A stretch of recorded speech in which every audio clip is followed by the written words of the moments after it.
destruction.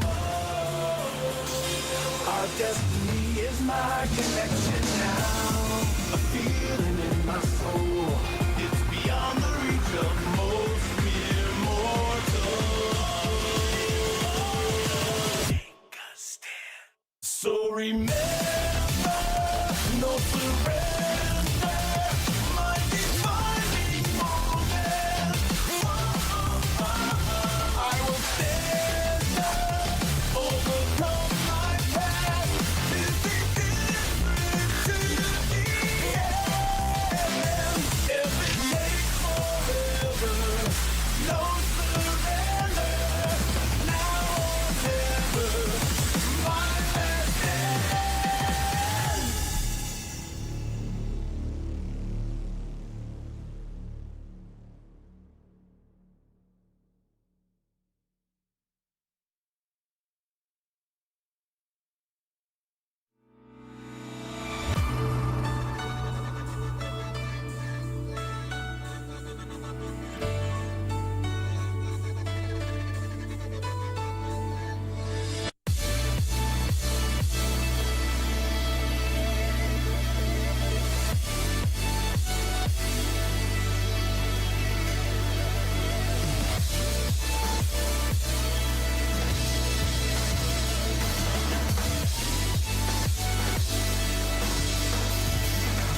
Hello, people.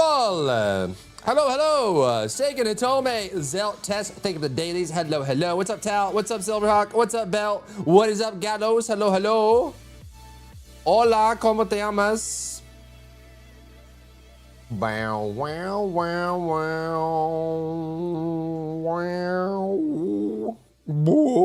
The proboscis monkey? Did you see my whale? Yeah, I did. It's pretty beast mode. I put a question after your whale, and I thought about it, and I realized this is kind of a dumb question.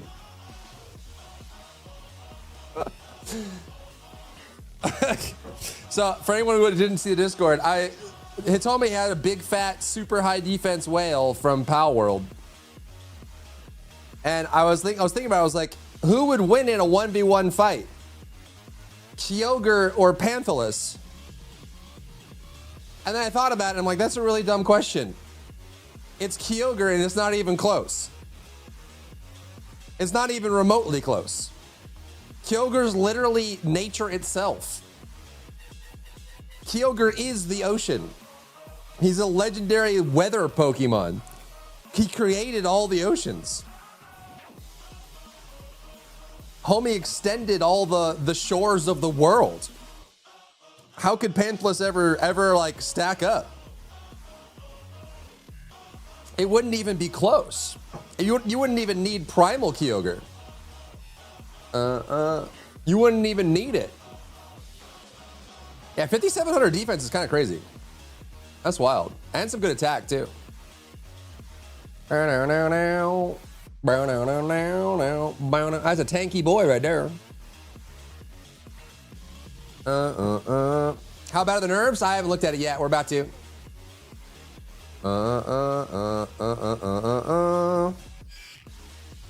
I mean, which Pokemon can even beat a souped up Kyogre other than like Arceus?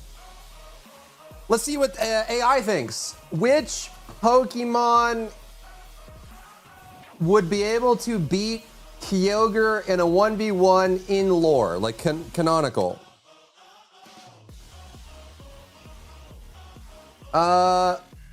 Mega Rayquaza. Okay. Groudon, obviously, and Arceus. And then maybe like, yeah, Giratina or Dialga or Palkia. I don't know. Google seems to think Mewtwo.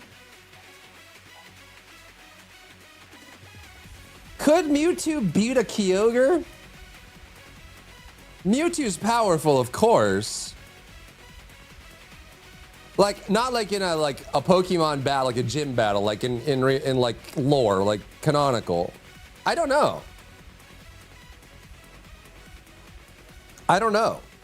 Wouldn't Kyogre just drown him in a tsunami?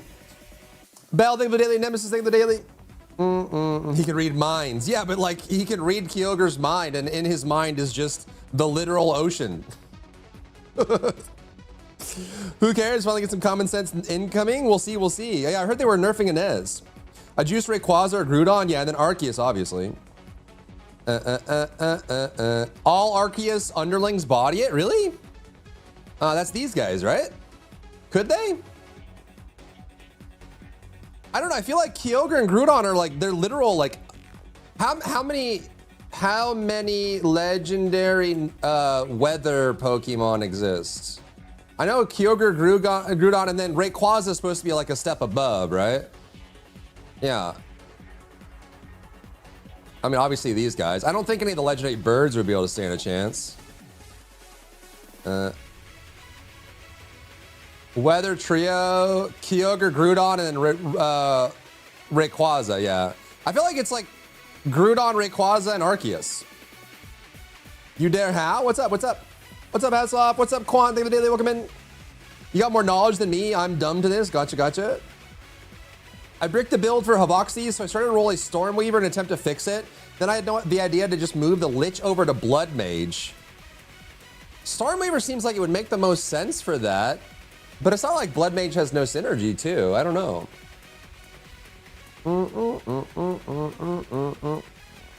Did you watch From Moshora Overpowered first 3 episodes? I think I watched. Did I watch the first 3? I watched 2. I don't know if I watched all 3. Did I watch all 3? It's got to be somewhere, right?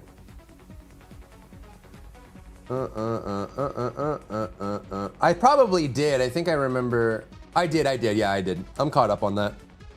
You know what I started last night? That is actually. It is actually so freaking good. It's hilarious. Is this show? Kaiju Girl Caramelise. It's actually hilarious. It is so funny, dude. It's ridiculous. See, it's 4.9. I just grab. It's actually so good. It's over the top. It's ridiculous. It's silly, but it's actually so good. So this show is. This girl is born with a condition that makes her turn into a kaiju, and then it's like a romance, and she just, it's so good. She literally turns into a kaiju every time she like gets embarrassed. Like Godzilla kaiju. It's the most ridiculous thing. Oh no, a cute boy turns into a skyscraper-sized Godzilla. Like, what? What are we talking about? Mega Mewtwo kind of power creeps hard because of psychic abilities. Do you think Mega Mewtwo could beat like the legendary Weather or Arceus? I know Mewtwo's really strong and he's got crazy. I mean, he can create like black holes and rewrite gravity. So I guess he could just, I don't know, turn Kyogre into a cube. I guess he could. I hear via Discord about the vid thing mentioned in stream issue. We'll just try to actually contact you. Okay, let me check. Let me check. Oh, I do see your message. Let's see. Just so you know, it's not like a one thing. I'm looking for an ongoing thing. Colonel, I don't know if you have the time for that. I'd be looking for like an ongoing thing, not like a single project. If that's something you have time for. Back in my day, there were 151 Pokemon. How many are there now? How many Pokemon total exist? 1,025. That's less than I expected, actually. I figured by now it'd be way over that, but yeah, 1,025. Crazy. They control time and space, and the third is literally Satan. The Arceus 3, yeah. But also, like, Kyogre controls water itself in all of its extensions. He's basically is the ocean, right? He's a catastrophe level planetary threat. But I guess the Weather 3 and Arceus, I mean, obviously Arceus beats everyone. There's no one that can beat Arceus, but. What's up, Applesop? What's up, David? What's up, Tommy? What's up? Are you really comparing virtual whatever between fictional Pocket Monster? Are we going back to school? Are we back to school? It's just fun. It doesn't mean having fun can only exist during school. You can keep having fun once you graduate. This CFD patch is going to be legendary. We'll see. What's up, Gamer Dad? All is well. Hope you're well. The crit and chaos scaling are better than scaling 3 elements for the elemental weakness version. Plus, defensive options on Blood Mage are better. That's true. Yeah, Storm. I do kind of feel like Stormweaver needs a little bit of a rework, because it does kind of feel like Stormweaver is a bit of a one-trick pony. As an ascendancy, it feels like you really only do 1 or 2 things with Stormweaver. It doesn't really. It feels like the flexibility of Stormweaver is rather narrow. It does kind of feel that. It's almost like some of those just need to be reworked or something. Seems to go a bit dark, I believe, on episode 3 had me hooked. It does go pretty dark, yeah. It's kind of cool. It's like a reincarnation trip. It's cool, yeah. Overshadowed, overpowered. I rolled red mod and maxed out Sharon crit rate. Nice, Adam. That's huge. I watched Project Hail Mary with the wife earlier today. One of the greatest films I've ever seen. I've heard nothing but good things about it. I need to watch it. The Sun and Moon legendaries, they are the Sun and Moon. True. But I feel like even like the X and Y legendaries probably can't stand up to Kyogre and Groudon. You know what I'm saying? What's up, Sentinel? It happened again. I did not get a notification when you online. Dang. Sounds shit slaps like it's boring really fast. It might, but like genuinely, it's actually. I was laughing, dude. Like it's actually really funny. It's ridiculous and it's over the top, but it's genuinely. Yeah, it's got 2 episodes. I just watched it last night. It's genuinely funny. It's pretty cool. I am enjoying it. I'll be watching it. I also need to plan for the weekly anime stream. We do. It's true. Fiverr will be too expensive, I think, Zelman. I'm looking for like someone that's not like a per basis. It's more like of a retainer kind of thing. You know what I mean? I feel like Fiverr is gonna be all like per basis, and also Fiverr takes a cut. So Fiverr's great for other things. I need to. I'm gonna chat. If I delete all of the retired channels, would you care? In Discord, if I deleted every single one. As someone who played many games with brain dead balancing, I say preemptive nerfs before a big patch are a good sign long term. We'll see. We'll see. Started Sparks of Tomorrow on Netflix. Good Animation's putting in the work. I haven't seen that yet. It's on my watch list on Netflix, but I haven't seen it yet. I'm doing this right now with the Wrath Bomb. I'm gonna work on that. Nice, Soulbad. Soulbad, I'm sorry. Yesterday you got auto modded, but I missed it. I'm really bad at missing the auto mods. A nerf on Inez and a boost on Serena. That's one more things that what Infernalist does. Infernalist does do quite a lot. I think the Witch Ascendancies are really good. It was pretty dark. The future of TFD after tomorrow's update. You think so? What's up, Demi? Depends. I'm on patch now. Finally, understanding a light that seems to have a great rework. What, Serena? What's up, Intel? How are you? They watched all of Alien World yesterday. Ooh, what's up, Lee? Ooh. Oh, Blair. Oh, Blair. Well, we'll see if it's good.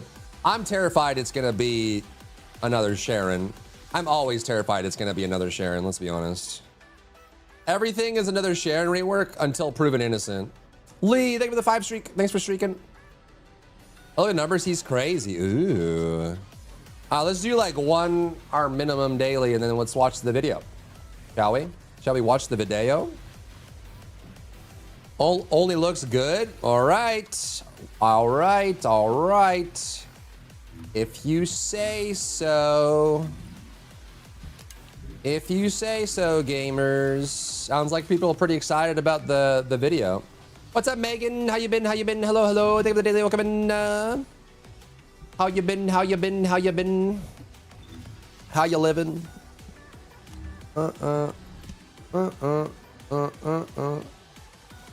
This is not Sharon. Okay, all right. So on paper, it seems good. No, no, no, no, no, no, no, no.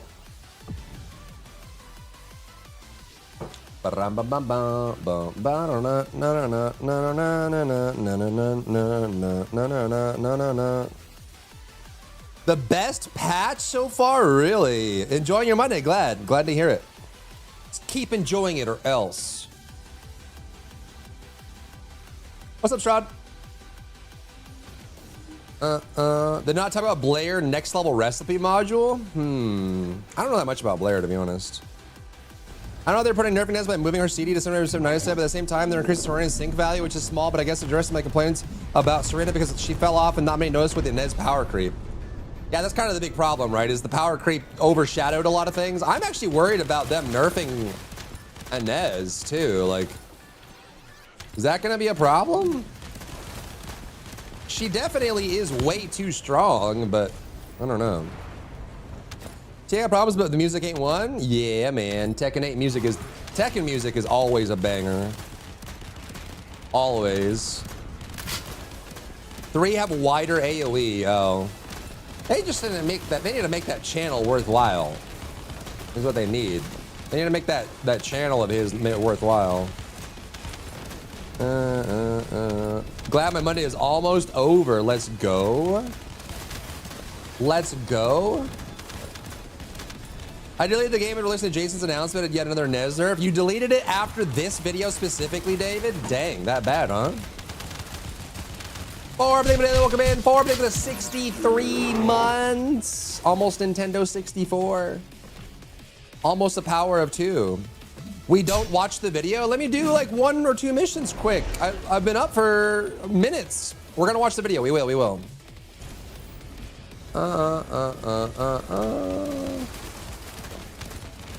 Inez is only strong against mobs. Give her a single target elite and she can't do crap. No, that's not. That's not true. She has her single target.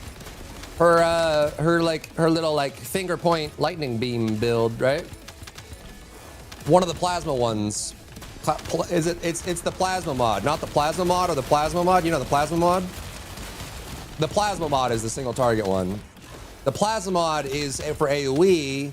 For AoE gun or AoE skill is the plasma mod, and then the plasma mod is the AoE gun. But then there's also the plasma mod, which is the one that's single target.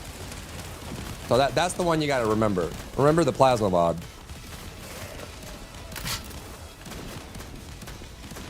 Oh, no, something after they effed up my Balbi? No, dude, no. Your character will eventually power crept to poo. Be wary buying an AM thinking it will fix your character. I don't know. I feel like unless you have the disposable income, I wouldn't buy AMs at all. You know, as players have your plasma wall. What are you complaining about? A new Battlefield mod.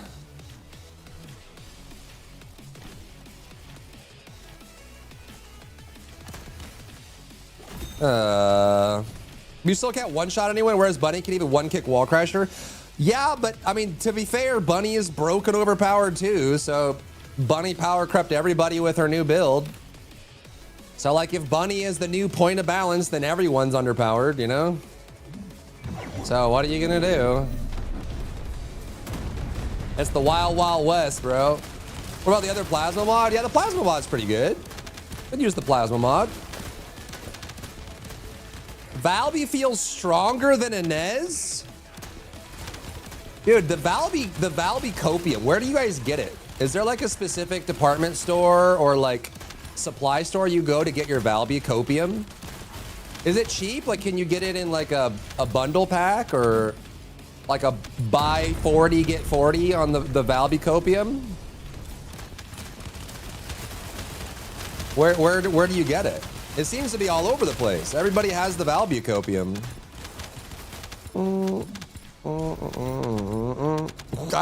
I don't know if any character is at Bunny or Inez's level right now. They are completely and utterly broken. Valby is good, don't get me wrong, but Inez is completely broken. You know what I'm saying? And I'm not trying to call you out, Jonathan. You know what I'm saying? Valby can be good, but she ain't all the way there. And one of the challenges too with Valby is even if Valby did the exact same damage as Inez, she's still way more awkward to use. You know what I mean? What's up, Jolly? Which I think that's something that should be considered. We should be talking about not just the damage that they can deal, but also how accessible and comfortable they are to play, which in my opinion, Valby still has a lot of problems in that area. Is nestled underneath the bikini skin? I want to be nestled underneath a bikini. Forbes, maybe the 130 straight. Thanks for streaking. Wait till you see the video? All right. I'm ready. I'm ready for the future. How are you, Jolly? Like everything, the others can't run faster, cast through walls, one-shot enemy. Yep. It's just the power creep, bro. Insane power creep. These devs are ignoring the playability. I don't know if the devs understand playability very well. I think they're firing from the hip on that one, to be honest.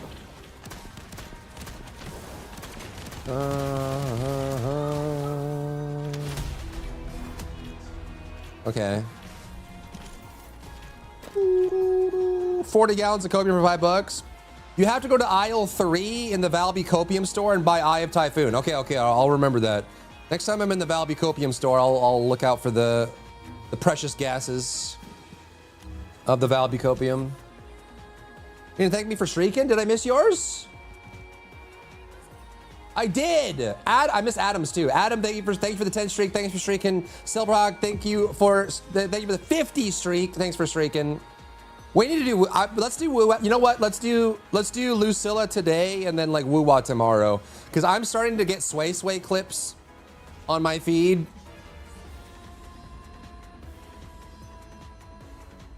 And if I wait too long, it's all gonna be spoiled.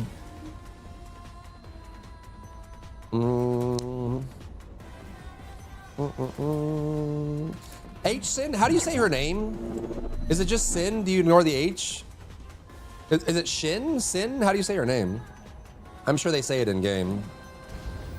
Basically just Sin? Okay.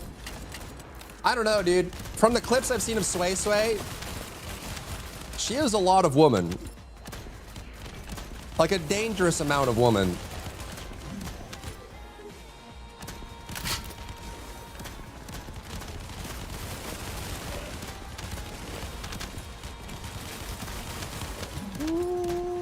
Shin, same last part of Jinshi. Okay, so it's oh, is it Sheen? Sheen? Like two E's phonetically? I guess we'll see. Closer to Sheen. Okay, thank you, Apex. Yeah, so Sheen. Also, I see they're adding Ye Shangguang to the game. Cause Xing Zhao, whatever her name is, Xing Zhao has like the Senbon Zakura, Kagayoshi, Bankai, Senbon Zakura, Kagayoshi.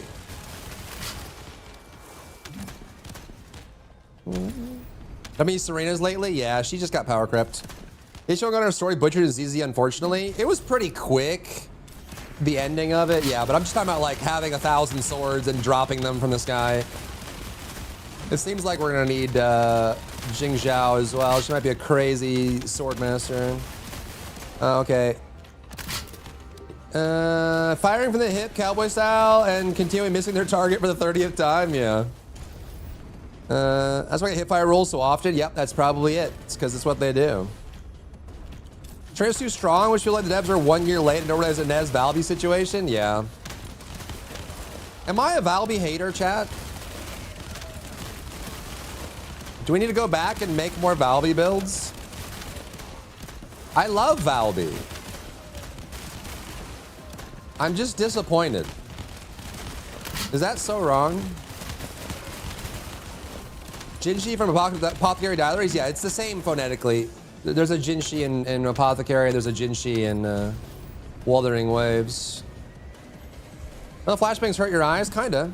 What's up, Top Bun? Chat, what Pokemon would Top Bun be? Top Bun, thank you for the daily, welcome in.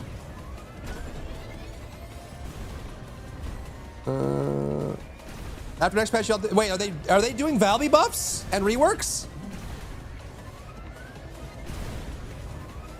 No way. Wait, really? Level 4 Onslaught, let's go. Yo, what's up, Dwarf? What's up, Kuya? She's your mate. What are you waiting for? You're the last person, bro. Don't look at me. How's vibes? We vibing? Gunner Valby build, OS3 worthy? Yeah, I mean, you can, oh my God, bro. What is this game? Now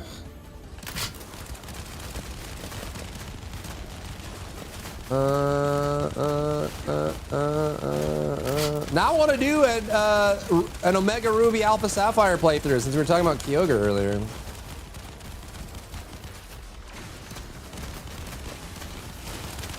No. You made her once again once her shark outfit drops? You think so? Okay, well, I'm silenced for 19 years. May as well drink my coffee.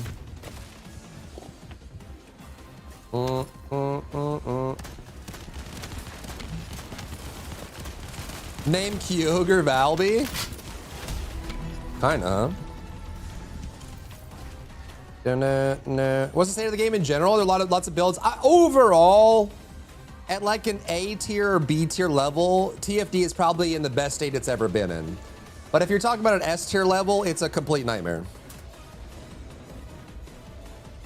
So it depends on what your perspective is. If you want to be the strongest, the game is in a very messy state. But if you want to be good enough, it's actually probably the best balanced state it's been in a long time. Maybe even ever. You have Emerald on your phone? We gotta do a Pokemon marathon. We gotta do a Final Fantasy marathon. We gotta promise other things and then never do them so chat can yell at me about it. Humanity is very weak. That's why humans need us so desperately.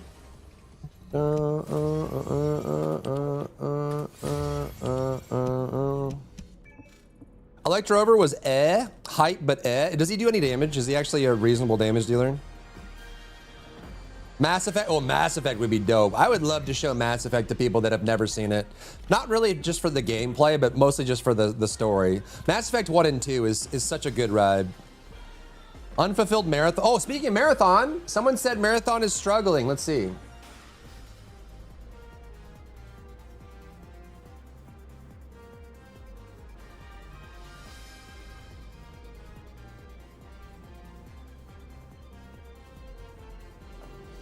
It's like down to TFD levels. That's not good. Unlucky, bro. Pal World. Ba ba dee do dee. What is this? What is this? What is this? Wait, Artifact is back? Did they put the servers back up again? Echoes of Aincrad is down. Oh no. It hit 12, but yeah. 50%. I want to play this too. Wally and 5 thing. Let's do Wally and then let's do the video. Scroll gameplay, Power World. Softness and humbleness covers my eyes with its pillow visuals. It is quite cozy, isn't it? It is.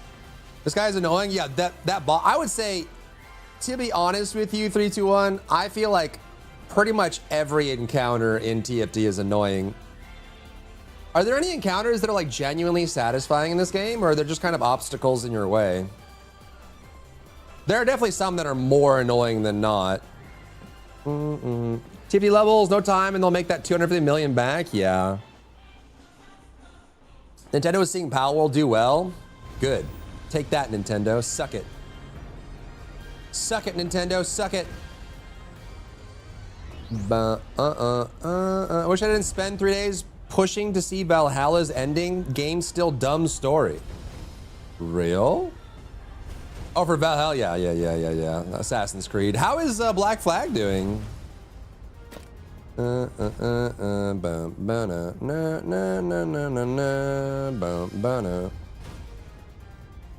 He is weird. Can't use Electro percent on him because the rotation does Spectro, Havoc, and Arrow as well. Is he a main DPS? The video is 49 minutes, but towards the end is like 15 minutes of... Did Jason do it by himself? Did he solo the whole video? Playing with my wife until they nerf her in the ground.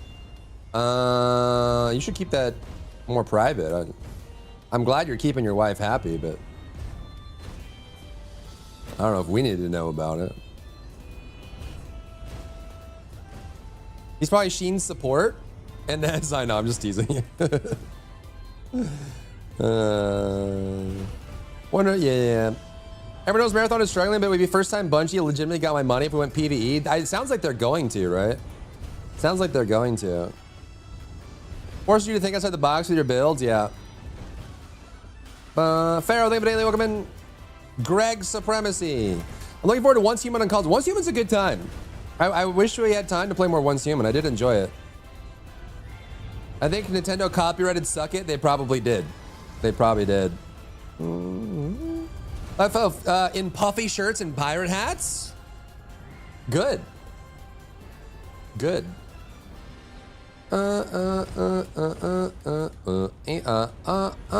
Is she an Electro? Wait, what? Do we know what element Sword Girl is yet? What's her name? Jing Zhao or something?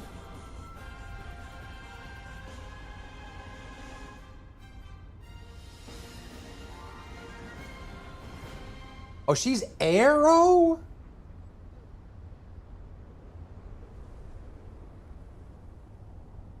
Rumored as Glacio, but Arrow is the current consensus. Another Arrow. We just had Golden Retriever girl. Sigma, what's her name? Denia's friend. And she's really good. And then obviously Cardathea is still really good. So another Arrow carry?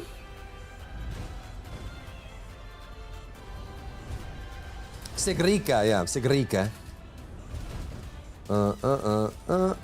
AC Black Flag got the most players on launch for any AC game on Steam, but it also got the most downloads for all the bugs and issues. Yeah, I heard they have a bunch of MTX they shove down your throat.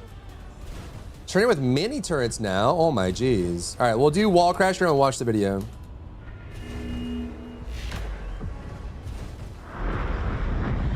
Boom, ba na na na na na na na. You're declining interviews? Who even are you? Who even are you? Who are you? What? Declining interviews? What? Are you a real person? I'm Batman. Chaz, should I melt my entire account and get a Raylan before it leaves the store? I think it's about to leave the store. Can my heart handle buying a big ship in Star Citizen? Will I ever recover emotionally from doing that?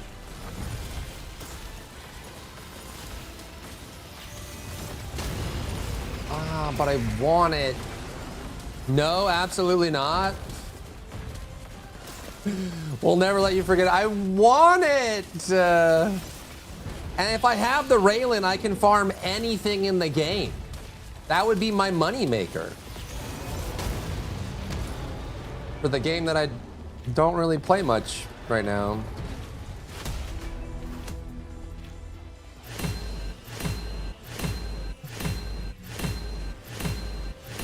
You better buy TFT summer skins. I'm not really a summer skin kind of person. Who am I to yuck your yum spend away? You probably never play Star Citizen up to your money's worth. The way you feel. Star is a game for retirees. It's the FOMO that's getting me. It's the fact that it's gonna leave the store and never come back for like a year. And if I go back in, like, I can melt everything in the in my account. CCU the Raylan, and then I'm set. I never have to think about another ship again. Because then any ship that comes out, I can use the Raylan to farm it. Like, the Raylan could very easily, like, we could do, like, I don't know, couple mil credits an hour with the Raylan, easy. We could easily farm any ship in the game. We literally never have to think about ships ever again. We would be done. If a new ship comes out, we'll just wait 6 months and buy it in game. Done. DB is a retiree though. You know what, Top Bun? I was gonna say that you're like a resplendent Moltres. But after sassing me, you're a Caterpie. You have to buy AMs, all that's your choice to buy or not, that's true. You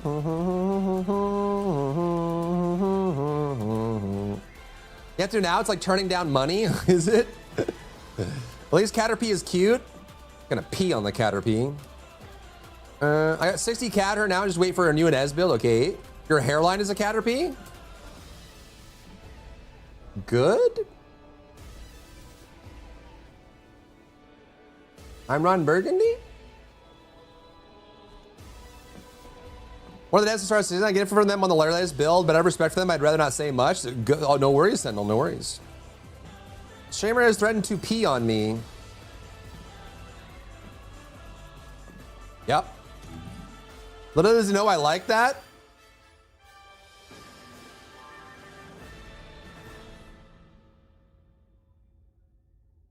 Get the spray bottle. Get the spray bottle. Mm-hmm. Down, boy. Down. Dogma 2 got so much flack for something else, but Valhalla lets you pay money to actually make your map markers not dots. Hooray. All right, let's find this video. Let's find the video. Let's find the video. Can't handle the Uno reverse.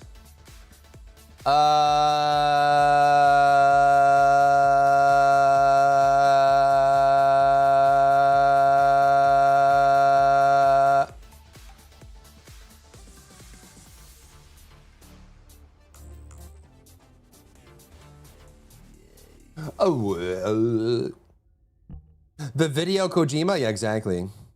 Kojimbo. Kojimbo. The ships they make have a lot of detail put in them, and they plan on making their money from selling those ships. What do you mean plan on? They've already made $1 billion. There is no plan on. They already are. That is their moneymaker. They print money. And I would argue that they're vastly overstaffed. You know that CIG has like 1,800 employees worldwide for Star Citizen, the game that's in alpha, and Squadron 42, the game that hasn't released.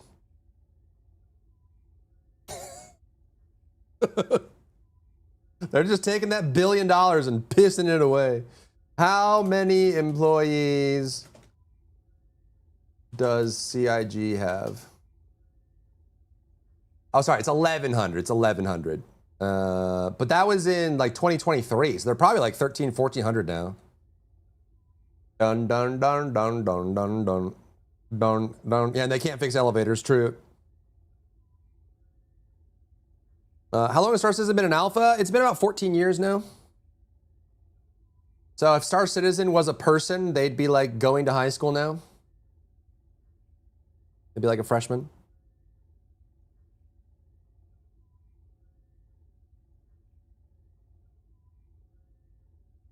What about Dark Horse? What about Dark Horse? What about Dark Horse? I don't know if you have armor drop or money until you pretty much are on top of it unless you pay real money. Bear advocating for layoffs? No, I'm just advocating for efficiency. But not overstaffing for... I mean, I guess it doesn't really matter because they make $1 billion. So, like, you know, they make millions every single year with a game that barely works and isn't released. So... why, if it ain't broke, don't fix it. If I could make $1 billion off a game in alpha that doesn't even work, would you blame someone for doing that too? Layoffs are always framed that way. They are, but you have to think about it on the way up as well as the way down, right? Yes, layoffs suck. And people losing their jobs suck, and hopefully they get severance and land on their feet. But also, you have to think about how did they get in that position in the first place? They overstaffed and overestimated their creation and got to a point where they had to create layoffs because they weren't smart about their hiring and expansion processes. It happens all the time. People get overzealous and overstaff. And then they do layoffs. And you guys are blaming them for having layoffs, and I'm blaming them for overstaffing. It's the same thing. It's the same thing. The same people are at fault. The same people are at fault. It's just on the other end of the stick. Is that right? Do do do do do do do do. Do do do do do do do do. Boom boom boom boom boom boom boom boom. Is there just like the price of the ships saying your wallet is thinner by $40,000, but you get server meshing and no crashes? I still cut on staff. Western development studios have way too many useless people, starting with the entire HR department. Yeah. Well, human beings are naturally lazy. And so if they can hire more people to be more lazy, they will. And then just kind of later down the pipe, they realize, wait a minute, maybe we shouldn't have done that. Maybe that wasn't the greatest idea. What's up, P8? Let's cook now with the vid. Yeah. Do we like what we heard from the update? From the first 0 seconds, I would say, yeah. I like the first 0 seconds a lot. We'll see how the next 49 minutes go. But from the first 0 seconds, I would say some good stuff so far. The still of Blair holding his hand up is pretty cool. We haven't watched it yet.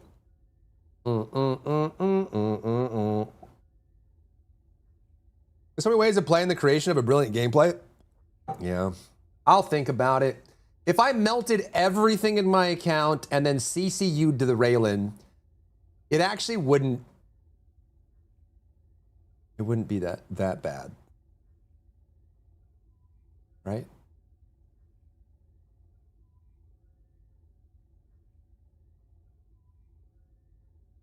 Right? Have you bought a lot? No. I have like $100 in the game. Do. I love the first 0 seconds. Thank you. Oh my God. Oh my giggles. Great googly moogly. All right, let's do the do, chat. Let's watch. Let's watch. Maybe get a 20% coupon. I don't think they ever do coupons. I don't even know if they do coupons. It's true, Farbit is. Yeah, it's not looking great. If you rate games and earn billions, then you're not lay off. Yeah, exactly. But I would say the size that CAG is and for what they put out, I would say that 1,100 is too much. They're definitely, in my opinion, very inefficient. You would think that with 1,100 employees, they would be able to finish Star Citizen and make it function and work well, right? Star Citizen is a very cool concept product that is incredibly unstable and very non-functioning in most cases. But it's an alpha. Every year you're Imperator, you get a coupon? What? Yo, what's up, Fairs? How are you? All right, let's watch. All right, shut up and watch, Dryberry, you freaking dingleberry. Watch the video or else. Dun, dun, dun, dun, dun, bow, bow, bow. Bing bong, bing, ding, ding, ding, ding, dong. 2160p. All right, let me get my notes. Notepad. Let me not reveal my Lucari sheet. Never mind, a bad joke. Do do do do do do do. No. You're not gonna like this? Oh no. You will not enjoy this. I am not your king. TFD Patch. What's up, Plasmo? I'm chilling. About to watch this. Let's go. Ready, set, on your marks. Boom. Bow, now. Hey everyone, Jason here. Hi, Community Jason. Director for The First Descendant. Hi, Jason. I'm back with our July dev note to walk you through the July Community Director? Jason got a raise. Let's go. Yo, congrats, Jason. Let's go. Get that bag, baby. Get that bag. He deserves it. He works hard. Let's go. I mean, they just keep, like I'm saying, they're promoting and changing titles and shifting. They're planning to do more stuff. They're working on new projects. They're expanding. I'm just saying, bro. 15th update.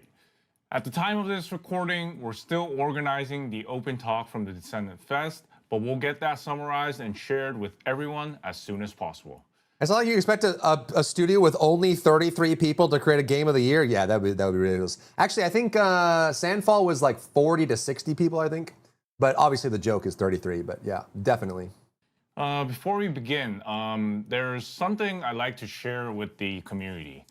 In the July 15th update, additional balance patches for Inez and Serena will be made. So detailed changes will be announced soon in the patch notes. But today I want to explain the reasoning behind these patches. Both Descendants were well received by the community, and I'm sure many players put lots of time and effort into Inez and Serena. We understand that adjustments can sound worrying, but for today, before sharing details of the specific changes... Am I crazy that if they're going to nerf Inez, they need to nerf Bunny? Is that too far, chat? I feel like if we're going to go down that road and nerf Inez, they need to nerf Bunny too. We would like to share the direction and reason for preparing these changes.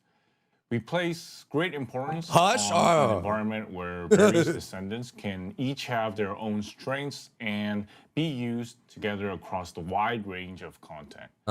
When players choose their favorite descendant, they should be able to have a sufficiently competitive experience. And we believe that we should reduce as much as possible. Even his damage is a higher ability to situations apply where it, doesn't even players compete with an effectively have Ez. to pick one specific descendant just to play certain content. So this adjustment was prepared through review and discussion from that kind of perspective. Currently, Serena's redemption skill has a structure where They did say they were AoE never gonna attack nerf. generates additional damage independently for each individual target. So this structure has the characteristic of dramatically increasing damage efficiency as the number of enemies grows, and it remains one of the most important reasons Serena is regarded as a powerful firearm descendant to this day. That being said, in the process of reviewing internal tests together with the upcoming update environment, we confirmed that if the current damage structure combines with the various growth elements to be added going forward, it could lead to a performance gap beyond the level we intended.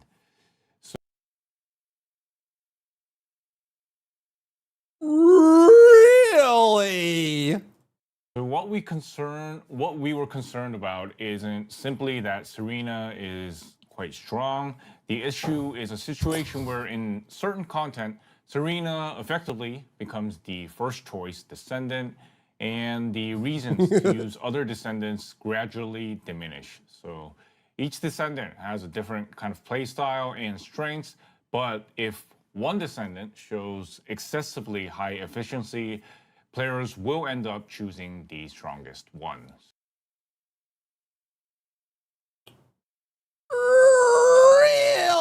Really? So we believe that in the long term, Oh my God, that's crazy. this could reduce the freedom of descendant choice and make content less fun and more monotonous. So in this adjustment, we plan to rework Redemption's AoE damage structure so that even in future content environments, its performance doesn't become excessively concentrated in one. What is Redemption again? Is that her passive? Her passive is the problem. Is Redemption her ultimate? Is it her ultimate? Yeah. This is the thing. Is this what scales off of HP? Additional attack chance. Yeah, this is the damage multiplied by HP. But her passive. Yeah, no, it is. Okay, yeah. Okay. He's right. It's Redemption. Yep. It is. Yep. That is correct. Direction. However, this adjustment isn't meant to weaken Serena's firearm gameplay or. So if they're admitting that the HP scaling is a problem, what about Valby MP, Inez MP?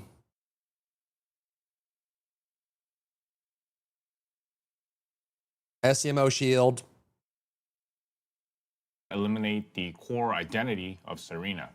Rather, we're preparing it in a direction that retains Serena's strengths while also raising the value of single target combat and skill usage. So after the adjustment, the existing AoE additional damage structure will be operated as two separate parts. So base additional damage and AoE additional damage. So through which single target firepower will be reinforced more clearly, and AoE performance that could otherwise expand excessively will be adjusted in a stable way. The crux of the problem is the amount of damage, not necessarily the fact that the damage is AoE. There are a lot of characters in the game that get excessive AoE, and I would argue that the crux of a PvE game is excessive power and excessive AoE. When you destroy lots of enemies at once, that's kind of the whole point. But I would argue that if Serena did 5 damage when she did that, it wouldn't be a problem. The problem is not necessarily that it spreads in AoE. The problem is the amount of damage she gets and also the ecosystem of characters like Serena being able to gain power that other characters can't get. I have never once heard them acknowledge this problem. The reason Serena broke the game when she came out is because everything in the game at the time was based on a heavily restricted, mutually exclusive power system. Everyone had access to the same power from the same sources in the same amounts. And then Serena came out and they added max HP damage multiplier, which was on her skill, not in her reactor, not on her components, not on her cores, not on her weapons, not on her modules. She had an extra source of power scaling that was outside of the ecosystem that existed already, that she could scale well above what everyone else could do because of that stat scaler. We've seen this same problem exist with any other character that they do this on. Inez with her MP scaling giving her free crit, and Dark Current giving her free damage. It's that free damage that exists outside of the ecosystem that everyone else has access to that makes it unfair and hard to scale because they have power that no one else gets. So it's not necessarily that it's additional AoE damage, it's the fact that she can scale her damage above everybody else, and they kind of fixed this by power creeping the crap out of her and making every other character scale higher than her even with her HP value, but the problem isn't the AoE, the problem is the damage scaler and it not being a controlled system, which I've never heard them acknowledge. I mean, it's nice that they acknowledge that AoE can be a problem, but it's not necessarily the mechanism of the AoE that's the problem, it's the value of the damage that's the problem, right? If I do 1,000,000 damage and you do 10 damage, it's not that you have a cool hat on or that your damage has chain lightning, it's the fact that I do orders of magnitude more than you do. That's the core problem. That's all whatever. But maybe that's just me. Wait, she could deal with. Okay, let's see. So we're also preparing Cedric? various supplementary elements so that skill-centered gameplay, not just firearm gameplay, can also become a sufficient option. The new Transcendent module that will be released, which is Battlefield None, is going to be prepared in a form that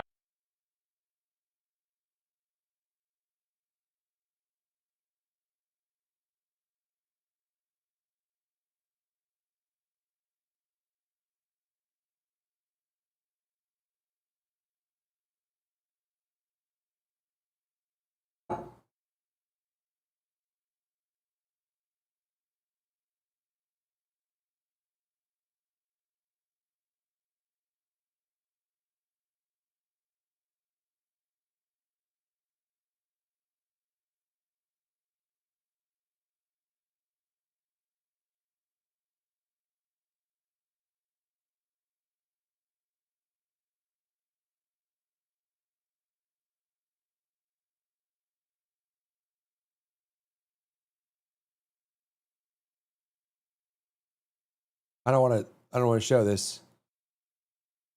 This is $7. This is $7. This is $7. Or free. You just Google it. It's good. There's more than 5 words in the dictionary. There's more words than just 1 or 2 words. You can have more words. There's a lot of words. The world, how many words exist in the English language, including proper nouns? How many words? Approximately over 1 million words exist. 1 million words! There's more words! We can use new words. We don't need to use the same words. There's more words. We can have more of them. We don't need 18 modules named Battlefield. You can Google more words. It's not that hard. It's really not. It's really like there are resources you can find for this.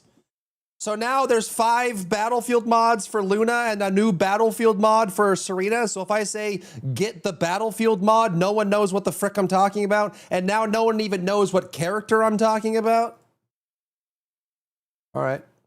that can concentrate powerful damage on a single target. And the other new Oh yeah, and Eugen has a Battlefield too, doesn't he? Just call all the modules. Just name all the modules the number 5.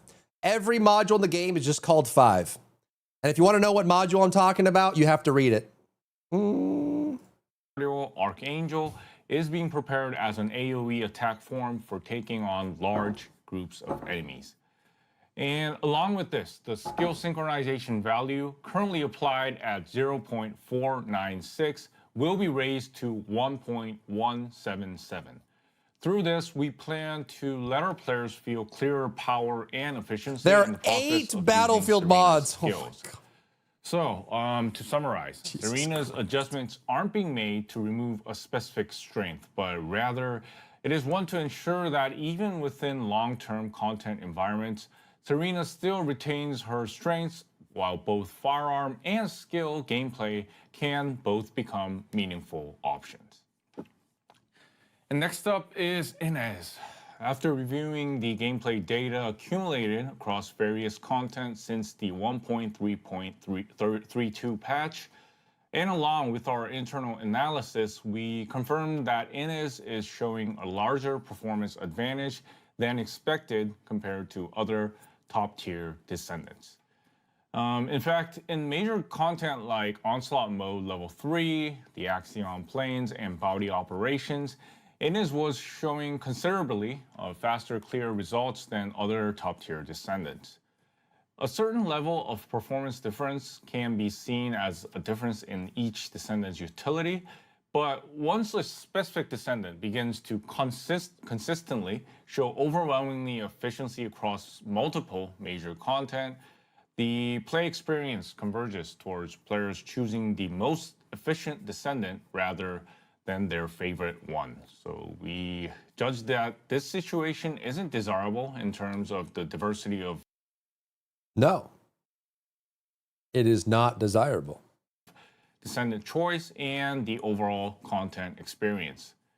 Our analysis found that Dark Current's skill power was producing higher than intended effects across various actual content environments. Did they finally figure out that Dark Current is not working correctly? They figured it out?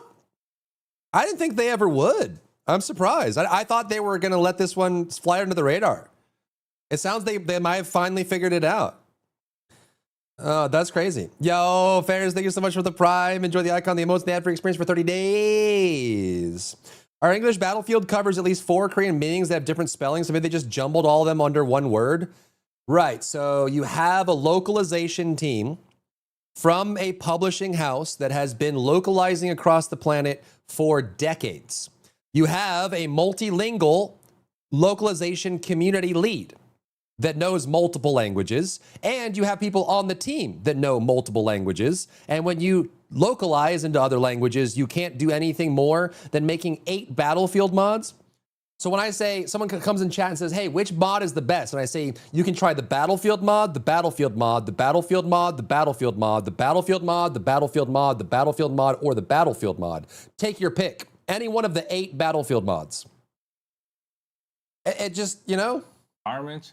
And as a result, we confirmed that the gap with other top-tier descendants was also larger than predicted. So in the 1.3.34 patch, we or you just say the full name of the mod, or they could just not use the same word over and over. I'd like to be clear about this. Both are possible.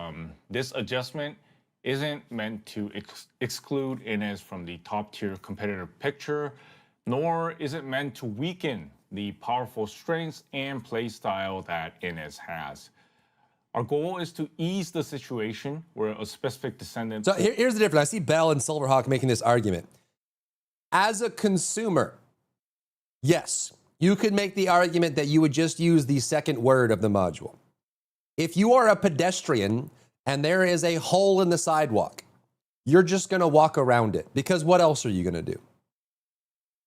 As an ex-developer who developed the mindset of, if there's a problem, you fix it, I cannot overlook problems and ignore them. Because I trained my brain for the better part of a decade to see a problem and fix the problem, right? So my brain cannot just say, okay, there's a hole in the sidewalk, I'm gonna walk around. My brain says, there shouldn't be a hole in the sidewalk. And because of my experience, I know that you can fix the hole in the sidewalk. So I know some people say, well, yeah, just as long as it does damage, who cares if it feels bad to play? Why do you complain about it? If you could just say the other word, why do you care about them using the same word for modules? Because I hold them to a higher standard. Sue me. If you just want to be the person that just says, hey, I'm going to walk around the pothole, I'm going to drive around the pothole and not say anything, that's fine.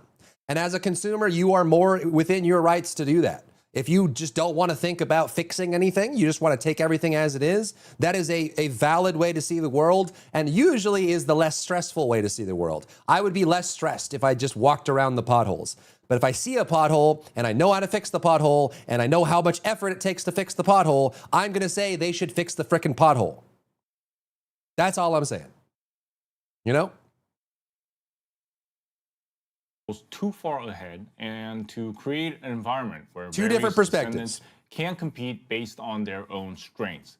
Even after the patch, we'll continuously check the actual play data and closely monitor to ensure Inez's performance doesn't drop excessively below what we have intended. Balance adjustments are always a careful dynamic process. motion We mod, believe yeah. That adjusting a descendant that many of our players have invested lots of time and resources are really a call for even greater caution. But at the same time, we also think I like to keep my energy where it matters more, and you're within your right to do that. Shine based on their in fact, it's own probably better for your health that you do. Very important. If a situation continues where players have to choose the strongest descendant rather than their favorite one, both the fun of raising descendants and the fun of tackling content can diminish. So this adjustment isn't meant to make a specific descendant difficult to use. We'd really be grateful if you'd see it as a process to ease the situation where only a specific descendant becomes the right answer, and to create an environment where players can choose their desired descendant much more freely.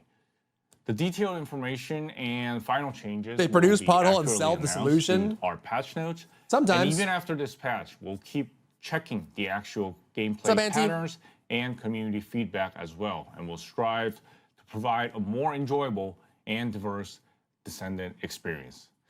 Yeah, thank you. Okay, well, during the second anniversary Descendant Fest, we introduced major updates for July, including the Void Intercept Extreme, Serena's new skill modules, and balance patches. Okay, Extreme, Serena, Blair, new trigger modules. Well, we're getting Onslaught 4 already, huh? Weapon balance, arcade details, weapon core type adjustments. Oh, they're changing the weapon cores, I see. Module slot, damage changes, presentation for radio, and then new skins. Oh, dang, they got like some crazy stuff going on there. Let's go. As well. For Blair, yeah. But there are many more updates. What's wrong? being prepared Nothing. As well, such as the balance update for Divine Punishment and the final masterpiece, along with the weapon core type changes and improvements to skill cooldown. We'll show you those parts through the game build in just a bit. So that Beyond potholes. that, we'll also introduce additional updates for It was a whole Onslaught spiel. mode, QOL improvements, and the A whole events and spiel. skins being released on July 15th. All right, let's start with Void Intercept Extreme.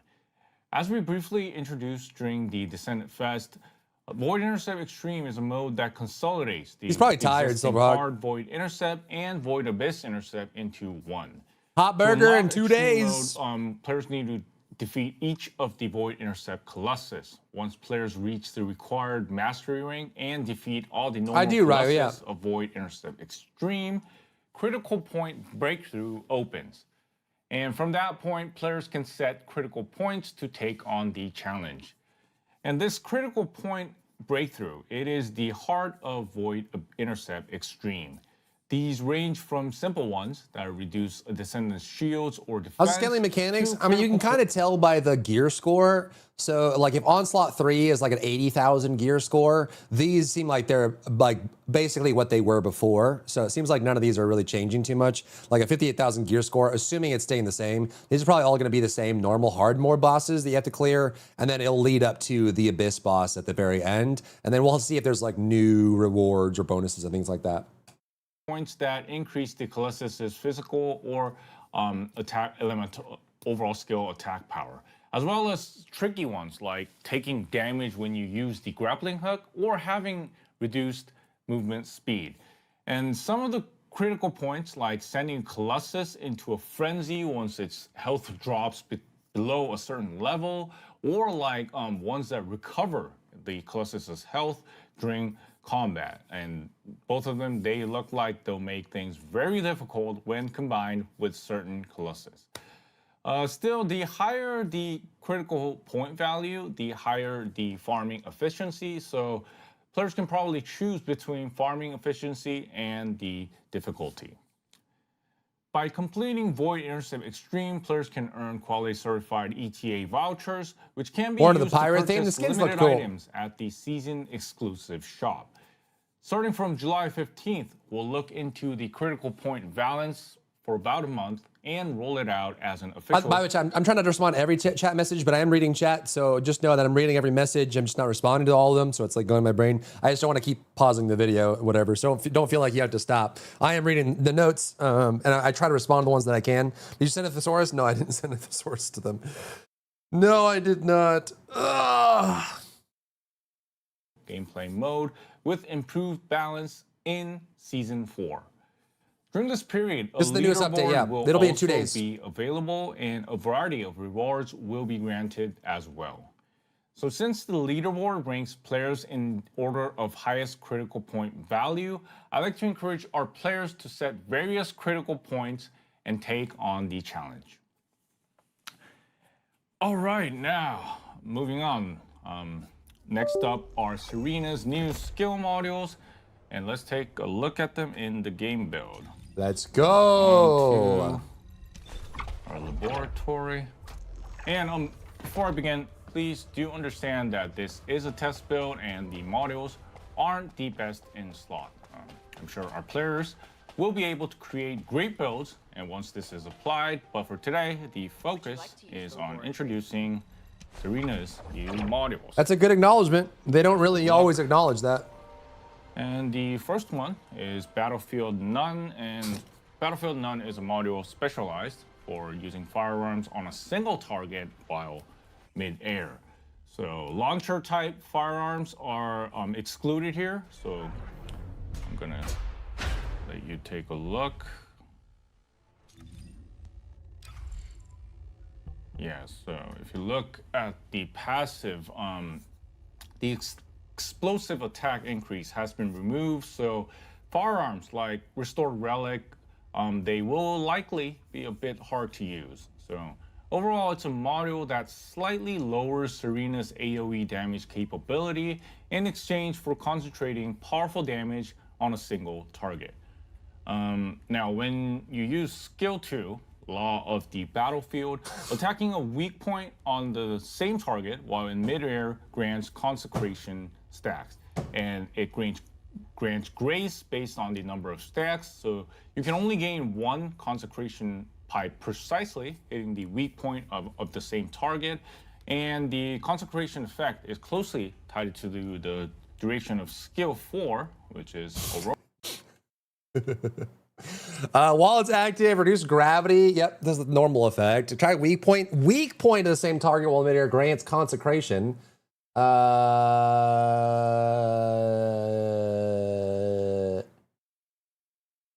Effective. Oh, you'd have to scroll down to see the effect of it. If you use Aurora, what is Aurora? Both of these need to be scrolled down for it to be meaningful. Effect is closely tied to the duration of Skill 4, which is Aurora, and it becomes very powerful once it reaches the... Consume all consecration to summon Aurora. At least they didn't do Areola this time. Duration of Aurora increases duration when using the skill grants grace. So Aurora grants grace. Grace gives weak point damage, firearm attack, multi-hit damage, firearm crit damage, and additional damage based on HP. So this is just like a mega giga. So as you do weak point hits, it builds up stacks, and then your ult consumes stacks to do more firearm damage, including weak point. So this actually would probably make this is going to be like her Wall Crasher Abyss build. 10 stacks. By getting consecration, you can use Skill 4. So let me show you skill number 2. With non-Colossi, we know what's a weak point. It's their head. It's a yellow number when you do weak point. Target of Legion of Breach here. Yeah, so.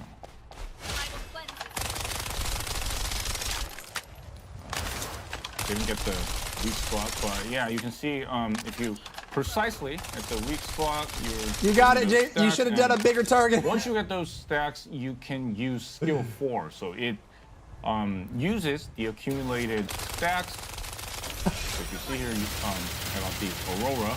You hear me?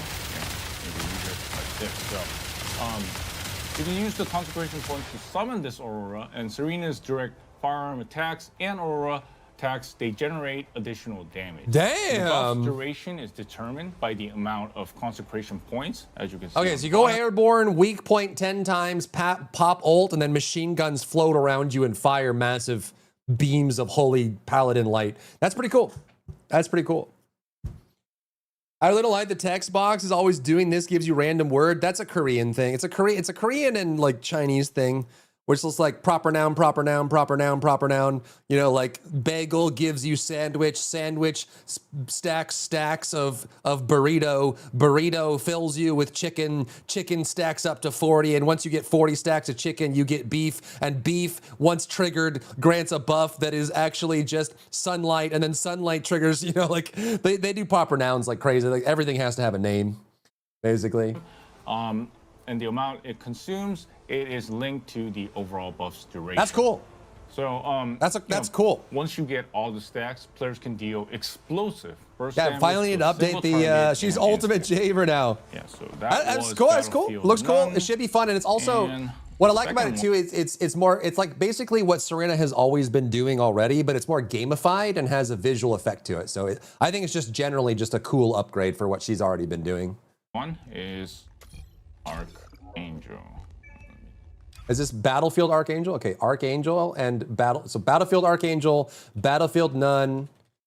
Okay, Battlefield The Aurora, Archangel module Battlefield Hymn. specializes in using Battlefield skills Divine Surge. while mid-air. And while mid-air, skill power and skill critical hit chance increase. And if you look at the skills, yeah, we got first one is Ooh. Fires whole or deals damage to enemies and inflicts repentance. When enemy has repentance, it spreads. She has a spreading dot? Is it damage over time? Target count 7, max target, duration, and she has shred too. So this is a spreading debuff that does damage and shreds resistance too. That's pretty crazy. Holy Fire, and like this, it fires this Holy Fire at So this is Battlefield Holy valid Fire. enemies within the crosshair direction range. So it launches 7 projectiles by default and increasing by 1 per certain effect range up to a maximum of 10 projectiles. So hitting enemies This is kind of like a Paladin Fire Freyna. It's pretty cool. this way grants Holy Passion stacks. That's true, Sentinel. That's true. That's a good point. This is That is a lot more efficient. AoE damage. I'm gonna get a lot of enemies here. Get them to max. That's actually going to be a pretty cool build. What's up, Thanos? So we got lots of enemies. So I'll this write them to change the name. Battlefield Angel. Yeah, I should. we got Holy Fire hitting against multiple enemies. So it's more of a shred, but one. does it do damage? And for skill 3, the weapon reload function has been This is a carpet bomb? Directional input. So thank God they didn't do the Inez thing where you can only go forward. It sounds like it's directional input. I feel like they should always do this. I don't know about you guys, but like the plasma bullet thing that can only go forward. I feel like in a game like this that's supposed to be hack and slash, run and gun, it should always be the 8 direction, direction input where you can go any way you want. Only being able to go forward, I think, is kind of problematic, but at least it's different. So it sounds like this is, you activate it. Does it consume Holy Fire? Emits Holy Fire starting enemies, which is the fire resistance shred, so it lowers their fire resistance. Bombard's Holy Fire, charges 1 stack of Holy Fire, inflicts the same debuff as well, yeah. removed, and it's changed into a skill that bombards enemies. Omnidirectional is horrible in console, is it? I feel like that's pretty standard. Up in the air. So Holy Fire is fired the moment the movement begins. And also that Holy Passion buff I mentioned earlier is used in skill 4. So skill 4 is Sacred Strike, and it Oh crap. Down, yeah. No, I clicked. I meant to pause. No. Okay, we're like right here. Sorry about that. I think, yeah, skill was here, so. What? Oh, did I miss it? Sorry. I meant to Skill pause. 3, the weapon reload function has been removed, and it's changed into a skill that bombards enemies from the Yeah, you can go air multi-direction. while That's great. moving, up in the air. So Holy Fire is fired the moment the movement begins. And also, So it's that like, yeah, it's like Holy carpet bombing. Passion buff I mentioned earlier is used in skill 4. So skill 4 is Sacred Strike, and it Oh, you mean the consumes opposite all of anti? the Yeah, Holy yeah. Passion stacks. Yeah, I'm saying like being forced in forward direction with no control in a game like this that's three-dimensional is bad. I'm saying having the 8-direction movement to your freedom is the way it should be.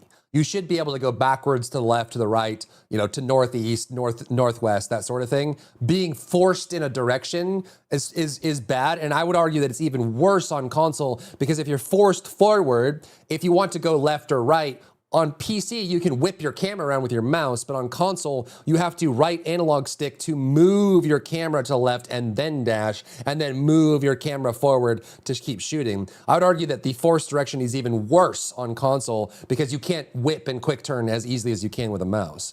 So it's like, I feel like Inez needs to be changed to omnidirection, and anytime they do something like this, it should be omnidirection, just because I think it's better for a game like this. They insist on putting direction aim on both sticks. When you aim left, it's usually only for movement. Yeah. I think, yeah. You have to stop moving your joysticks when you're doing the skill. Your camera gets pulled. Yep. Inez reload skid. It forces you forward even if you're strafing. Yeah, exactly. That's the Inez skill. It only goes forward, which I think is bad. I've gotten used to it playing Plasma Bullet, where I just aim up and I can do it. But on PC, it's a little bit easier than it is on console. To drop this projectile, and the hit range and damage increase in proportion to the amount of Holy Passion consumed. So that's cool. use all the skills. So 1 and 3 apply the debuff. The debuff shreds fire resistance and does the damage on it. And then you can drop a bomb that consumes all the stacks and does damage based on the stacks that were there as well. Same reason Keegan with his little spiked bat. Keelan is janky on console. Well, can Keelan only go forward? I guess he can, right? I guess he's forward as well. Yeah, they should stop doing that. 44 skill 1, got skill 3, getting up in the air, and then drop the bomb. In the air, you can use skill 4, and it drops like that. So yeah, that was Serena's. It's a little weird to have 1 and 3 doing the same thing. I guess it's nice that they both apply the debuff that the ult needs. But like realistically, are you going to be spamming 1? I mean, you'd probably just be using the 3. I don't know. It feels like there's a missed opportunity for synergy here to do something else with the 1 and then let the 3 apply the dots to the debuff to everybody. But I guess it just seems a little bit overkill to do both, but it is convenient. New modules, and with new modules for both firearms and skills, I'm really excited to see what kind of builds and player styles will emerge. The gun one is really neat. The Battlefield mod I think is really cool. This one, it functionally, like theoretically it seems cool, but at least in my head, functionally it seems like it's still going to be a bit of an awkward play because basically all your damage is going to be coming from your meteor, right? Dropping the ultimate on the ground, which does damage based on the number of stacks that are on the target. And again, this is kind of like an ongoing thing with the First Ascendant, is if Serena has to spam a bunch of like little motes of Holy Fire to a bunch of targets and then dash and carpet bomb over them to apply a bunch of dots, and then once she's ready, she drops a bomb on the targets and deals damage, I would argue that it's kind of the same old problem that by the time you apply all your debuffs and then drop your bomb, half the cast has already killed everything anyways. So like this like preamble buildup of like doing all this stuff, they've had trouble making that feel worthwhile because it has a lot of, like there's just a lot of steps to the process that by the time you're done, I mean, even her current build where she has to use the 1 and then spam the AoE is cool. It's just a lot of steps. And unless you're playing solo and you don't care about how fast you're going, it feels like, it's one of those things where it's almost like, I feel like 1 and 3 doing the same thing. Like 1 applies the debuff and 3 applies the debuff, and the 3 even fires the projectiles from the 1 they even said on the skill. So 1 shoots out the projectiles that applies the debuff, and then 3 moves and then shoots the one as well. So now there's debuffs everywhere. And then once the debuffs are there, you drop the bomb. But this is also going to have the same problem that like Hydra Pressure Valby has. Hydra Pressure Valby is she goes up in the air and then she falls and then does damage. Same thing here.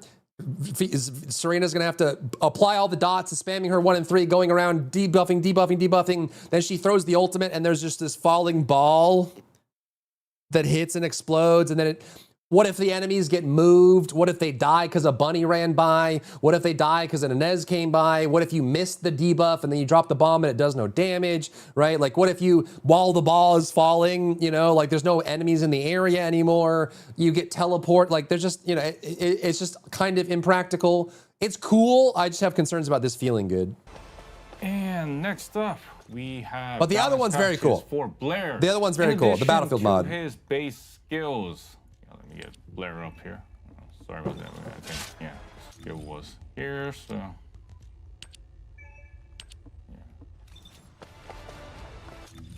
Just one How moment. 3 works in air, it looks like it's omnidirectional. So like if you're standing still for 3, it goes up in the air. If you're holding forward or whatever direction it goes, and then she just does it. And he only did it with a small dash, but Serena's core 3 allows you to tap it to go a short distance or hold it to go a long distance. And based on the visual of the video playing on the skill for this Archangel mod, it seems like you could probably do the same thing where you could tap it to do a small dash and shoot out the Holy Fire, or you can probably hold the 3 to go for longer distance and then just carpet bomb and put a bunch of dots, which maybe she can just hold the 3 one time, carpet bomb the whole room and then drop the bomb. You still have to wait for the bomb to land, but you can probably just kind of do it that way. You know, it looks like that's what it is. Yeah, we got Blair here. Yeah.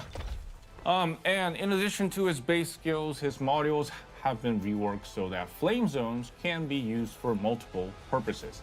And similar to Serena, please do understand that these are not the best in slot builds. So let's start with his, without his Transcendent module. So yeah, skill 1. Is RK Reflux a new mod? They have it equipped on Blair. It's one of the RK mods. Seems like it, right? Yeah, so it's not RK Leak, it's RK. Yeah, okay, so it's a new one. I wonder if he'll go over it. Blaze Up, and Blaze Up can now be canceled, and the timing for creating flame zones Did that just create a zone at his feet and the enemy at a distance? Unmodded? They need to do this for Supply Moisture, by the way. This needs to be how Supply Moisture works. has become slightly faster. It also creates like additional flame zones at enemies around Blair. And as like the skill's effect range increases, the number of flame zones that can be created also increases as well. So I've got a lot of enemies here, and then oh, it's auto. That was kind of awkward. I don't like that. So you see how there's enemies everywhere? It's auto-targeted like Valby's bouncing thing. So he activated it while he's facing forward, and then the mob to his right got the puddle. I feel like maybe, I don't know, maybe there should be a better targeting for that, but watch. A lot of enemies here, and then that I think is kind of awkward. At the end of the day, it's not the biggest problem because obviously it's there, but I feel like this is kind of weird. Like if you're facing forward, there's enemies everywhere, and you activate it, and it auto targets to the guy on the off screen. That's a little weird usability wise, but I'm glad that he gets a feat and that there. And keep in mind as well that if this is at max range, this looks like minimum range. If you have max range on this, these are going to overlap, and it's probably going to be fine. Lots of flame zones around Blair and around. I swear 80% of these went to the wrong target. Every single time he pressed that, it did not go to the enemy I was expecting it to. He activated it, and it was some guy off screen or in the corner that got the puddle. That felt weird. Enemies as well. But again, once it's max range, it probably overlaps enough that it's not really a huge deal. But for skill 2. By the way, they need to do this puddle thing on Supply Moisture ASAP. Extinguish. Blair can no longer perform a special motion when casting the skill, and players can use it even while using a firearm. This is really great to use. So I'm using the firearm. Gotta get some green ones here. He can't get... I'm using the firearm. Even just using it right here. All three of those casts did not, like even he, while he's playing, he had to cast it 3 times to try and get the guy right in front of him, and it didn't hit any single time. And yeah, you can see I'm still being able to use skill number 2 even while using my firearm. Okay, cool. So now the second ability, the 2 you can use while firing. That's cool. That's nice. Yeah, the animation time down and being able to use it while doing other things is good. And we have skill 3. Burn Taste had its damage significantly increased, and defeating an enemy reduces the cooldown of Deadly Cuisine. Skill number 4. So Deadly Cuisine has also had its skill cast speed shortened, and the fireball projectile speed has been increased as well. And the giant fireball's damage has also been significant. I'm glad they're speeding up projectile speed. Hopefully they can keep that mentality up for the rest of the game. This is one of the things they struggle with too, is just how long it takes for some things to fire off and function. And makes there are characters in the game right now that are literally so incredibly powerful, but nobody uses because it takes so long for them to do their thing that it's just not really reasonable to use them. So hopefully they keep up with that idea. Significant increase. Nell, yeah, exactly. Takes forever. Take a look, yeah. Overall. I don't know if I've seen him use his one a single time and have it go where he wants it to go. Now, this could just be like a dev build, but I swear to God, every time he presses that one, he has to do it multiple times because where he's wanting it to go, it never goes there. It doesn't seem to a single time. I don't know if it's gone where he wanted it to go. I'm planning to use all of the skills. I got this, skill 3, and this time, let's use skill 4, and you can see, yeah, it's pretty quick, quicker than before. So yeah, these are the. That is faster. That's still pretty slow. Changes. That is still pretty slow. Let's use skill 4, and you can see, yeah, it's pretty quick, quicker than before. To go like 30 meters was like 4 seconds. And that's the increased speed. That's pretty freaking slow. That's still really slow. Yeah. It just jumps to where he's standing. No, so there's a puddle when he's doing the new one. It tries to target an enemy on your screen and puts a puddle under them and then puts a puddle under his feet as well. I'm just saying that every time he's tried to do it, the puddle that for the target it chooses to summon the puddle doesn't seem to be anything what he's trying to do. It chooses for you. It's like Valby's 1 or like Inez's 1 unmodded where it like chooses a target. It just, every time it's gone to like some random mob to the side of his screen. Now it could be bugged or it's like the dev version or something, whatever, but it does not seem like the puddle is agreeing with what Jason is trying to do. So yeah, these are the base skills for Blair's changes. And let me go on to his presented modules, starting with Flame Grilled Special. Yeah, I think You need cap, bro. because of the cooldown, yeah. There we go. Flame Grilled Special isn't working right now. There we go. You're good. You're good. I think we're gonna get there. Yeah, there we go. Yeah, so Flame Grilled Special. The Incendiary Bomb module has been changed to Flame Grilled Special here. And the existing Incendiary Bomb skill can be used when truly Deadly Cuisine is equipped, but Recovers HP when an enemy with burn damage is defeated. When landing a melee crit, triggers an explosion. Okay, so this is going to be kind of like the Mad Bomber build. It's another melee fire build. for the passive, there's a portion where movement speed increases when moving towards an enemy. Are they learning?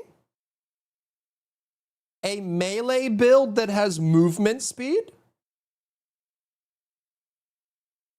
Oh, they're learning. What do you think of the dev video so far? Not too bad, not too bad. Afflicted with a burn.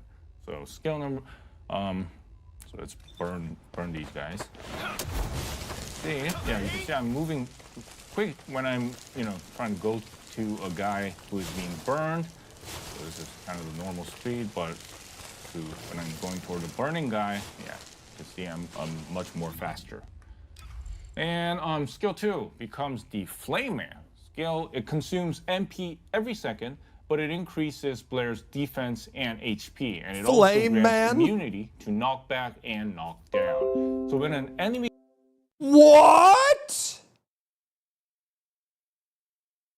A melee build that goes faster and has CC immunity?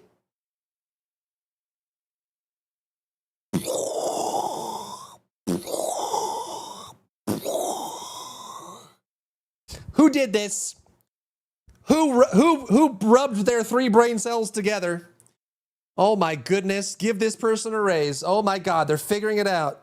They're learning. They're learning. Now give this to Harris. He gets defeated within a certain radius around Blair. Blair recovers HP and MP. So he really becomes this powerful Flame Man living up to the name. And yeah, I'm going to show 2 and 3 at the same time. So skill number 3, Hot and Spicy.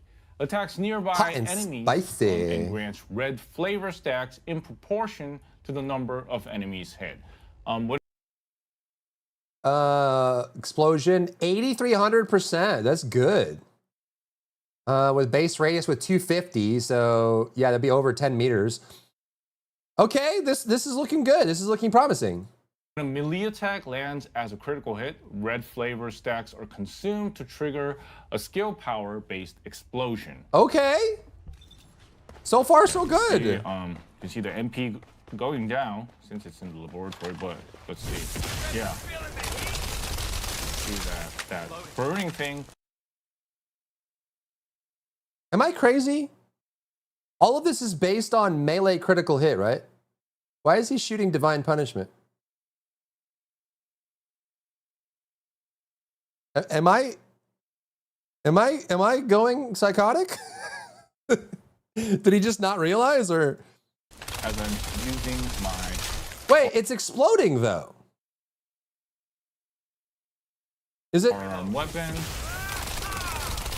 Is it not exploding? Well, you can see that. That. Oh, it's not. What? Flame Man buff. And, am I crazy? Oh, that's just Divine Punishment passive. Okay, okay. All right, he's just not using a sword. Okay, so imagine that if he was swinging a sword, when he melee crits, an explosion of some kind will play. Just close your eyes and imagine. Turn this off and move on to the next module, which is Truly Deadly Cuisine. And we got that. Overall, Flame Grilled Special does look good. Issue. Let's take a while to change our module here. This is Truly Deadly Cuisine. Okay. Great. As mentioned earlier, the incendiary bomb skill can be used when Truly Deadly Cuisine is equipped. Yeah, maybe it's not in the dev build or something. It's kind of used like this. So with the number of flames thrown is increased to 3, and the projectile creation time has also been shortened. Nice. And after using the skill, players can quickly switch to other actions, and flame zone damage has been increased as well. And the key in the changes is skill 4. Damage has been greatly increased, and when skill 4 explodes... I feel like this is still too slow of a skill. I feel like we're at a point now that there's so many characters in the game and so many builds. Unless they give us a very specific incentive to do slow skills like this, I feel like they need to stop doing slow skills like this. This is a really slow skill. While a flame zone is present, skill 4's cooldown is reduced. So that's slower than Glacial Cloud. That's slower than that. Like, that's really slow. That's a slow animation. So by linking the damage is crazy. It's not even a Nez crazy, but it's crazy. Skill 1, players can easily spam a lot of skill 4, Truly Deadly Cuisine. So they are doing the cooldown thing, I heard. Yeah, we'll get to it. Nice. 3 of them are with max range. This will probably feel good. And we got those flame zones here. Use skill 4. Yeah. So he does a twirl, then he points, and it's like a spirit bomb that just slowly moves and then I don't know. That whole skill animation, the travel time and projectile, that thing feels like it's kind of unreasonably slow. See, really, yeah, just remember this isn't the best in slot build, but you can see that the cooldown isn't very long, and you can easily spam a lot of the truly that we've seen fireball. Yeah, so All that right. was the second module. All right. Cool down a bit. Yeah, and That's- move. Yeah. All right, 2 good builds. Moving on to Backdraft. Yeah. Sorry about that, everyone. Yeah. Take a while to. He seems tired. Yeah, there we go. Or Jason. Backdraft.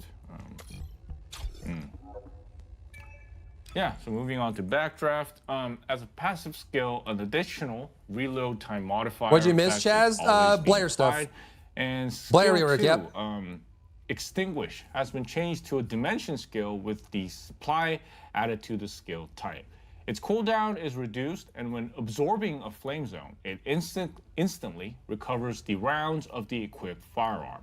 And on top of that, when using a beam rifle, additional damage based on skill power has been. Oh, they're making you use the fire beam. Yep. So there's a gun build. Every character has to have a gun build. This is Blair's gun build. And it sounds like they're trying to get you to use the truly deadly arson or whatever. When using a beam rifle, additional effects, extra skill power. Okay, so you're going to be running around using the beam gun. Are they also going to buff the truly deadly arson now? Added, so it's really expected to have great synergy with truly deadly arson Yep. or Kingsguard lance. Yeah. That's true. Well, today I just brought Divine Well, Punishment. it depends. Does the deployables from Kingsguard Lance, it depends on if that counts as using a beam rifle. Because if the turrets count, it's good. If you have to shoot Kingsguard Lance to get the trigger, I would say it's not. If the turrets count, it's probably really, really good. But yeah, let's take a look. That's not a beam rifle. It's not a. Jason! You can see. Jason! Yeah, my rounds are going up when I use skill 2. Jason! Firing and then Jason, I have a question. by using skill 2. That's not a So beam I'm rifle. sure, yeah, we can have a lot of much more interesting builds here. Jason! And the next one is, let's just wait a bit for Jason! cooldown, and yeah, the next one He is only has Classic Divine? Chef. What? Let's go to Classic Chef. For Classic Chef, skills 1 and 2 have been changed to singular type. Yeah, you can see singular. Wait, sorry about that. All right, got it. Yeah, there we go. Singular. You have to imagine. Yeah, both of them. Okay, so so for Flame Grilled Special, imagine he was using a melee, and for Backdraft, imagine he was using a beam rifle. have been changed to singular type, and a new skill 3, Overcooked, has been added. If you look at this, the singular type skill, it creates additional explosions from flame zones that have been spawned by Blair. What? Flame zones here. I wish he would have done this with range so we could see it. Does the Pillar of Fire expand with the range of the puddle? I wish we could see this with range. And then you use skill 3, you get this big explosion going up. All right, that's cool. Yeah, That's cool. yeah, he really does love it. And yeah, let's move on to the next skill.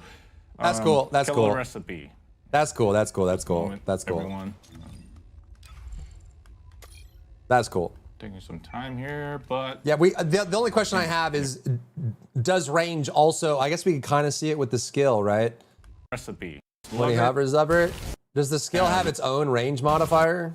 There. It creates Yeah, it does. Okay, so the explosion, it's probably separate, but it's not like matched up, but it's base 7 meters and it goes to 250, right? So that would be 17.5 meters. So that's a pretty, and that's per puddle. And that adds up. Yeah, he's Roy Mustang. That's pretty cool. Each additional Hop to bed, have a good sleep, explosions Silverhawk. from flame zones that have been spawned by Blair. Flame zones here. I still think the logic on the one needs work, but Yeah, we got this big explosion going up. that's pretty sick. We probably will, Silverhawk. Yeah, he really does love it. It does seem like And he can cast while moving. to the next skill. Killer recipe. Yeah. Just a moment, everyone. All right, Blair's cooking. Blair's cooking. Yeah, the sound is crispy too. Yeah, it's Taking nice. some time here, but yeah. Anyways. Yeah. 'Cause the enemies have Killer dots on recipe, them. Here we go. When using skill 1 in midair, it adds an increase to skill power and the overall airborne duration. And skill 3, flare okay. up, is Yeah, okay, also added. So Wha- Blair leaps into the air like this and deals powerful damage in a What, the narrow Street Fighter? area. Hey, And why does he do a Shoryuken? What the? It's entirely necessary, dear reader. I assure you. I assure you. Why does he kick? into the air like this and deals powerful damage in What the the? area. And for skill 4, Deadly Feast, Blair couldn't fire projectiles at the same target. He does another flip. What is he just like? He's a Street Fighter character now. Okay, so number 1 does more in air. Number 3 puts you in air. And then number 4 does projectiles and stuff. Does it do more in air as well? Returns MP and does not trigger cooldown if you miss. Okay. This time it's been improved so that it can be fired at the same target, being able to deal high damage to a single target. Hiya! Let me show you by doing this, by changing our enemies to Why-ya! got too many enemies here. Hiya! Yeah. Let's say you got one enemy. Forgot to use that in midair. So you're in midair and then use this. Use the wata. And, Wah! so that was skill 3. He's like Wait, it runs you forward. fire kick, which is pretty cool. It surges you forward and then you kick upward, but there's no knockup. That looks kind of funky. And yeah, by using Alright. skill 4, you can see that all of them going into this Okay. single target.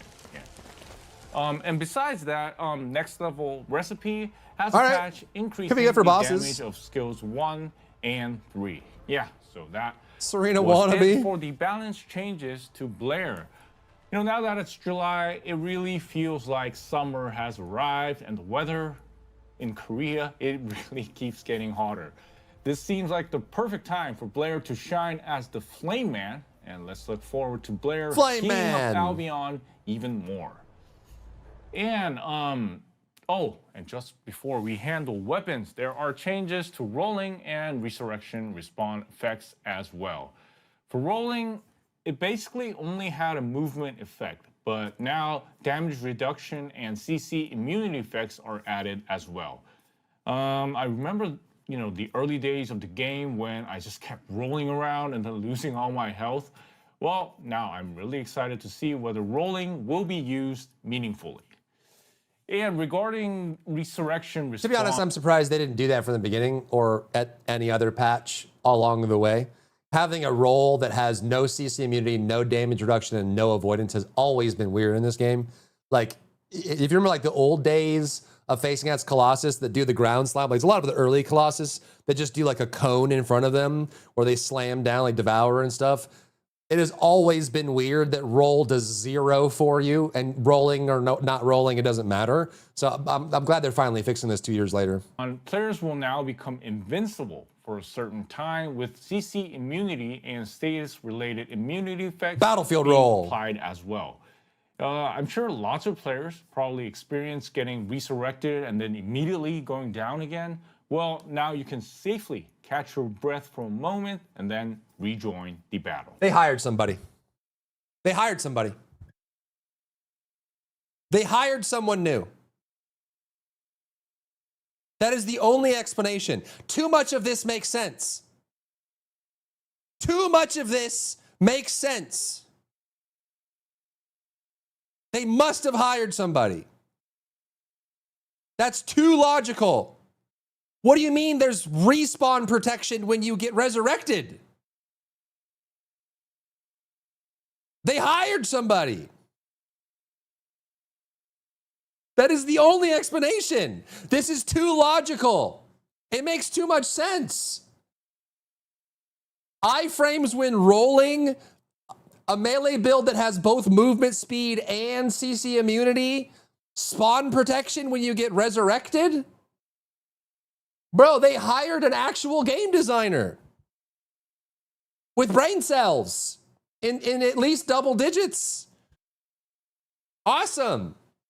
Hopefully, whoever this person is on the project and can make a lot of meaningful implementations. What happens when you roll? Right now, nothing. It's just an animation for distance. But every game on the planet, every action game on the planet gives you a combination of damage immunity or damage reduction as well as iframes in some cases, right? So it's important that the roll gives you that so you can use it for a reason so you don't get interrupted mid-roll and it gives you no reason to roll. So they're doing basically what every other game and game designer knows on the planet for very basic logical things. They're implementing them. Awesome.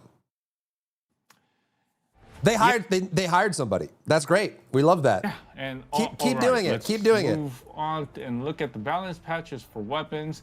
And first up is Divine Punishment. Yeah, for Divine Punishment, it's been changed so that when you use a healing or charging type skill, it grants a praise effect to yourself.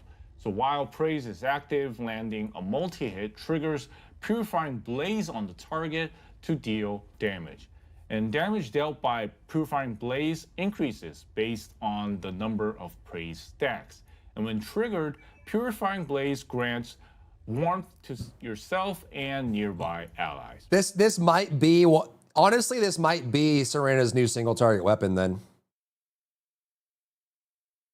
This is probably going to be the new Battlefield weapon for Serena. That's kind of crazy. Multi-hit general rounds and explodes for extra damage.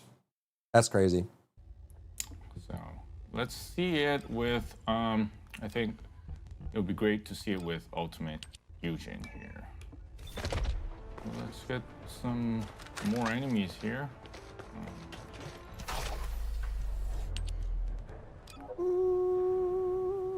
They hired some of the laid off Destiny 2 staff. Something. Yeah, something changed. Yeah, I'm holding the weapon and you can see on the left corner that I'm getting. What I'd like to see them do though is take this logical approach and then apply it retroactively. So go back to all the characters that make no sense and have really awkward designs and apply this same logic to that as well, right? So go back and give all the melee characters that don't have CC immunity, give them CC immunity, knockback immunity, give them movement speed, give these iframes, like go and clean some of these things up and add them back to the other characters that need them.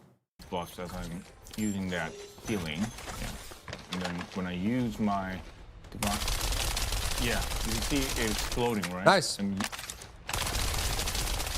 you can see on the left the buff. Worth binding dodge back, it seems like it. Weapon. So you gain praise like this. And when you have the effect landing. See, if we get iframes on the roll, does that mean you could avoid the coolon suck? So things like that, where, it seems like knockback immunity, man. Maybe you could avoid silences and stuff like. You could actually use a roll the way roll is in most other action games. A multi-hit triggers a Purifying Blaze on the target to deal damage. So when Purifying Blaze is triggered, it grants this warmth effect that raises all attribute resistance and increases HP and shield recovery. They need to rework attributes or like status. Attributes in this game has always been the biggest troll stat. Like resistances on character and attribute on weapons and abilities has always been so bad. Like the whole system needs to be reworked. It's pretty useless. Modifier. So in many ways, it seems to have become a weapon that can support party members a bit more easily. And let me go back to Serena. And then yeah, Divine Punishment on Battlefield Serena is probably going to be really good. The final masterpiece has become much easier and simpler as well. And hitting a normal monster, it causes a chill explosion at the hit this location. is the same and thing? applies frostbite. And on hitting Applies an frostbite. elite or commander, icicles. Wait, there's a bunch of things in the game that require frostbite, right?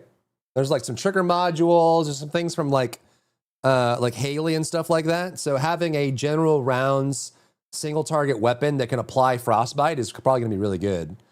So this is basically the same thing as Divine Punishment without the need to heal yourself or heal somebody. So it's just a frost explosion that applies frostbite, but that's cool. Fall onto the surrounding commander monsters. For icicles, I can't be able to show it today, but the more targets there are, the more the damage decreases, and hitting a weak point increases the overall icicles damage. So take a look. Status event is the most irrelevant? Yeah, it is. Yeah, you can see all these explosions, ice explosions going. Yeah, so that was the final masterpiece, and that was it for That's the huge. weapon-related balance. Final look. Oh my increases God. The overall They need to reduce that VFX. The particle system there is way too much, but that's bigger than I thought it was going to be. So, take a look. This is one more. Yeah, you can see all these explosions, ice explosions going. Yeah, so that Damn. was the final masterpiece, and that was it for the weapon-related balance. That's what she said? patches. And continuing on, improvements related to cooldown reduction are being planned. Yeah, this is a part that kept coming up in the Hi, past sweetie. Q&As. MP conversion and nimble fingers were almost mandatory, and they were mandatory. Well, with this improvement, we're adjusting the maximum reachable cooldown reduction value, while the base. The scary part is what's the likelihood that they get this transition right on the first go? Basically 0. So what they're going to do is they're going to low, because right now the max cooldown reduction is 90%. So if they lower the max cooldown reduction to 75%, that means in order for us to be at parity, they need to go through every skill in the game and lower the cooldowns. There's going to be some characters that benefit from that global change and some that aren't quite right. And so it's probably getting kind of awkward. It'll probably be a couple months before but everything settles, but just be aware of that. Hi, baby. It's okay. Skill cooldown values are being adjusted. Now, the maximum cooldown reduction value is changing from 90% to gonna be Jaybird. 75%, and the final cooldown descendants can reach will be adjusted to remain the same as. Is it hard to change the base cooldown value? I mean, technically it's not difficult. It's just finding the right number so that things feel good, right? Think about how many builds in the game right now are heavily reliant on a very specific cooldown reductions. Like imagine like unique weapon Freyna. Even at 90% cooldown, it's still kind of there. Some of the builds for Valby, like her one ability has like 3-second cooldown on it. Can you imagine if they don't get the numbers right and all of a sudden like Valby's little like projectile in her one is now like a 5-second cooldown instead of 3 seconds or 2 seconds, right? Like again, like those numbers, like they would have to, with the reduction coming down, they're going to have to lower all the cooldowns in the game. And what's the likelihood of them getting those numbers right? You know, like some of them are not going to be right, and it's going to be kind of awkward. As before. So for example, a skill that becomes 5 seconds after cooldown reduction is still 5 seconds. You just math formula, but cooldown- again, it's not that simple. There are breakpoints for every character and every build. Every character has 2 to 6 different builds that they can play. You could say, yes, oh yeah, just do a percentage and everything works. It doesn't work like that. There are going to be some characters that fall through the cracks, some characters that don't have the right number. You know, maybe like Plasma Bullet Inez, her dash goes to like, you know, a 6-second cooldown on charge. And then so you have time periods where you can't dash correctly because it's a little bit longer than it used to be, right? Even if they do a blanket treatment for the whole game, there will be many builds that don't feel as good as they did before because they didn't get the numbers just right or the breakpoints didn't line up based on the reduction. Related updates also comes on July 15th, so be sure to check that out. And yeah, last thing we'll see. in the build is, let me change it to HX. Yeah, there we go. Improvements to weapon core types. I remember the topic of weapon cores coming up briefly in the Descendant Fest as well. And this time, the cores of ATAMS, Disastrous Devotion, and Truly Deadly Arson are being adjusted. Let's go through them one by one. First one is ATAMS, and the cores, which were previously 1 special core and 1 precision core, have been adjusted to 2 hit cores. Dang. So ATAMS has 1 free, 3 red, and 1 yellow. Not bad. For Disastrous Devotion, which Zastra's is for 1 free, 1 green, 1 yellow, 1 orange, 1 red. The whole rainbow, huh? previously had 1 special core and 1 precision core, are 3 red changed on to ATAMS 1 is crazy. Firepower core. I thought it was quite simple. I mean, from a high level, if you think about it logically, it is quite simple, Bell. But in practicality, it's not, right? Because some builds do require specific numbers or specific breakpoints. And I can tell you, as someone who has done global sweeping changes to games hundreds of times, there are always a subset of those things that don't feel right, even if you apply the logical math to it overall. Every single one of them is still going to require some hands-on, okay, this now feels wrong because we did a global change to it. You can never get it right on the first go, unless you go through each one by one. Arson, 1 special core has been changed to 1 free. Okay, so 2 free, 2 blue, 1 green. Core. For now, these 3 are being changed, and as the creators mentioned as well, since weapon performance changes a lot depending on these cores, let's look forward to more patches related to weapon cores. So here's the next question that follows up from this. What happens to the weapons that have cores in them now? Which I think he should have mentioned here. It is a very important question. So if I have an ATAMS that's fully cored out right now, and the patch hits, what happens? Do the cores get removed and it gets reset? Do I get refunded for the resources I spent to put the cores in the weapon? Or does it keep the current cores and I have to make a new ATAMS and put new cores into it? Right? If that's the case, do I have to craft a new one? Can I replace the cores that are there? Do they stay in the weapon or are they forcibly ejected? You know, that sort of thing. Next up are new trigger modules. The first is RK Reflux. This is a module that pairs well with the newly improved Firearm Blair's Backdraft module. And when using a firing enhancement skill, it grants RK Reflux, and while having that effect, maybe PSA then. Attacking a target that has taken damage from ground. Hopefully they give a refund, yeah. DOT type skill within 3 seconds triggers additional damage. Only 3 weapons, Potato. And the second one is RK Blaze. RK Leak, RK Reflux, and RK Blaze. Okay, got it. This is firing enhancement, gives you reflux. Attacking a target that's taking damage to ground dot triggers additional damage. Okay, additional damage to ground dot targets. Okay. Additional damage. This is for firing enhancement. Who else has firing enhancement and ground dot? Is that Supply Moisture? Supply Moisture has this, right? I think. Viesa has this too, right? And the second one is RK Blaze. It looks like it. Using a tracking projectile while a levitation skill is active. This is only Serena, right? Does anyone else have levitation and tracking? I think only like Inez and like only Inez and Sharon have tracking projectile, right? But they don't have levitation. I don't think Kyle, does Kyle have, I don't think Kyle is a tracking projectile. I think it just shoots. I think this might only be Serena, maybe. Work well with Serena's new skill module, Archangel. So while using a levitation type skill, using a tracking projectile type skill triggers additional damage. Okay. It's like Sharon and Inez, but they don't have levitation. Water here. Yeah, thank you. Next, you're welcome. Moving on to additional updates for Onslaught mode. As mentioned in the Descendant Fest, level 4 is being added to Onslaught mode. That's And crazy. Level 4, Do you think this is going to be puggable?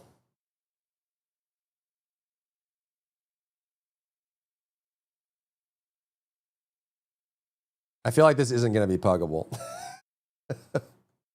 along with it, 12 new arcade parameters are also being added. And yeah, apparently it gets much more harder. And I think everyone will probably be curious about the rewards. For the rewards, the weekly bonuses are the same as level 3. However, by completing level 4, players can obtain more gold, superconductive cooling units, Kuiper shards, experience, and more. So there's no reason to do 4 then. Everyone's going to do 3. Unless 4 is like relatively easy. Other than prestige. The only difference between 4 and 3 is that the resources here are slightly elevated. The weekly bonus is the exact same. Much more compared to difficulty 3. So, and there's also a low chance of obtaining a rare alignment device or ultimate alignment device. So let's look forward to the new updates coming to Onslaught mode. And arcade activity will be improved as well. As you can see on the screen, it's been improved so players can view things in more detail, like total arcade activity, equipped weapons, and a detailed section showing the number of arcade activity that can be increased depending on each piece of gear. Arcade activity, it has become one of the most important values when it comes to enjoying game content. And in this situation, it seems like this newly added screen will let our players clearly understand how to increase the value further and grow stronger. Nice. And moving on to improvements to grouping the overall acquisition info. No new maps? This is good question. I'm I really know. glad to see as well. And it's an improvement that really lets us check acquisition info much more easily. And among the acquisition info list, field missions, infiltration operations, and special operations are being grouped together. And along with this, it has been improved to sort by most recently updated content. Really, I mean, even after playing the game for such a long time, it's really easy to get kind of confused sometimes, right? Yeah, and that's good. New players, they will probably need to check this a lot so they can know where to get the materials. So overall, it looks like this will make it much more easier for our descendants to check this. Yeah, so let's please look forward to that. They hired somebody. And many QoL improvements are also coming with the updates in July. Let's begin with improvements related to modules. So first, a module slot preview feature is being added. And in line with the cooldown reduction patch that I showed earlier, base performance will also be boosted. Additionally, it's been... I feel like this one needed more words. We're boosting the base performance of modules. Moving on. What? I'm cooking this build now. You're on Blood Mage now? We'll have to test tomorrow. But I have squeezed several cool pieces. This is nice now. Have a good sleep. See you later. Peace out. What do you mean we're boosting the performance of modules in line with the cooldown reduction patch? What does that mean? If they're lowering the maximum cooldown required and then boosting the cooldown modules, does that mean Nimble Fingers is getting a buff? Or is it staying the same? What modules are getting boosted? What performance is being changed? What does this mean? Improved so that when... Like he moved on like this was self-explanatory, but I feel like this absolutely is not self-explanatory in any way. We're boosting the base performance of modules. Moving on. Okay. Readjusting Ancestors modules, the expected damage increase and decrease value for each skill is going to be displayed. And beyond that, on July 15th, QoL improvements related to the radio communications presentation are also being planned. And let me also... What modules, how much, which one? Yeah. Coming on July 30th. The trigger module unlock requirements are being lowered, And by unlocking trigger modules faster than before, I'm sure new and returning descendants will be able to enjoy using trigger modules as well. All right, let's move on to skins. Yeah, first the waitress and mascot themed skins will be released on July 15th. And we also have the female descendant skin Awesome Service. And it is said to be the uniform of Awesome Burger, the best restaurant in Albion's residential district. Wow. Is Luna wearing anything here? Or is this like just covering the cooch and then? To be that popular, I'm really curious. I like the Daya's. burgers Daya's looks cool. And yeah, for male descendants, the common skin, Awesome Burger Guy on the left side. Freyna has also being pasties released, under and her. Yeah, it under her really top. brings a smile to your face the moment you see this. It's said to be the Burger Guy Bunnies looks good. mascot costume of Awesome Burger, and it's a mascot costume that naturally makes you think of burgers, and I'm sure it looks like it will advertise quite well. And additionally, Sharon's and Haley's skins are also returning. Probably a The leotard? Albion Maybe. Catted skin and the classic. I don't know. I don't know what's skin going on are over there. Also being re-released, so be sure to check them out. And let me also share the skins releasing on July 30th. Individual skins for Bunny, Freyna, Luna, Inez, Nell, and Daya, plus a pirate-themed male common skin are going to be released. I think, summer and pirates, they go really well together. It'd really be great to dress up your descendants with that pirate theme. Could be a banjo? Yeah, but it doesn't look like she's wearing anything. Through an event, players can also get Sharon and Harris's medical support skins, and let's check that out in the event section. Oh, and just one thing before I begin, the name of the events aren't final, so please do understand that they may be subject to change. And the first event is Summer Battlefield Support Operation Login. So every character is going to have a nurse skin and a maid skin. August 26th. Just log in to with participate. recolors. And the main rewards are Sharon's medical support skin obtainable on day 14 and Harris's medical support skin on day 35. These are skins shown on the screen and they turned out really well. Beyond that, we've prepared a variety of growth items as well, like Daya's Ancestors Module Selection Box, Ultimate Weapon and Trigger Module Selection Boxes, and Ultimate Alignment Devices. So be sure to log in and claim all the rewards. And the next event is Assemble event. So it's an event where individual and global missions are given, and players can earn rewards based on their individual contribution and completion rate. So this event is split into 1 and 2. And the first event runs from July 15th until August 6th, PDT, and the global mission varies slightly by the period. So week 1 is completing the Sigma Sector missions regardless of difficulty. Week 2 is completing the Void Intercept, and week 3 is a mission to defeat enemies.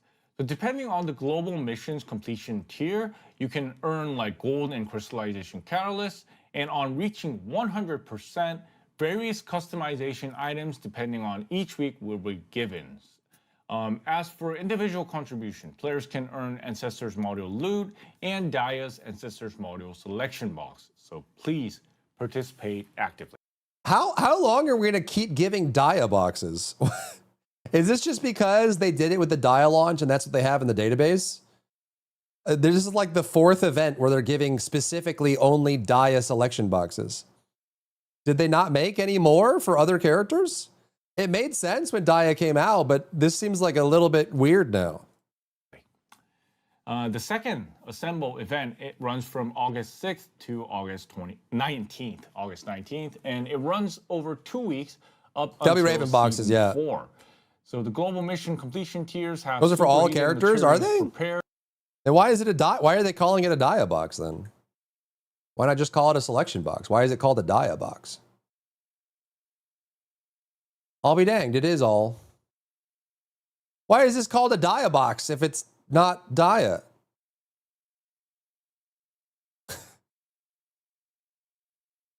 Oh, I guess it's up to the release of Daya. That way you can keep track of it. I guess that makes sense. It's weird to think about, but I guess that makes sense. It's a Battlefield box, basically. And the individual contribution missions have ultimate alignment devices, so please do participate in that as well. The next event is the Descendant Progression Mission event. So this is an event for new and returning Descendants. I would, below Lee, yeah. I would, Mastery if you're rank interested. 18. This event runs from July 15th to August 19th, with a second event being added. Because you're starting dying August to get 7th. one. There you go. Sorry about that, August 6th. Yeah. For Descendant Progression Mission number 1, completing missions for Descendants, weapons, fellows, vehicles, and more lets you receive a variety of rewards, like the growth support boxes or Yeah, I Descendant mean, when you explain it that way, it makes sense. I think most players aren't going to know when Daya released and who came before and after Daya. Like the people that are in chat or watching these dev videos probably can recall that. But I would argue that it's just not a good naming convention because, I mean, if I start the game today and I get a Daya box, I'm going to think that that's for Daya. You know what I mean? It does kind of make sense, but I feel like there's probably a better way to pitch it.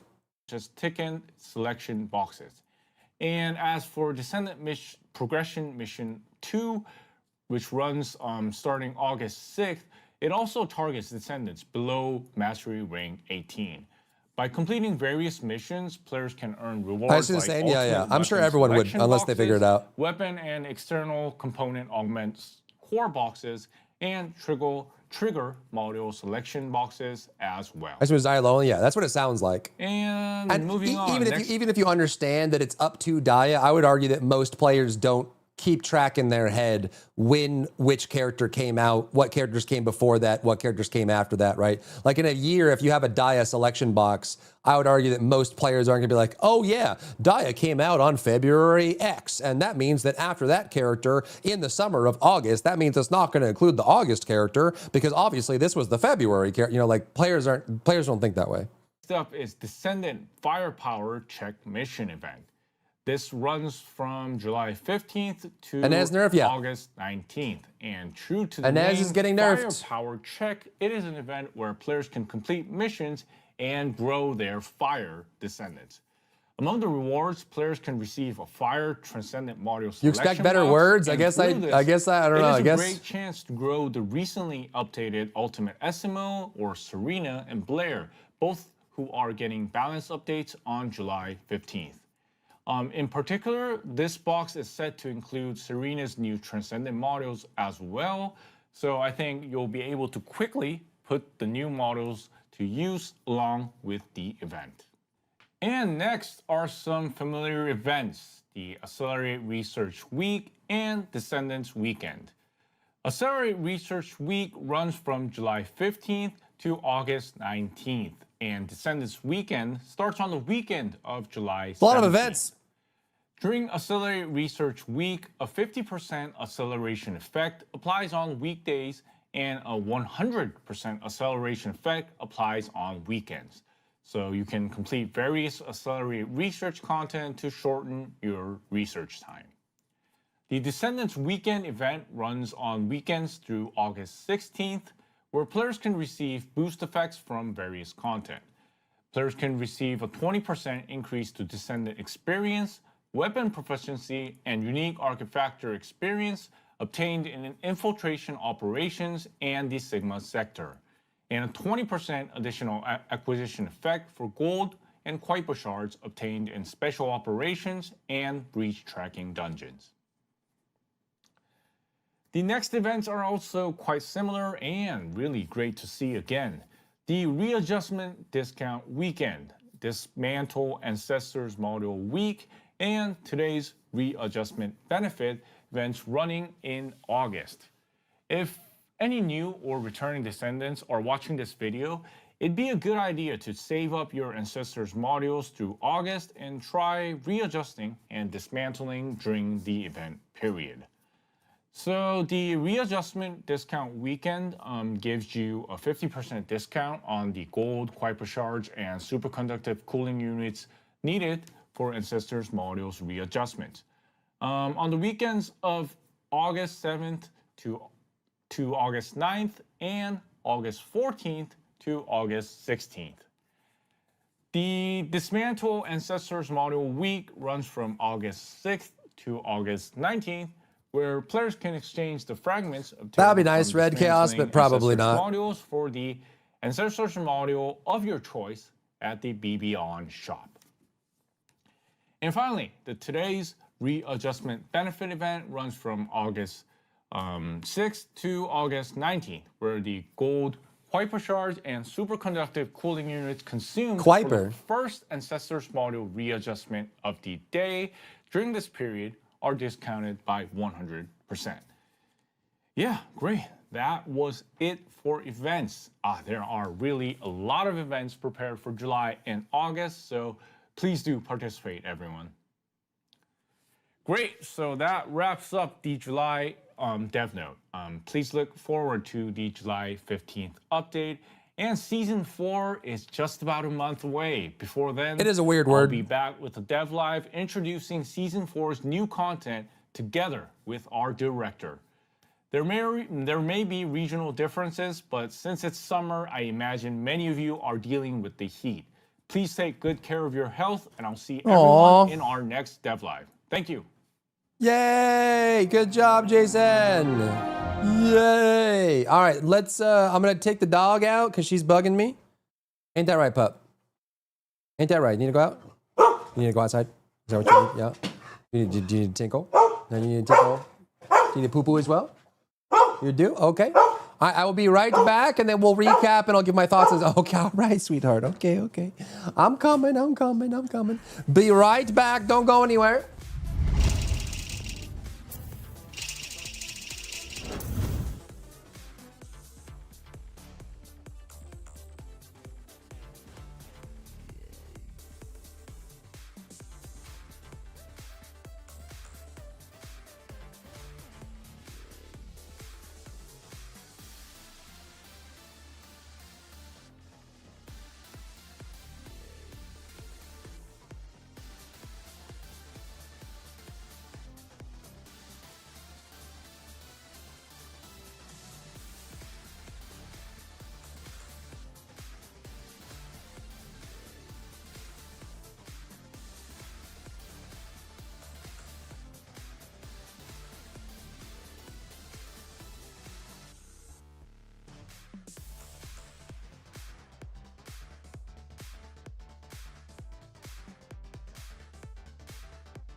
Oh, wait.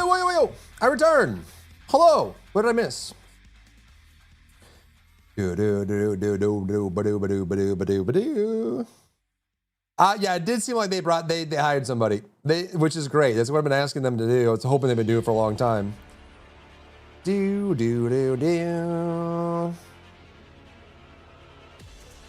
All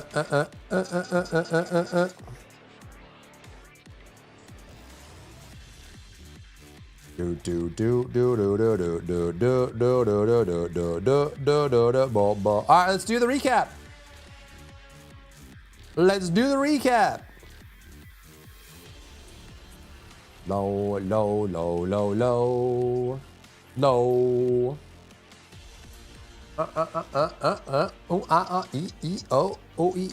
Did I get logged out? No, I'm still in.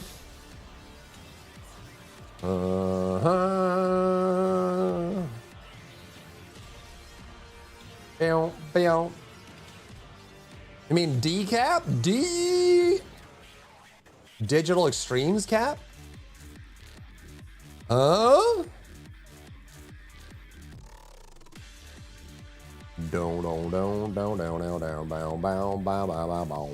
Wow. What do you get for these? 10 million gold and 1 million Kuiper. Is that worth? Probably not until we get these done, huh? I can do 22 of these. How much do I need for the event? Not enough hours? True. Can't talk about Warframe. It's illegal. It's illegal. I don't know. I'll just do them all, I guess. Whatever. Wally almost in one? Okay, thank you. Good point. We should do that. Okay, 22.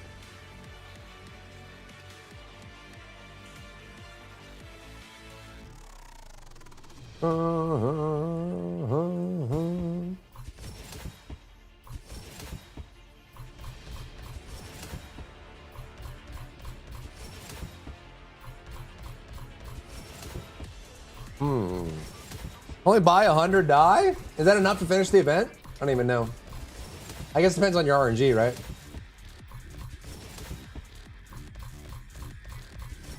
Heck the rules. What's a good boss? Do you be able to have in a combo with Gun Luna? I don't even know. ATAMs usually? If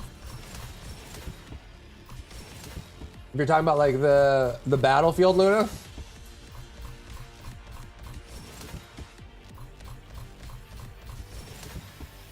It used to be a Deus Ex Manus, but I think ATAMs is better. Assuming you're talking about Battlefield Luna, not Battlefield Luna.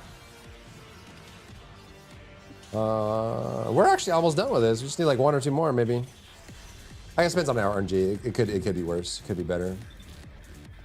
Do bo ba ba ba boo bee bee bee bo bo bo bo.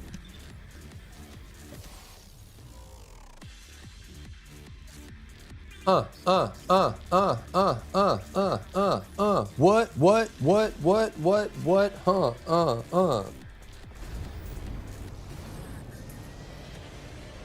What is Warframe? The frame of war. Are you being facetious? If you're being genuine, it's another looter shooter. If you're being facetious, I don't even know if the devs know what Warframe is anymore. It's a playground that they add stuff to.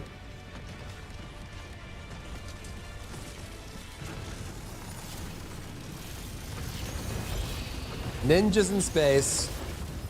No, yeah, I figured you were being funny. I figured. Gonna crash my wall. Gonna crash my wall. Crashing the wall. You feel better, Betty? You feel better, baby girl? Yeah. You feel better? Okay. Down, wow. What you drinking? Water. Enhanced water with vitamins and minerals, Marie. Lost the plot, but definitely still doing plotting. I think Warframe proved that you don't even need a plot anymore as long as people are having fun.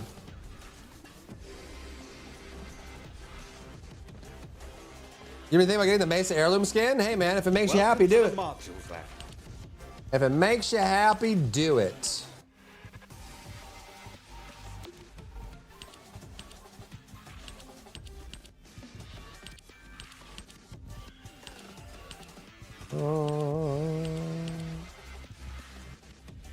I have so many overcharged shields that are perfect.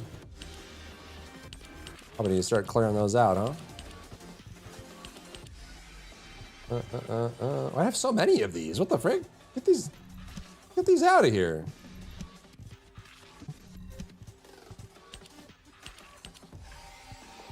How about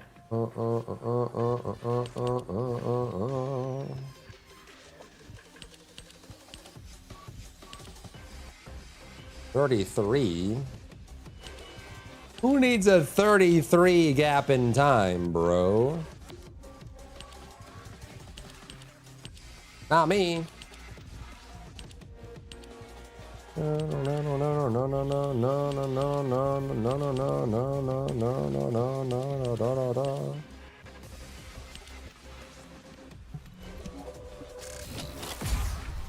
Alien World, you want to watch the Alien movies currently up to Aliens 3? Do it. Aliens Marathon. With the new Blair, do it, Bell. Yes, Blair looks good, man. It looks good.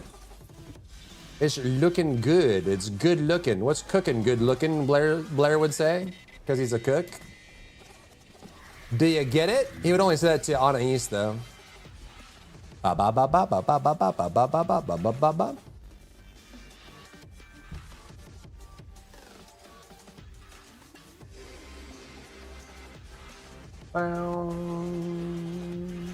Down.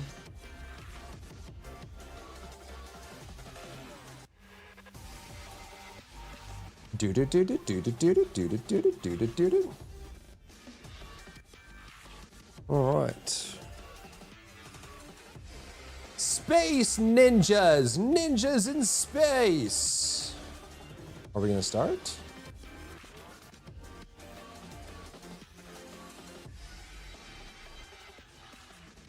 There we go. Jason Blair. Like this Jason or Jason Bourne? Bum bum bum bum bum bum bum bum bum bum bum bum bum bum bum bum bum. All right, let's do it. Let's do the Cap of Rees. Shall we do the Cap of Rees? Shall we do the Cap of Rees? We should re our caps. We should re our caps.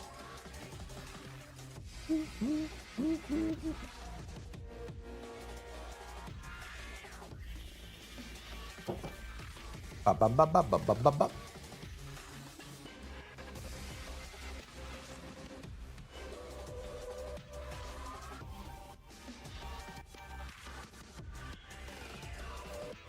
It is that time again. We have the update coming in 2 days for the first Ascendant, so let's recap everything that's going in this patch and include my thoughts as well. Do, do, do, do, do.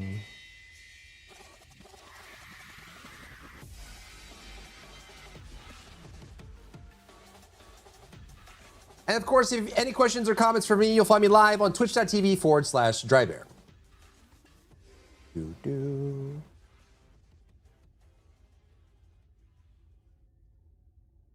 Alrighty then. What is this? This can go over here, maybe. Out of the way, perhaps? Maybe. Oh, can I get this to go over this way?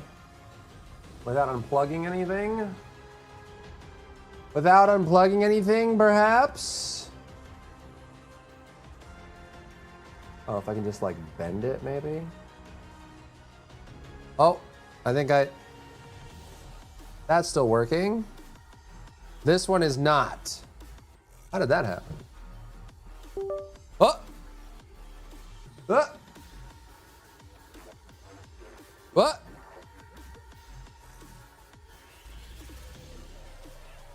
Uh-oh. What happened? I borked it. Hold.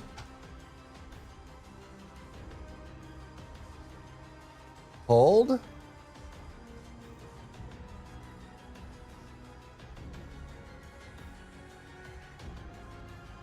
Back up from the camera. Back up from your face. What happened? It broke.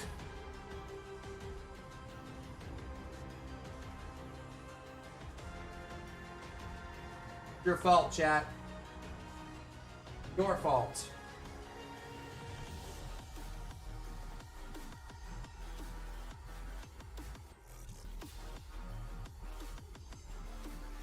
Sorry? You should be sorry, god dang it.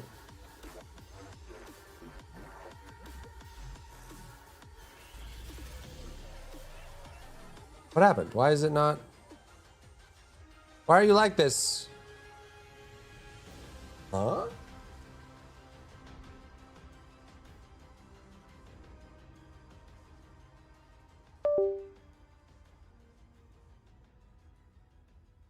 My computer, not yours.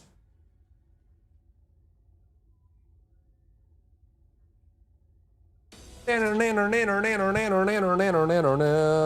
man, I'm just existing. Well, don't exist so destructively, bro. Okay, there we go. Is that it? I believe that is it. All right, let's see. Is this working? Can I do this? Yeehaw. Wait, I'm getting cut off. What the frick?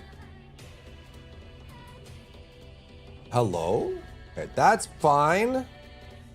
Now I'm getting cut off.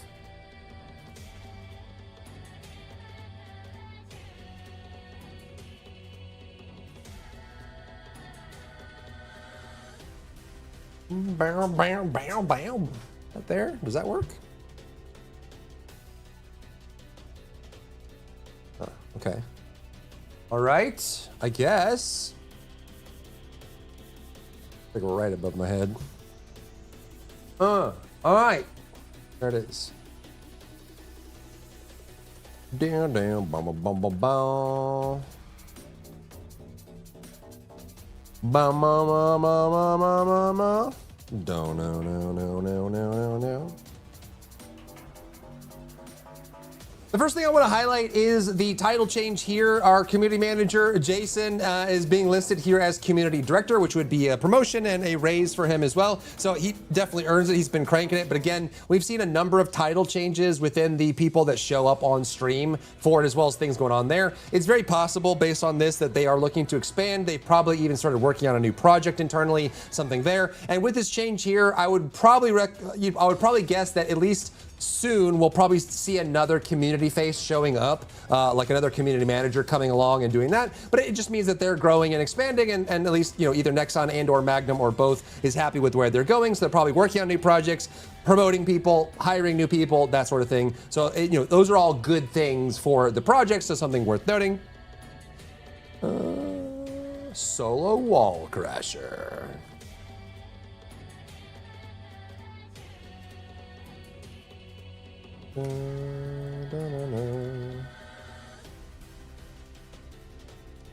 The next thing worth mentioning is they did talk about two major things to think about. One, Inez is going to be receiving a nerf. They didn't mention exactly what that nerf is going to be, but you know, even though they did mention that they would never do nerfs, they're never going to do nerfs, the new Inez is problematic. She is incredibly powerful, and it actually correctly identified that there are issues with Dark Current, her passive, causing lots of extra damage as well. So they didn't mention what. Just be on the lookout for an Inez nerf coming soon, probably for Season 4, I'd reckon. It didn't seem like it's in this patch specifically, at least not what I gathered there. So just keep that in mind. They did mention that they're also going to be making some adjustments and some buffs to Serena as well, along with the two new red mods that she's getting in this patch too. So keep that in mind. And a lot of people have different opinions on that. I do think that both Inez and Bunny are too powerful for their own good in a lot of ways. It's not that they aren't fun to play, it's just they power crept the whole game like crazy. I think they need to do a better job of managing this power creep. But you know, with that as well, they have acknowledged that Inez is incredibly powerful, and they will be making adjustments adjustments there. So drop below what you think about this and how you're feeling about Inez, whether you wanted her to be changed or you wanted her to stay the same, and how they're managing the power creep as we go along.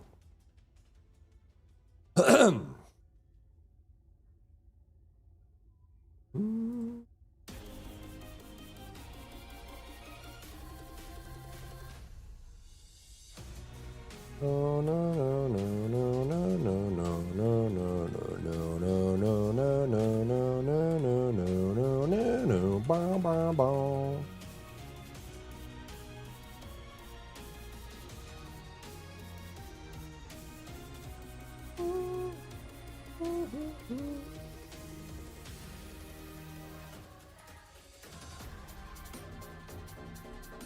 This is what we're looking at for the patch coming along here. We have some rebalance for weapons, some updates for the cores, some new skins coming along, which I know I'm blocking it right now, but I'll talk about these at the end of the video. So look for the cosmetics section with the timestamps down below as well. There's gonna be Void Intercept Extreme, which is a rehashing of the existing Void Intercept system for the Colossus bosses in the game. 2 new modules for Serena with some rebalancing for her. A pretty massive overhaul for Blair, which we'll talk about in a second. Trigger modules on the content, that sort of thing. But the big things here is going to be Blair, Serena, Extreme, and new cosmetics for the people that care about that coming along in this patch in 2 days on the 7th or on the 15th.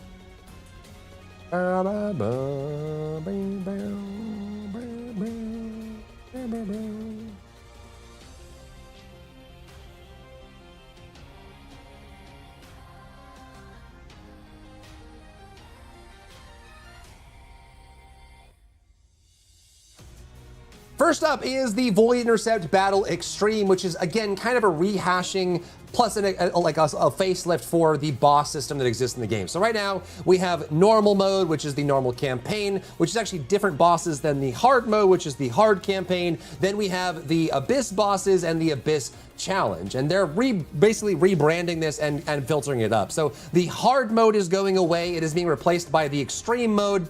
They're just words at this point. It doesn't really mean anything. So this is going to be the progression here. The big takeaway from this is that they're going to be reworking the Abyss system, like the Abyss bosses, to be a little bit more roguelite. So a lot of roguelite and roguelike games right now have an end game version where you can add difficulty by controlling modifiers. They're going to be adding that with this system here for the Abyss bosses, and then a build up from the hard mode, which is now going to be called Extreme, all wrapped up into one. So this will allow you to control how hard or easy the Abyss boss is, and you'll get more or less rewards from that as you modify it. But this system is coming in with this patch. These are all the hard bosses. It doesn't seem like they're going to be changing at all. It's just kind of like a repackaging of that whole thing coming in this patch. The big takeaway is going to be what the roguelite scalar system is going to be for the Abyss boss, and if it's going to matter, like, do you get more tickets from that? How hard does it actually get? How does it scale? And how does that work with the build you're running? It just gives you more freedom to control how the experience is for the Abyss bosses overall. You need a burger skin? Probably not. Probably not. So Cosmos will be concerning. You will see what I mean once they drop. They could be. It depends on how high it scales and what modifiers they allow for the scaling, right? Like it could be fine. It could be extremely problematic. Have a good sleep, Bell. Leg day have killed me. Good. That's the right kind of leg day, man. It's the right kind of leg day. Oy, oy, oy, oy, oy. Okay, yes. Yes. Yes. Yes. Battlefield leg. Battlefield this. Battlefield that. Battle, battle, battle, battle, battle, battle. Did you ever picture Pal's moves? I haven't touched it, no. I've just been farming expeditions and stuff.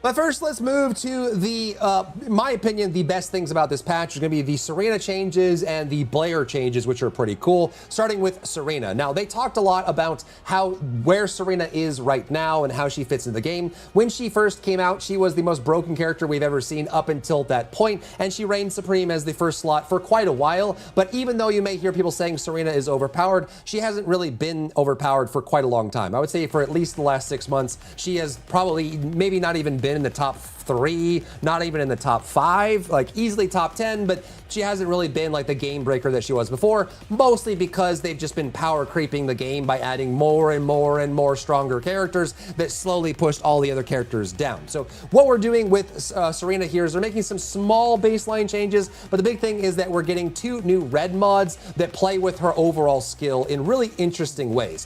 The first one is going to be the Battlefield Nun. Anyone that watches me stream knows that I really wish they would stop using the word Battlefield. We have 8 Battlefield mods in the game right now. It makes absolutely no sense. So we're getting another Battlefield mod. So this is the Battlefield version for Serena, and this is going to be her single target firearm mid-air style build, which is basically kind of what people have been using for Serena. There's like a Serena AoE build based on the weapon, and then a Serena single target build based on the weapon. But this is kind of like making that more official by giving us a red mod specifically for that purpose, and I can tell you that it's actually really cool. So the way this red mod works is it's just going to be when you're in the air and you hit weak point with a weapon, it will build up stacks. Those stacks can then be consumed when you pop your ultimate to spawn. You see these little little turrets that are spawning next to her right now. Those will spawn based on the stacks you have and then just go machine gun on the target. So hit a single target weak point, build up stacks, activate ultimate, go super machine gun, Gatling gun on the target for tons of extra damage, which is really cool.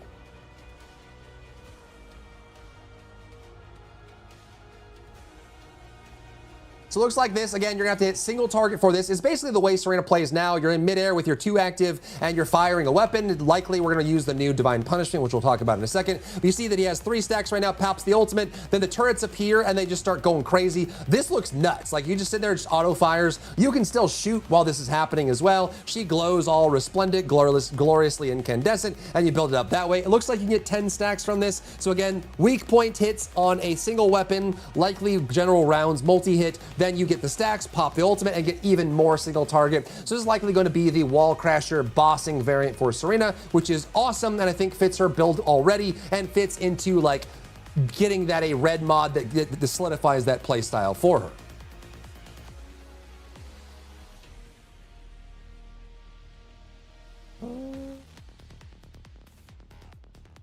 Next up is her Archangel build. I have, like, theoretically, this one on paper sounds really good, but I do have some concerns about how this one is going to play. So this is the Archangel mod, and this is essentially going to be her AoE skill-based build. However, the reason that I have concerns about this is that it feels a little bit like some of the more awkward builds in the game that just, it feels like it has too many steps for it to be reasonable, right? And so let's talk about what that actually means. The way this build works is her first ability and third ability and fourth ability get reworked. The first ability and the third ability fire something called Holy Fire. It is a projectile that will shoot out and hit a target and apply a debuff to the target that shreds fire resistance, which is great. It gives her more damage, which is really cool. So she can shoot out these projectiles with her 1 or her 3, and then the target gets a debuff on them.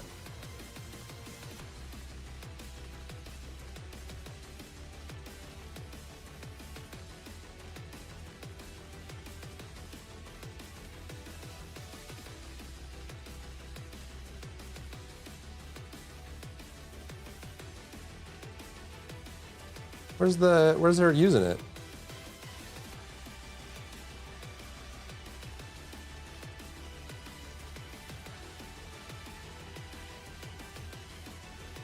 There we go.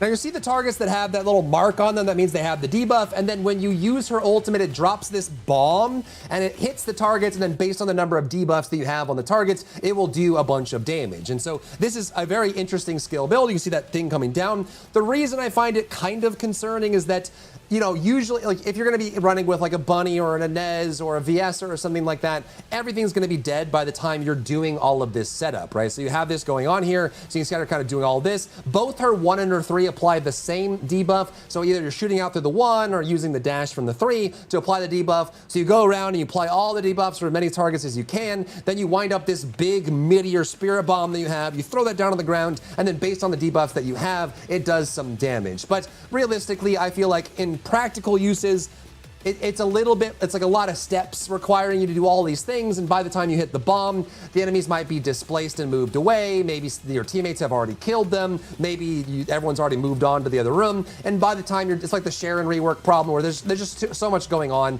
Now, the damage hopefully could be really, really strong. There's some synergy with rounds as well. You can still use weapons. So maybe you could do like a restored relic with this as well. But it does feel like even with like a projectile, you can see it kind of slowly floating down to the ground, hitting it based on range and things like that. Maybe once we get a full build with the proper ancestor module and the right range, this feels really good. But at least on paper, it seems like it sounds cool, but might be a little slow in the gameplay for the damages out there. But at the very least, it does feel like this is a pretty fun and interesting skill-based AoE build for Serena. The other thing that I want to mention as well for this is that the 1 and the 3 apply the same debuff, and the 3 is still a dash.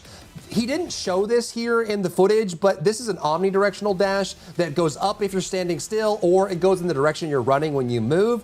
He only ever tapped it, which was a short dash. However, Serena's base kit with her dash, if you hold the dash, she continues flying for 1 charge.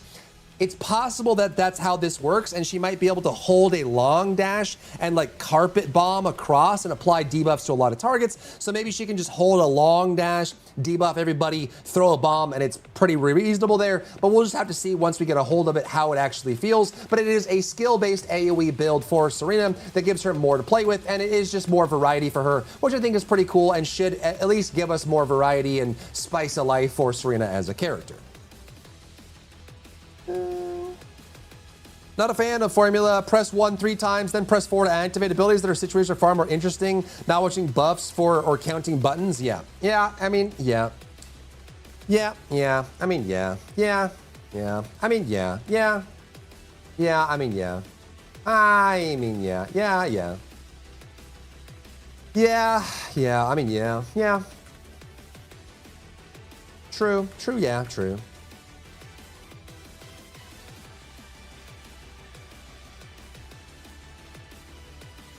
Next up is the Blair changes, and all of these I would say are really good. I think it's actually quite interesting to have these for Blair.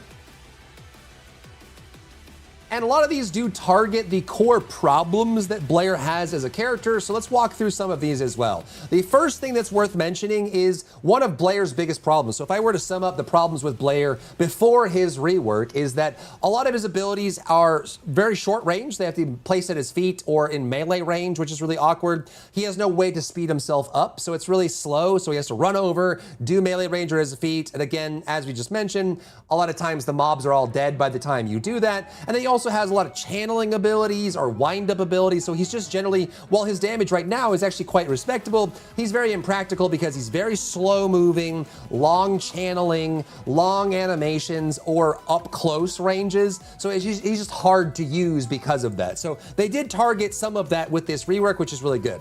The first one is the first issue we mentioned, which was his puddle right now, before the changes.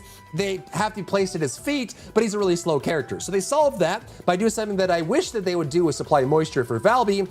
When he places his puddles right now, after the rework, it places 2 puddles. One at his feet, which you can see right here. It places a puddle at his feet, and then it chooses a random enemy in range and places a puddle under them as well. This is an automated feature. This is something that kind of functions like the Chain Lightning for Inez or Valby, which, at least from the footage that I saw, seemed like it was really hard to get the right target. As he was playing here, he ended up missing he had to keep spamming it over and over and over. As you can see here, when he activates, you'll notice that when he activates here, so you'll see how that just happened. He's facing a bunch of enemies in front of him. He activates his one, and you can see here just above my head, the puddle went to one of the characters off screen. This could just be the dev client, just this isn't fully implemented yet, there's issues, but from what I saw, he had a lot of trouble getting the puddle to appear on the target that he was aiming at or wanted to be on. Now, when you have maximum range on this and it's covering a lot more area, maybe it overlaps and it's perfectly fine, but I wanted to highlight it for people that care about this thing. So the one, by default, without modification, creates a puddle at his feet and also a puddle at an enemy in the area next to him. So that's 2 puddles, which makes it so that he doesn't have to run up to melee range to do it, and gives him more spread as well. And as you'll see with some of these red mods, there's a lot of synergy between his abilities, having puddles on the ground and then reacting to that as well. So that is a baseline feature for him that works really well. And maybe they'll just do some cleanups on how this targets, because it feels a little awkward, but we have some great options here. And again, what's shown here looks like it's minimum range. So as those puddles get bigger, there's more area being covered, which is great. And again, hopefully they retroactively add this to Valby Supply Moisture, which is a problem that she has, that she has to stand on her puddle to do the bonuses of Supply Moisture, her gun build, but it only appears on the target that it hits. So she has to shoot it, walk over to the target, stand on the puddle, shoot. Hopefully they do this tech for Valby as well. But this is a great change for Blair at a baseline.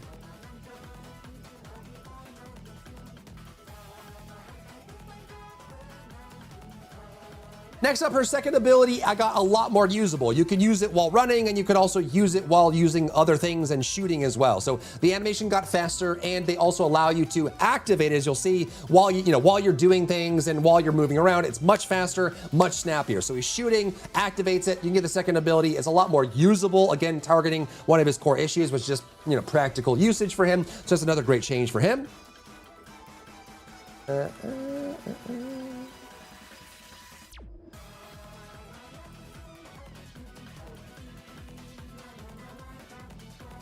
And for his channel ability, another one of his core issues as well, they added a damage buff and they reduced the cooldown for things like that. So you can actually get some bonuses on this. It should be easier to use and hold down the channel for longer. And hopefully with I think the red module is still gonna be in where it increases the cone and makes it wider. Hopefully that just makes it a lot more reasonable. And maybe even, it didn't sound like there was adding range in there, but maybe that's available in the future for him. But they're just making it so like the 3 channel is gonna be better. And that does it for the core baseline changes. So more usability on his second ability, more puddles both at his feet and enemy for the first one, and then a damage buff and cooldown reduction on the third ability just to make it easier to use while you're playing the character.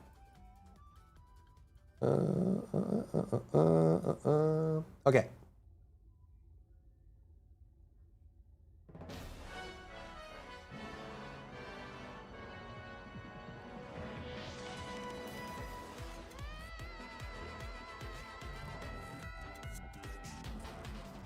Ooh.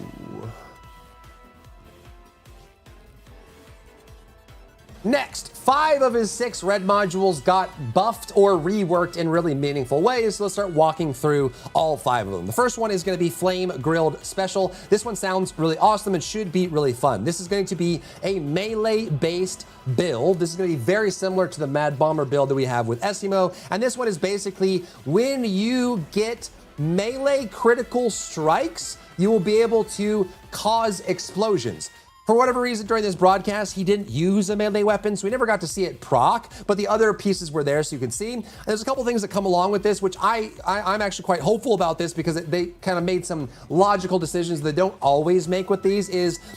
You can, this one grants movement speed. This is something they don't always realize when they do melee builds, is that melee builds have to have higher movement speed because they're running around more often than, say, like a Bunny or an Ez that's clearing the entire room without looking, right? So having that movement speed is great. So this one is, while you're moving towards a target that has burn on them, you move faster. It also, the second ability recovers HP while you have this up. And most importantly, while the second ability is up for this red module, you get knockback and knockdown immunity. This is something they don't always recognize with their melee builds. Even Harris, which is a melee-only skill-based descendant, has no immunity to silence, no immunity to knockback, no immunity to knockdown. So it's a character that plays almost entirely in melee range, but has no way to avoid those knockdowns and CCs, which in my opinion makes Harris a very awkward implementation of melee. But they remembered it this time for Blair. So while Blair has the 2 up for his melee critical strike build, he moves faster and has immunity to knockdown and knockback, which means that's kind of, in my opinion, the baseline for what you'd want for a melee-based build, especially in TFD, which has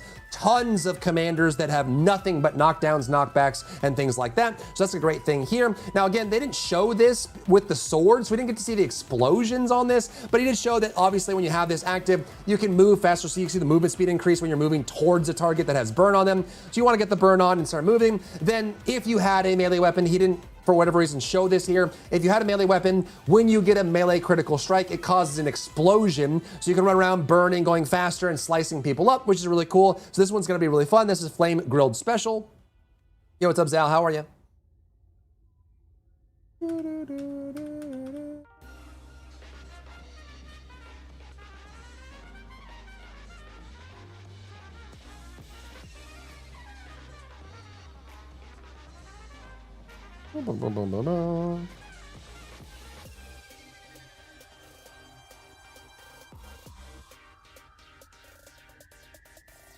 Boom, boom, boom, boom. Next up is Truly Deadly Cuisine. This one just got kind of a facelift, which is really awesome. The first thing is, for this one specifically, your number one, instead of having one projectile, has three. So it shoots out in a cone 3 projectiles, and that by itself is already a really great upgrade for this ability, for this red mod, because now when you shoot out the one, it's gonna shoot out a like, you know, cone trifecta of projectiles, which covers more area, gives you more stacking damage, and also creates more puddles on the ground for him to be able to play with, which is really awesome. So here, the video, boom, 3 projectiles come out. This is scaled by range as well. So this is gonna be a really nice facelift for this, which gives you more area, more control, an easier way of hitting targets, especially when you're closer up in range. That by itself is also a really nice option. And of course, you still have the big meatball that comes out. My concern with this meatball is that even though they did speed it up slightly, it does still feel like it's a little slow. So, you know, he does this big swirling thing, then he shoots, and the projectile moves kind of slow. The same thing with the Serena one. It just feels like it's a little slow compared to most of the other characters in the game, builds in the game. You got to build it up and just got this big projectile. But otherwise with that, when we get max range and you have a good build here, this could end up feeling really good. It covers more area, there's more projectiles, and the ultimate is a little bit faster than it was before. So we get a little more usability out of it. And this looks like it's still going to be pretty much good, but a little bit better than it was, which is, you know, more than we can hope for.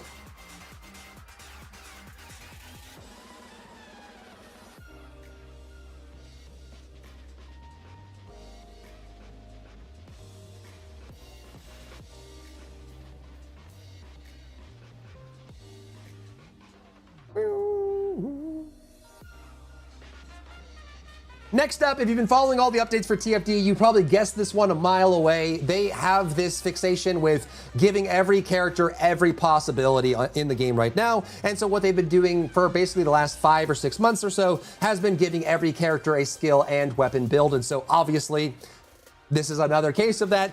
Blair had to get his version of weapon build, and that's going to be now with Backdraft. So what this does is that basically your second ability now recovers rounds, and it also allows you to get bonus damage when you're using a beam rifle, which you already know there's a beam rifle in the game that is basically named after Blair. It's called Truly Deadly Arson. It is a fire-based beam rifle, and when you have this up and you're doing the fire-based build, you get round recovery while your 2 is active, and if you use a beam rifle, you get bonus damage. Again, he didn't show a beam rifle. He didn't even bring out a beam rifle here. Maybe there's some issue with it in functionality, but if you had a beam rifle with this one, it would do even more damage. But this is a gun-based build for Blair. When you have Backdraft equipped and you shoot a beam rifle, you will do extra skill damage on hit, and it's a way for you to recover rounds, which is pretty cool. A shame we didn't get to see that in action, but that one is coming with this update.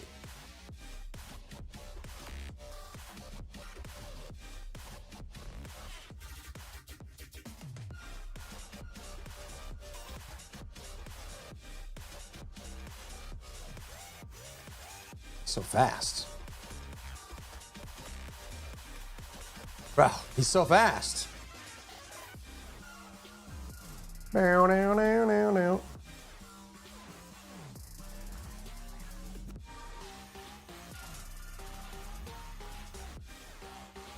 Next up is one that visually looks very cool. This is like a very cool factor kind of build, and that's going to be with Classic Chef. So what this does is very simply, it changes the modifiers, I think, to singular for abilities there. But the big thing here is that when you activate this specific one, your number 3, it will cause any of your puddles on the ground to erupt in a big lava explosion up into the air. These giant beams of fire come up and explode. So wherever you have a puddle, it's going to erupt like a volcano and shoot lava or like fire up from the ground, which visually looks absolutely stunning. So this sounds like it's going to be a really fun AoE based build, and maybe less so for single target than maybe like Killer Recipe might be, or like Truly Deadly Cuisine might be. But as you can see, when you put the puddles on the ground and then you activate the ability, it's going to cause this major fire lava explosion to erupt from the AoEs that are on the ground. The puddles are on the ground and do a bunch of damage.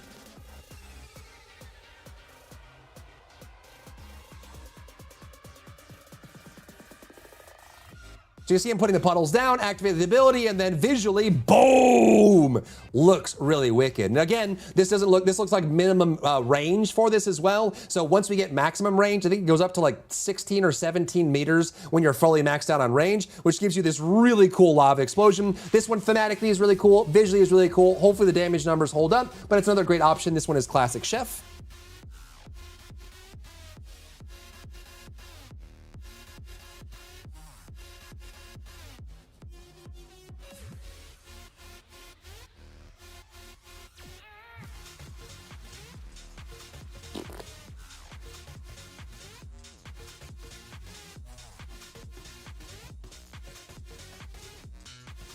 Lastly is Killer Recipe, and this one is an aerial build. This is going to change most of the abilities in the kit, and this one, it put simply, which we'll see in a second, this one makes your one ability, which is kind of like a pew pew pew pew, like you're throwing fireballs. It does more damage when you're in the air. And, you know, in basic game design sense, you know that if you have an ability that does more damage in the air, that should be coupled with something that puts you in the air so you can benefit from that, so you're not just double jumping around. And the way they solve that is that your number 3 is now a kick that throws you up into the air. So you can kick up into the air, do damage, then shoot a bunch of fireballs with that as well. And then your 4th ability allows you to zero in and throw projectiles based on that. And kind of like Sharon's ultimate, it allows you to target a single enemy with that as well. So once you put this on, Killer Recipe, you see that little kick there, you see that? It puts you up into the air, but it's like this little wata as it goes up. It's got its own special animation and stuff as well, so let's kind of go in there and see this. You'll see when he's in the air, he's doing the pew pew pew pew pew pew pew, like the channeled, and it does damage while he's in the air, and he's got a slow fall effect as well. The 3rd ability is like this dash kick that puts you up in the air, so you'll be able to kick, go up in the air, deal damage, and then go pop pop pop pop pop pop pop. And if you have the stacks based on that as well, once you have full charges, you can pop the ultimate, which shoots a bunch of projectiles out and then hits a target, and all of those can zero in on a single target as well once you do it. So you see him doing the pew pew pew pew pew based on that. Then you can activate the ultimate and do a bunch of damage from that as well. So here's the charge up, charge the target, they all shoot out and hit there. This one should be another fun build. It's probably gonna be more single target than some of the ones we just saw, but it is thematically very cool and fits really well for Blair. So again, all in all, some nice base changes to the kit, some nice changes to the red mods, and a lot of variety for his builds. Hopefully these are all viable and have good damage numbers on them, but overall it's some good stuff to see. Anyone catch the type changes for Blair? He's got singular and dimension, I think. Classic Chef is singular, core is dimension. I think there's one that changes everything to dimension or something. I mean, he's already dimension now, but. Bow, bow, bow, bow, bow.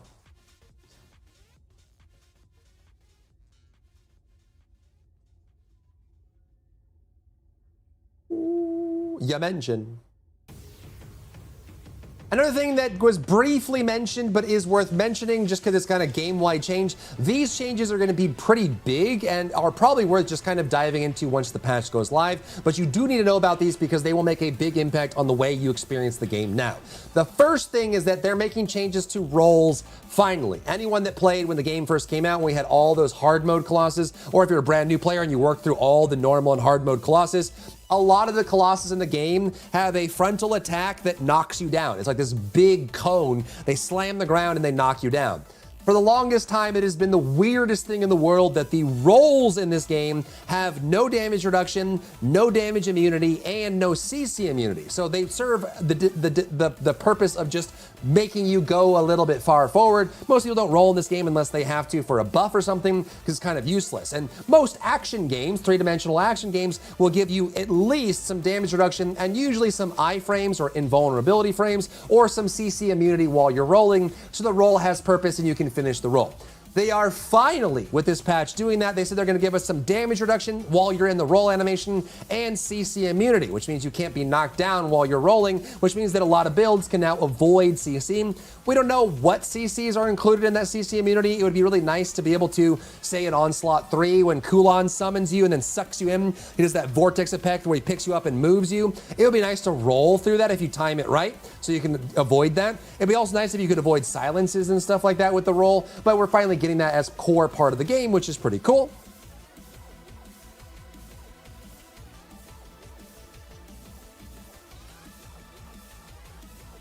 I think.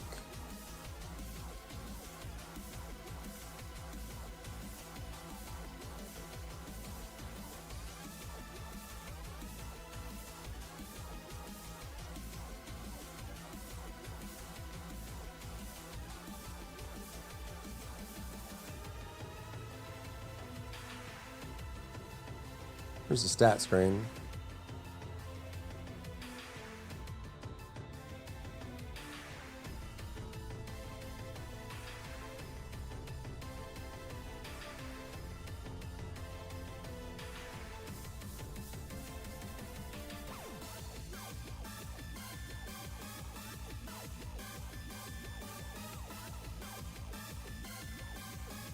Stat screen? Was it earlier?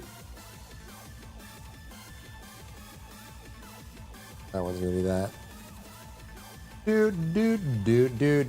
I guess I missed it. Was it earlier? Was it after Blair? Must have just like flashed it briefly. Maybe it was like mega early. Like before Serena or something? No, like he just started. Huh? He must have just flashed it at one point and then like immediately removed it.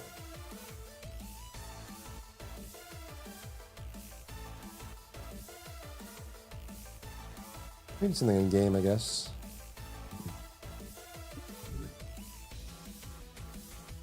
Bum. The next thing worth mentioning, which is going to be crazy once it goes in, is they're doing the thing they mentioned they were thinking about doing, is they're going to be messing with the cooldown calculation in the game. So right now, the maximum cooldown that you can get to is minus 90%. That is the maximum. Obviously, if you were at 100%, there would be no cooldowns. You can spam forever. It's currently 90%. However, that creates a lot of problems with the Descendant builds because it means that basically every build runs Nimble Fingers and MP Conversion to give you that little bit, and then usually like one or two of the focus modules to get you up to 74.3 or whatever it is for the max cooldown. Then you can get more cooldown from your reactor, ancestor module, or things like that. That's what has been the core of the game, but it kind of creates a lot of problems because every build is running these two modules. So what they're going to be doing is reducing the maximum cooldown from 90% to 75%. And your first reaction is the correct reaction, which is, well, doesn't that mean that all the builds are going to get worse? So what they're going to do, which is a global game-wide change, anytime there's a global game-wide change, there's always a risk that a lot of builds will get shuffled and get worse or fall through the cracks and get kind of awkward. So this is probably going to be an ongoing thing once they make the change this week, but they're going to be reducing the global cooldown cap from 90% to 75%, and then readjusting all of the base cooldowns in the game across all the characters to try and get to a similar level. However, the beauty of this is that if you don't have to get to 90% to be effective, it means that the builds have less pressure to get as much cooldown reduction, which means maybe we'll get a little bit more freedom to play around with different mods. Like maybe you could run Nimble Fingers and Time Distribution, or maybe you could run Nimble Fingers and 2 focus modules, and that might be enough if the base cooldowns come down enough. The big question is if the base cooldowns come down enough, and the likelihood that they get all of the numbers right on their first goal is basically 0. So again, some of these builds, like with the Valby build, where her first ability, even with water play, is still like 2 or 3 seconds with 90% cooldown reduction. Are they gonna get that right when the change happens? Like the Freyna weapon build, Freyna's core weapon, her unique weapon, has like a 2-minute cooldown on it. Are they going to get that right with the right math? We'll see. So just be aware of that, you know, after the change, when you come in, some of your builds might need to shuffle with the cooldown reduction. You might need to change some of the modules, and also builds that were feeling great before the patch might feel better and or worse when the patch goes live because the cooldowns are going to be shuffling around, all the abilities are going to be changing. So just be aware of that. This is a global change. This has big implications for builds, but hopefully once the dust is settled and they've done a good job of shuffling everything properly, it'll be a little bit easier to get to the cooldown that you need by reducing that cap and shuffling everything. But it might be chaotic in the near term, probably for the next couple months. They're going to be kind of chasing after fixing this up as it goes. But the long term, hopefully, is a better system.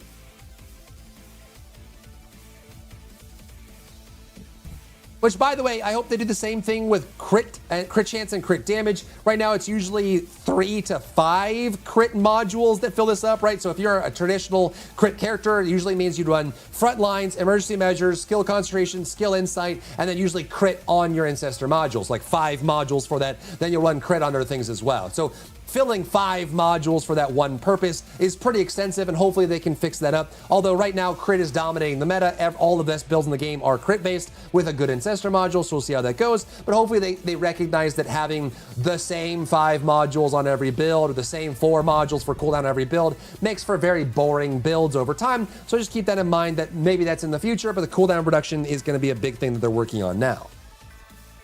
Well. Okay. Okie dokie. Next.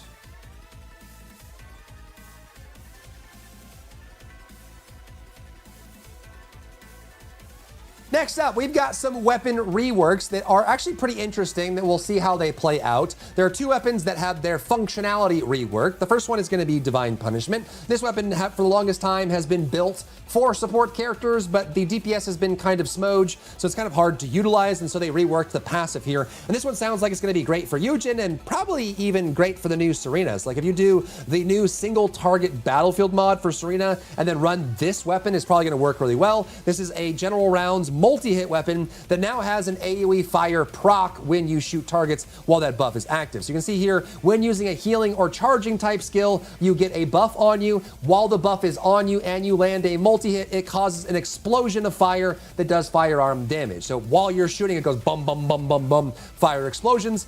The damage looks pretty decent here, 1800% with this, based on whatever, this is maxed out here, so that's the base error, plus additional stack of praise. So as you're using healing and charging skills, this gives you a nice explosion, which is pretty cool.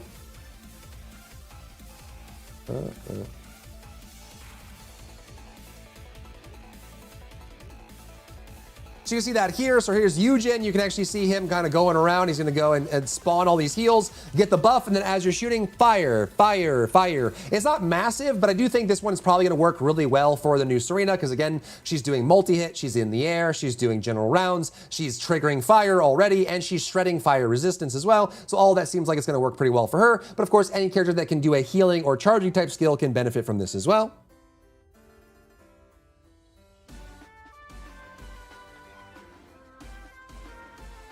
Next up is the Final Masterpiece, which is a very odd name for a weapon that I think this is the third or fourth rework that we've gotten for the Final Masterpiece. So maybe this time it'll be the final Masterpiece. But this one is the Final Masterpiece. This one has a new passive on it. The last one was a multiple elementals that can come out of it as well. The brand new one is just chill. So this one is very similar to what Divine Punishment is reworked to. So Divine Punishment got reworked to you shoot targets and fire explodes. This one doesn't even have the requirement of healing or charging. This one is just when you shoot targets, there's a trigger chance that when it triggers, it'll explode and do ice all over the place. This one has a double value to it. One, it's doing damage in a very large, generous area of 7.1 meters when fully maxed out, doing damage in an area. However, while it's doing frost damage, it also guarantees to trigger frost bite. And there's a lot of builds in the game, trigger modules, character builds, weapon builds that rely on the target having frost bite on them. So this one should be a very easy pickup for a lot of those. You could maybe even do Haley or Viesa things with this, and maybe other weapons and trigger modules that trigger off that as well. So you have this going on. This is just going to be a pistol, a handgun that does damage and explodes and does ice.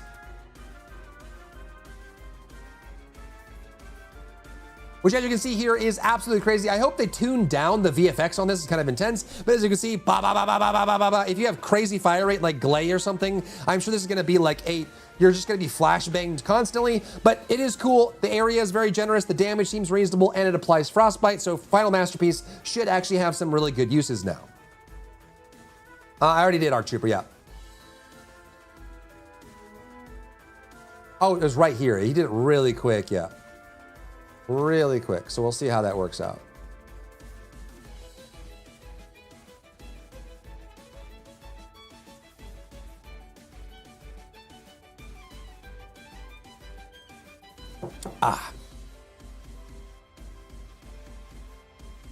Next up, one of the challenges we've had with this game, with arcade tuning and also weapons, is the weapon core types are selected for you arbitrarily by the dev team, and some weapons benefit from an excellent spread of the right kinds of weapon core slots, and some weapons are screwed over by having really bad weapon core slots, especially if they have a purple core, which purple cores really don't do much. They're very weak in general, and usually are one of the worst ones that you can get. So 3 weapons are gonna have their weapon core slots changed with this patch. The first one is gonna be 8 TAMs. As you can see here, it gets 1 free slot, 3 red slots, and 1 yellow slot. This is actually insane because 8 TAMs is a weak point firearm crit weapon build, and the red slot is great for it. Although this one is red and shows sprint speed, so I don't really know what's going on here, but we have these kind of showing here. So 3 reds, 1 yellow, and 1 free slot. This is gonna be great. However, You're probably asking yourself the same question I had, which they didn't answer in this stream, which is what happens to the weapons that we have now when the weapon cores change? They didn't really specify how they're gonna handle that, right? Because if it's already cored, they could do a couple things. They could pop the cores out for you and give you a refund for the resources that you had, like you used currency, you used materials to put the cores into that weapon. So if the weapon core types change, are they gonna forcibly pop the cores out? Do you keep the old version? And then when you add new cores to it, you can only override that core with the new core type. So does that mean you have legacy weapons that have old core types with the new ones being overridden, or do they force the cores out? They didn't answer that. We don't know how they're gonna handle it. Hopefully we get a refund for the amount of resources that we've put into the weapon. Hopefully they've been tracking that information. So we'll have to see when the patch comes out what they plan to do about that. But these 3 weapons are gonna have their cores changed. The first one is ATAMs.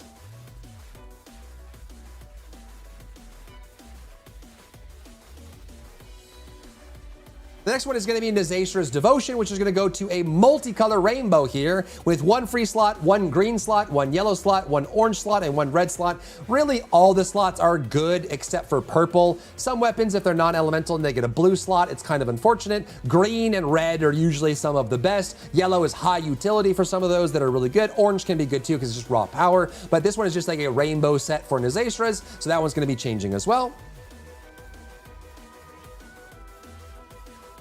Sideways buff for, actually the Luna Concert Bill, that's true. Yeah, ATAMs with more red slots is gonna be really good for that. True. I'm out of Ultra Balls? What the frick? And lastly is Truly Deadly Arson, which we're gonna be using for that new gun-based Blair build. This one is gonna be changing to 2 free slots, 2 blue slots, and 1 green slot, which means you'll be able to do fire rate, whatever you want up here, and then you can do 2 fire attack increases for here, which honestly, if it's gonna be a gun-based fire build for Blair, the weapon itself increases fire damage as well. Having 2 blue slots makes a lot of sense. So this one is gonna be pretty good. So again, we'll just have to see what happens with the core changes after the fact, but these all seem pretty good. Red slots for ATAM sounds good. More variety for Nazastra sounds good. And more blue slots for the elemental beam weapon also sounds really good. So overall, this seems like it's going to be good for those 3 weapons. Do you know if the Soulframe Founders Pack is FOMO? It kind of is. I mean, the game, I think, is eventually going to be free to play. So it's more just getting access to the game rather than what's in the packs themselves. So it depends on if you want to play Soulframe now or if you want to wait until it's free. You know? That's entirely up to you, my friend. I would just get the cheapest one and whichever one calls to you and then just run that if you just want to get access to the game now or try to get free keys. There are free keys out there for Soulframe. Actually, Soulframe contacted me this morning. We might be playing some Soulframe. Do-do-do-do-do-do-do.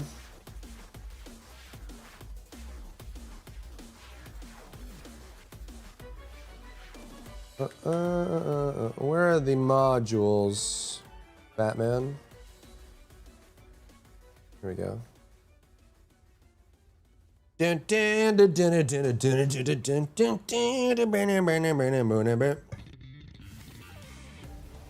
we've got 2 new trigger modules, Arcade Reflux. This one is meant for Blair, but I do think there are some other characters that can do firing enhancement and ground dot. I think Supply Moisture Valby should be able to do this, and maybe there's one other character that might be able to do this as well. So you need to have a firing enhancement type skill and a ground dot, which Blair obviously has. And if you use a fire enhancing skill and you hit a target that was recently ticked by a ground dot, and actually even Freyna might be able to do this too, this will just trigger additional damage. So it's just a way for you to do trigger bonus damage on this. This one's probably gonna be great for Blair's gun build with Truly Deadly Arson, just adding more damage to it. Viasa can also do, okay, there you go. Yeah, you're right. You're right. No Excalibur Prime ordeal or Soulframe? Doesn't seem like it. How far back do I need to go back? I missed when you explained for Inez. I'm not sure. We've been live for 3.5 hours, so probably maybe like an hour into the stream, so like 2.5 hours ago. I would guess. Next up is RK Reflux. This one,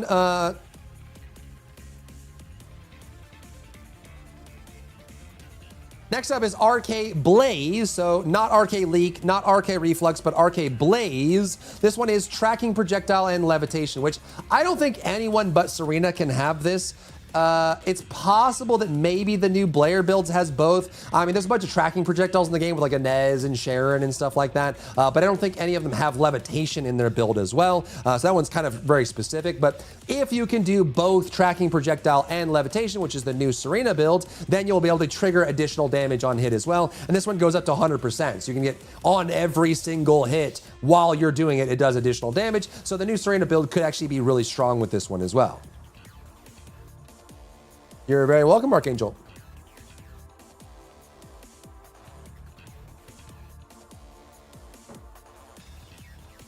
Next, Onslaught 4 is being added to the game. It's a difficulty above Onslaught 3, which is going to be kind of wild that they're going to be nerfing Inez and then we're getting Onslaught 4 as well. So it's going to be a difficulty above Onslaught 3. If you haven't done Onslaught 3, don't worry. They said that the reward up here, the weekly bonus for the good rolled AMs, or higher chance at them being a good roll AMs, the weekly bonus is the same for Onslaught 3 and Onslaught 4. So you're not going to get any better AMs. It's not going to be a better weekly reward. They just said that it's going to be better resources down here. So you're going to get more XP, probably more arcade tuning, more weapon XP. You might get a little more of the super cooling, more Kuiper, more gold. So it's going to be more of those. It'll probably have a higher chance for biochips, and they did say that there's going to be a small chance that you get more tuning rings as well. So it's going to be more for prestige and just a way to challenge builds, and you'll get slightly more materials and resources from it, but it's not going to be a better weekly bonus. It's just going to be a higher difficulty for Onslaught. They did mention in the Q&A for it that they would do new map for Onslaught 4.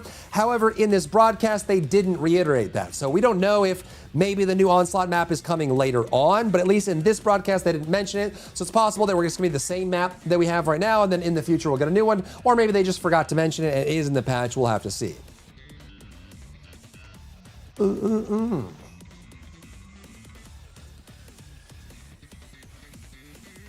I mean, we've got what, 1%, like 0.7% of the community has done Onslaught 3. Yeah, that's a good thing to mention, actually.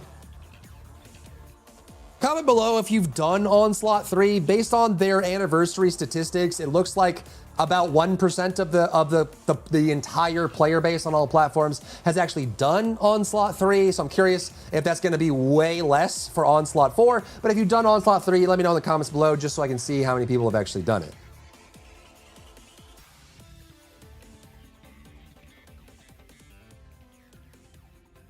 Next up on this one, they actually are going to do a new stat screen as well. So you see the top of the screen, there's tabs for this now. There's the stat info, and now there's a new tab for arcade activity. And this is excellent. So basically this is your gear scores. You can see on the left side of the screen. They added this in a recent patch, which is awesome because it means that for the harder content, they can require you to have a built character to join. So that what we had a lot of times with, like, you know, Abyss bosses or end game dungeons or Onslaught 3, people were showing up with no modules, 500 HP and dying, constantly doing no damage because they weren't built, they weren't prepared for that kind of content. So they added this gear score, this arcade activity, which is a representation of how complete your character is.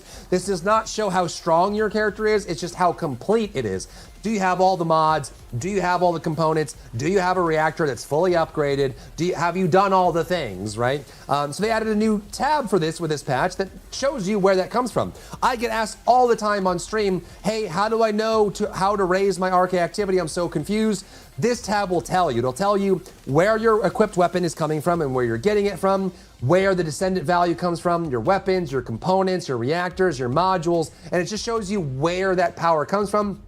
And it shows a total as well, which means you can see if you're missing, like your descendant isn't leveled up yet. You don't have all the modules properly. They're not leveled up. Your reactor isn't upgraded fully, right? It tells you where that comes from, which should help a lot of players understand where this gear score is coming from so they can improve it if they're under that value. To OS 3, yeah, dude, really, truly. They might do it in the next update. Yeah, maybe they'll do it in a future update. Maybe. Okay, then the acquisition sources. Another quality of life, they're doing a update to the library screen so that you can track basically anything in the game for like materials, and then you can also see all the sources that drop it. This one is a big one too, especially now that they're finally realizing that no one likes a material or an item that only comes from one place. They did that for years. Now they're finally learning that people don't like that, so they're committing to at least 2 places for every resource. Some have multiple, so like the superconducting and things like that. They're updating the library screen where you can actually look at materials in the game, and then it summarizes everywhere that material comes from, and they said it's going to be sorted by most recent content. So the most recent is going to be at the top, the least recent is going to be at the bottom. So you can see, oh, if I'm trying to get this resource, I can see all the places, and hopefully you can click on this as well and go queue up for it as well. So a nice cleanup for the library screen. This is going to be a really big update.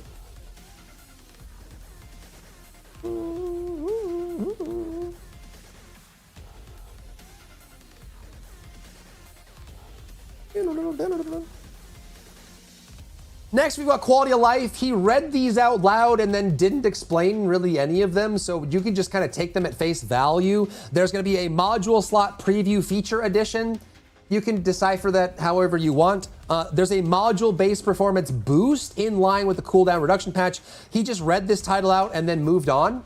I would very much like to know what module-based performance boost means. What modules? What are you boosting? What are you increasing? If it's in line with cooldown reduction patch and it's boosting the performance, does that mean they're buffing Nimble Fingers? Does that mean they're buffing MP conversion? What does this mean? He refused to elaborate further. So with this patch, module-based performance is being boosted indiscriminately for some reason, so just be aware of that. They're displaying the expected damage for readjusting assessor modules. That should be a nice change. They're improving the radio communications because this one is good for new players but doesn't really present that well. This is with Dr. Eckert, I'm assuming. And they're also lowering the trigger module unlock requirement, mainly because a lot of builds require trigger modules, but the levels required for them is kind of wacky, so that's going to be updated in this patch as well.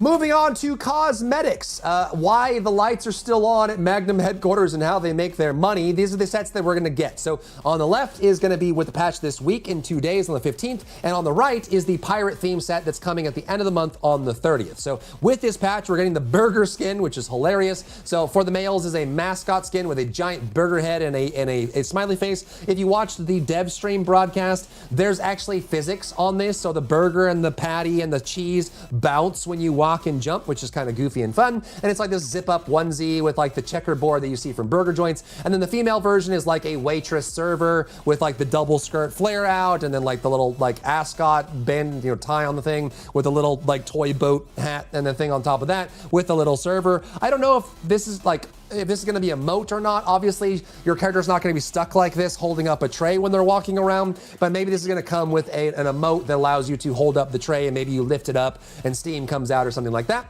And then at the end of the month, as you can see on the right side of the screen, is going to be the Pirate Pack. This is going to be Daya, Nell, Freyna, Luna, Bunny, and is that Serena?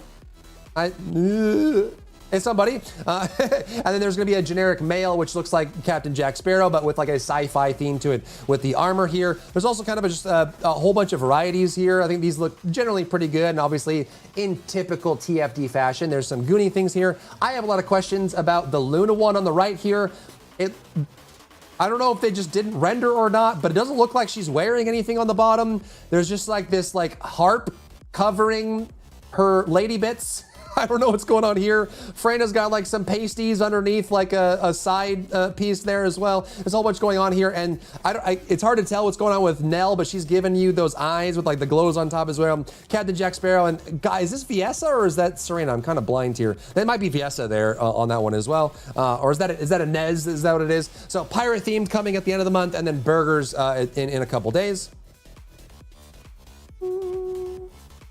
Is that a Freyna with nipple covers? Yeah, she's got pasties. I don't know what's going on here with this Luna one. It looks like she's not wearing anything. And there's like a harp that she's like holding over her crotch. But both her hands are up, so I don't, or no, maybe that's, sorry, I don't know. We'll have to see what that looks like. I don't know what's going on there. I don't know what's happening. Okay, and then we got events.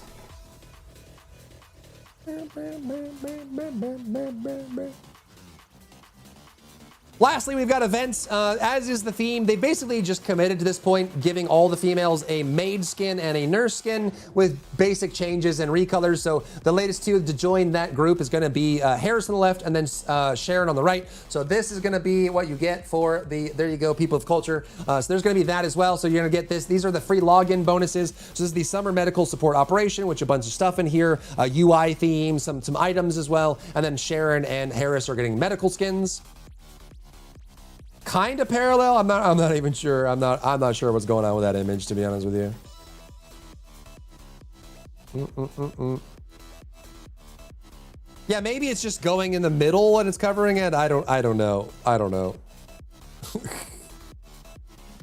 I don't know. I don't know. An assemble event is coming as well. This is going to be do things and get stuff. They have a bunch of these that go on all the time. We have one going on right now as well. So you're going to be doing things, which is Sigma Sector, and getting stuff. And it looks like some makeup for Eugen, whole bunch of materials, maybe a weapon skin and other things going on as well.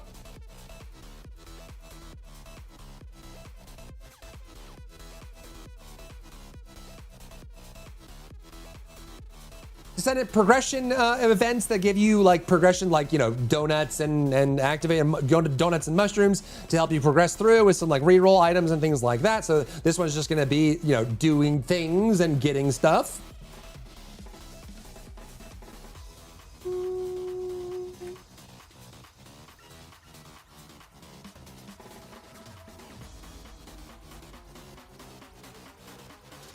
Another doing things and getting stuff. So you're gonna get a lot of stuff for this patch if you do things. So for this one is the 15th to the basically through the like the middle of August, right before season 4 goes live. This one is gonna be do the firepower check and reinforcement missions and get stuff as part of that. Some resources, some upgrade materials, and some currencies.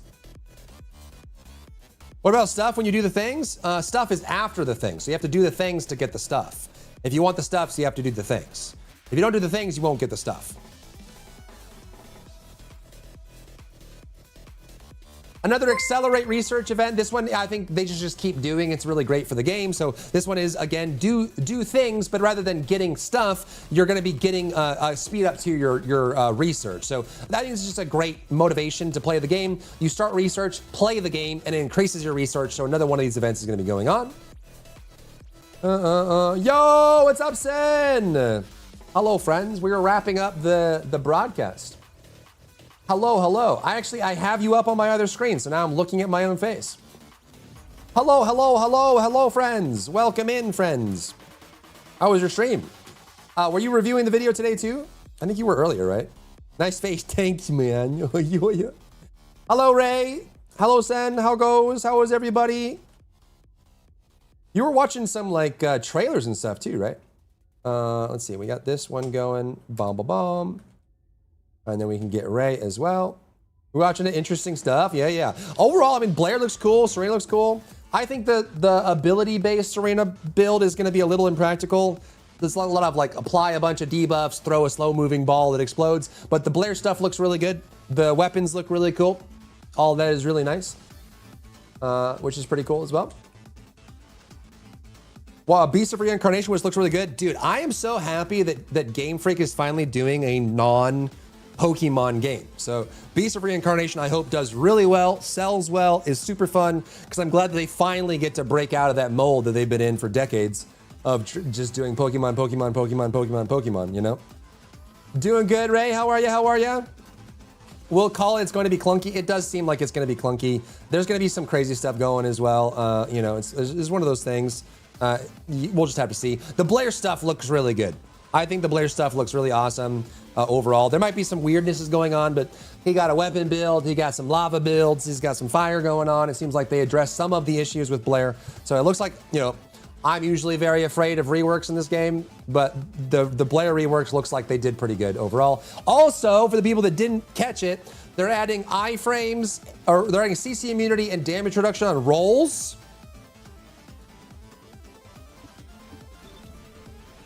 In my first Descendant? Could it be? In 2026? Great googly moogly.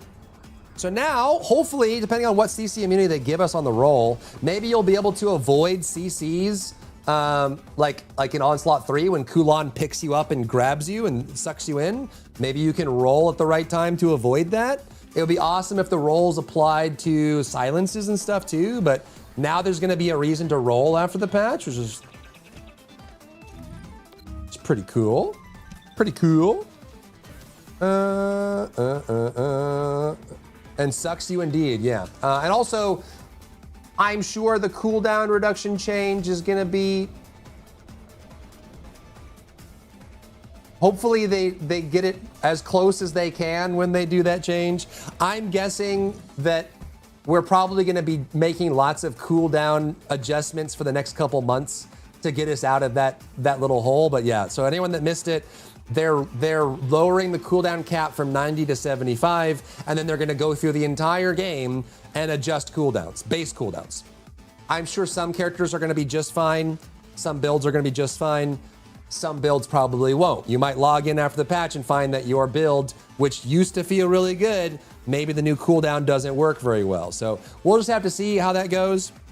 What was the reason for it? The reason is, for the longest time in TFD, we've had this problem where basically 8 out of your 10 modules are identical for every build. Like if you're a crit-based build, you run Frontlines, Emergency Measures, Concentration, Insight, and an Ancestor module. So 5 out of your 10 modules are chosen for you.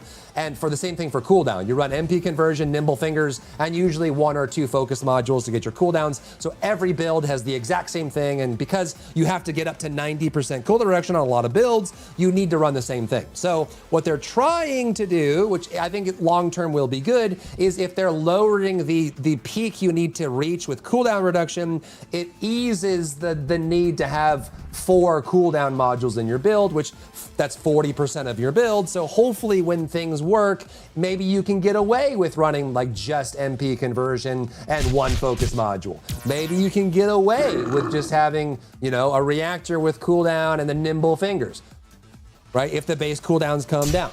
We'll see. That's the end goal. I have a feeling that a lot of builds after the patch will get worse before they get better. You might find out that maybe the unique weapon build for Freyna, you know, the cooldown is like goes from 10 seconds to like 35 seconds because they didn't math it right, and then you can't play that build until they fix it. We'll have to see. Hopefully it's good. I'm sure some will work, some won't. What's up, Tuska? Colonel, thank you so much for the 5 gifted. That's very generous of you. Thank you, thank you. You can avoid cooldowns grab by breaking line of sight. Yeah, I know you can break it with line of sight. That was just an example of being able to avoid CCs by using the CC immunity, you know? I'm just saying, in general, a lot of things in this game knock you down or knock you back or pick you up or tickle your balls or whatever. It's going to be nice to have a non-build specific option. Hopefully we get to a point where we get prime sure-footed or something, but it's a way to avoid CC that way as well. The cooldown change is huge. Yeah, it's going to be huge, and hopefully long-term it ends up being really good. It's a lot, Husker. It is. Yeah, it is. Build diversity, exactly. When in doubt, HP mod out. Yep. I know you can break line of sight with Kulan. That was just an example. It was an example. I am aware. In the Onslaught sweat, you can break line of sight and stuff like that. It's just going to be nice to have other options. You know what I'm saying? As an example. As an example. That is all. Hope you guys had a great time with Sir Sen. Chilling, vibing, thriving, doing the bungalow gribing. Gotta snag some raid folks and lurkers. Yeah, thank you so much for the 5 gifted, Colonel. I appreciate it. Thank you for the follows as well. I'm a huge main. Whatever happens, I'm with it. Hey man, that's the good stuff. We did this one as well, right? I think we're actually, what is it? Last one? Oh yes, the modules piece. This one. Miles, what a Hellsynth? Yeah, I'm down for Hellsynth. I don't know. Hellsynth might break this entire game. That would be kind of terrifying, but it would be cool. Being able to, I don't know, put other characters' abilities on another character.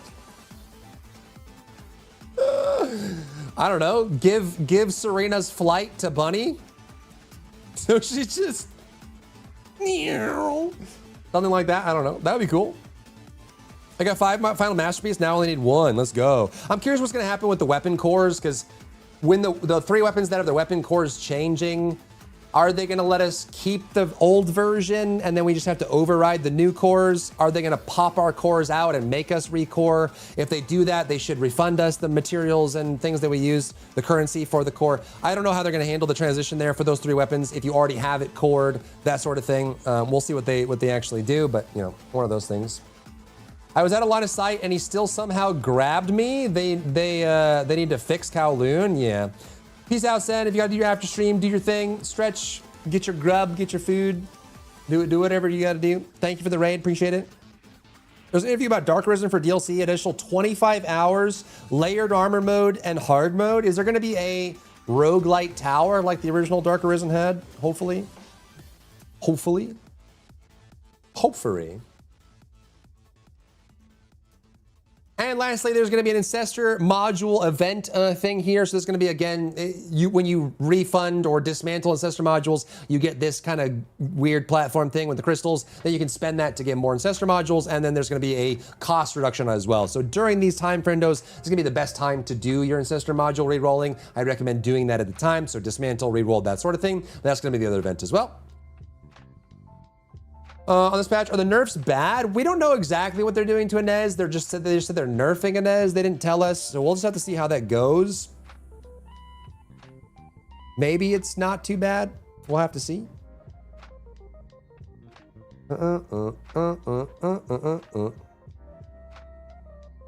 On Wednesday now and Thursday? I guess so. Yeah, they're doing. They said the 15th, so the 15th it is.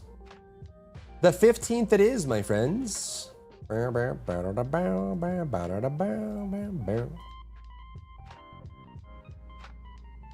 there you have it. That is the update coming this week with some cool stuff in it. Let me know what your favorite parts of the update is down below with that as well. And there's, you know, Blair looks cool. Weapon changes look cool.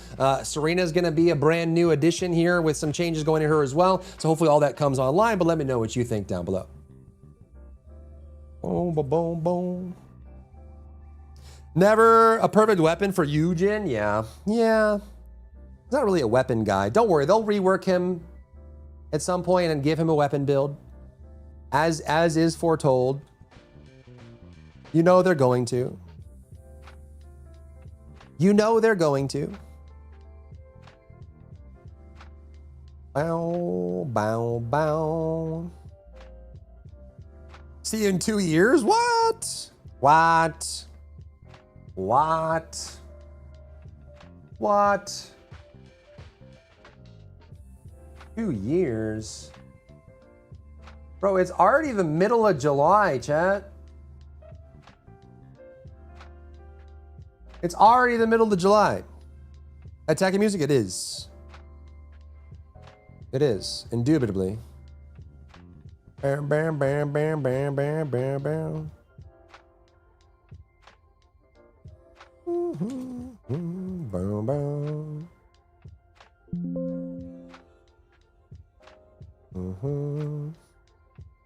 I don't play old Eugen. You should. Maybe not. I don't know. He needs another rework. When Pal World, I'm gonna world. We whirl the world. The world we whirl. It all gets lost in the twirl. This game won't be around in 2 years? It probably will. I don't know, they could probably hold what they have now for a long while.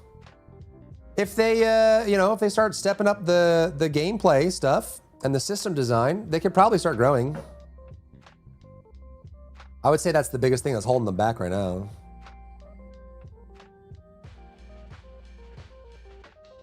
Dun, dun, dun, dun, dun, dun. Dun, dun, dun. Thank you for feedback. You're welcome. Thank you.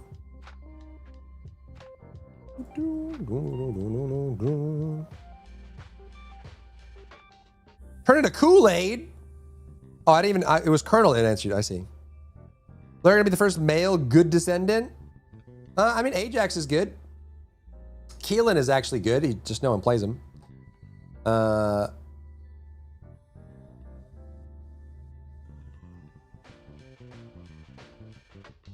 Is that it? Kyle was good for a little bit. I want Jaber to be good. Jaber was good for a little bit. He just got power crept. I mean, that's the problem. It's just everything gets power crept, right? Even Haley was insane, and then they power crept. That's just kind of the challenge. It's hard to stay good when the ceiling keeps getting higher and higher, you know? Allergy is the cool build for Eugen, I agree. That one's pretty fun. I probably want to do an allergy build for him soon. But there's some really cool Blair builds coming, man. I know some people say ew men, male descendant gross, but he does seem like he's got some cool builds. Esimo's good. Actually, you're right. Ult Esimo, I keep forgetting. I think Esimo needs like a small, like 10% damage increase. But he's good. He is good. You're right. He's really tanky too. Hopefully Ult Haley will land. Yeah. I mean, Haley's still decent and she just got power crept. When Coldheart came out, Haley was really, really strong. It's just the bar for what strong is got so much higher than it used to be that Haley slowly went down to A tier. She was S tier for a little while. Then she kind of, you know. How much the PS6 gonna be? Probably 800 to 1,000, I would guess. But I don't think they'll do a PS6 until maybe 2028.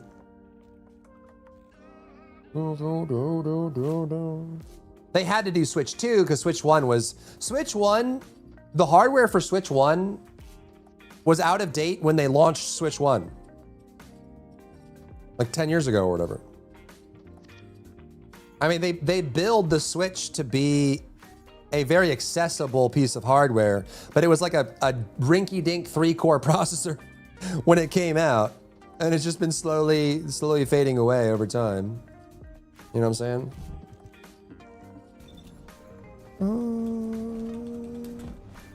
PS6 will probably be over 1,000. With inflation, that's probably true.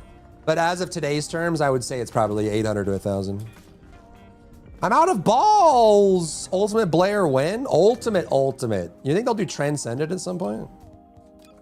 Hopefully, we'll see what do you think the Nez nerfs are going to be? They didn't even mention. I guess we'll see, huh? I guess we'll see.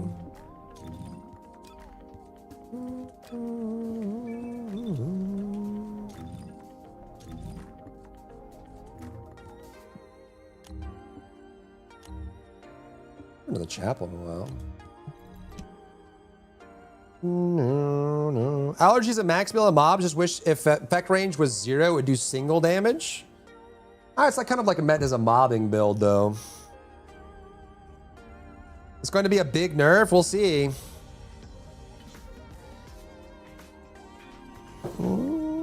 Aren't they in the patch notes? They didn't release any patch notes. What do you mean? What patch notes? I'm sure they will be in the patch notes when they release them.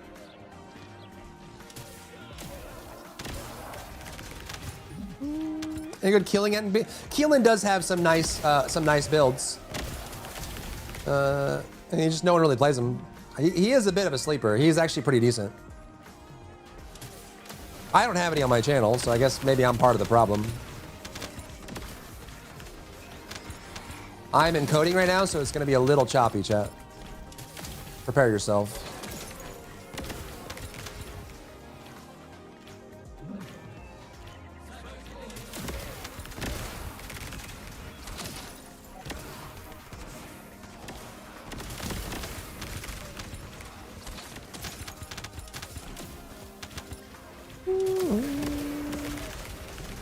Play Crimson Desert on controller? Yeah.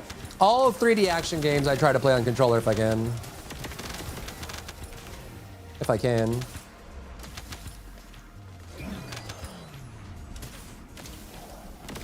These guys' playstyle is boring. It's really fast. He does good damage. It's just, yeah. I guess it is kind of challenging to play, huh? Did that miss? Hello? I don't know how that missed. Wow. For the computer encoding TFT streaming, what are you rocking in that PC? Exclamation point specs, I think.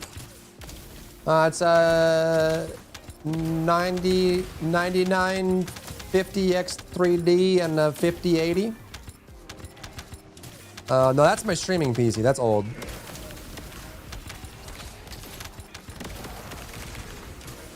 It's a 5080 and a 9950 X3D. 9980, 99. Not. Radeon and 5080.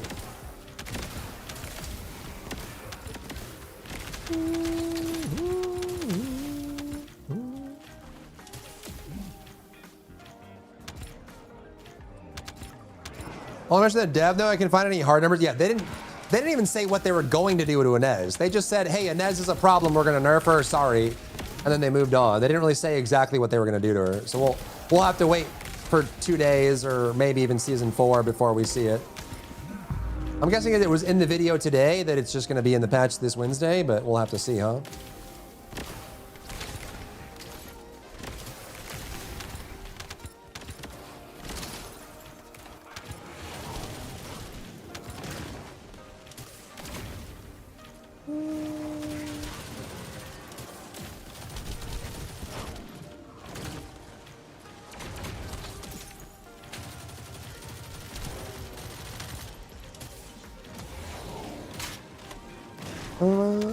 The Blair rework does look good, doesn't it?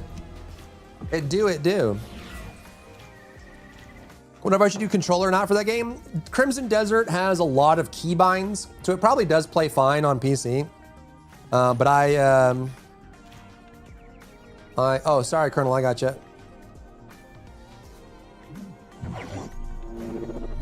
Colonel is free.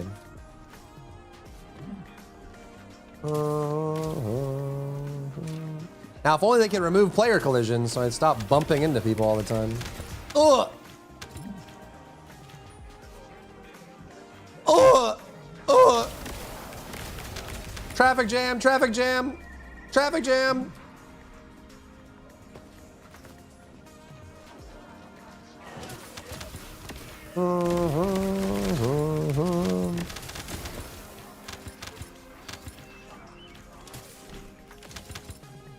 Did that miss? Am I crazy? I'm crazy.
How's everyone's day going? You guys chilling?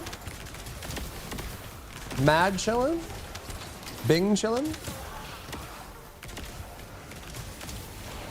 Aren't new gen consoles going to support a new HDMI model? You would think so.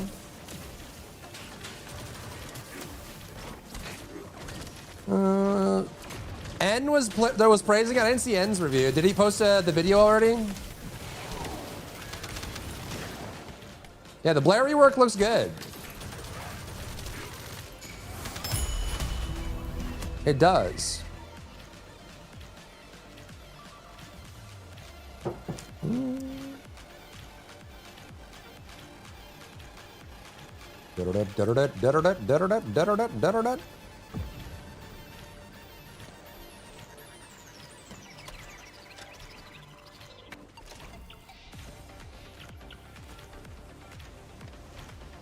Yeah, man.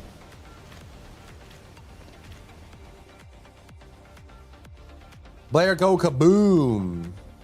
Yeah, all the builds seem interesting. We'll have to see. I'm sure only one or two of them is going to be the best. But the other ones seem interesting, which is pretty cool.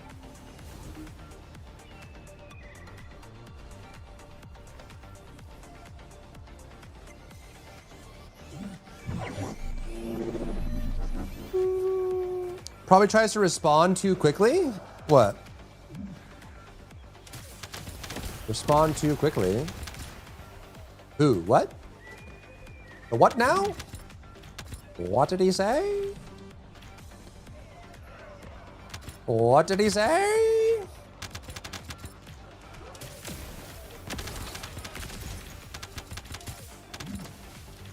What's your bonus setup for Freyna? I'm using Plague. To increase speed, I have sprint speed on Seer Garden.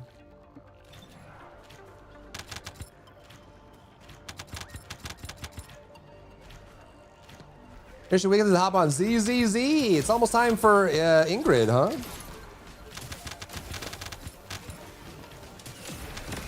Ingrid and Remiel.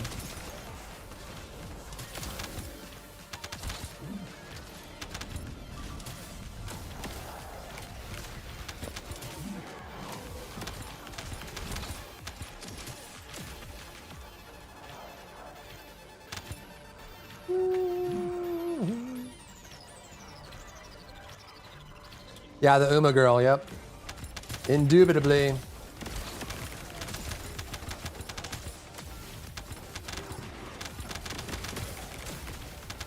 Indubitably.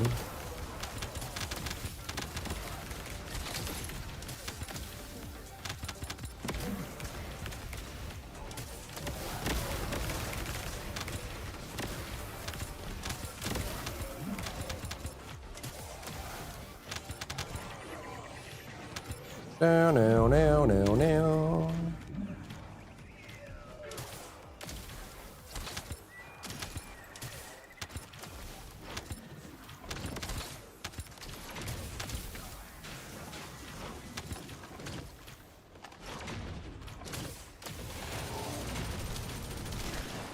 Rude?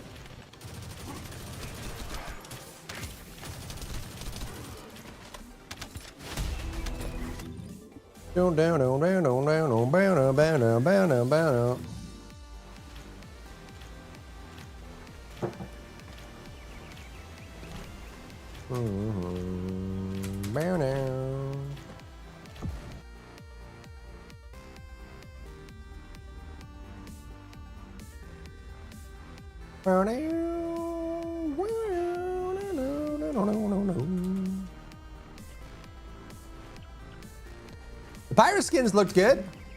Seems like those will be good. Hold Blair out and he has last year's build. Oh man. He has been very hard to play for a long time. Very slow, very awkward.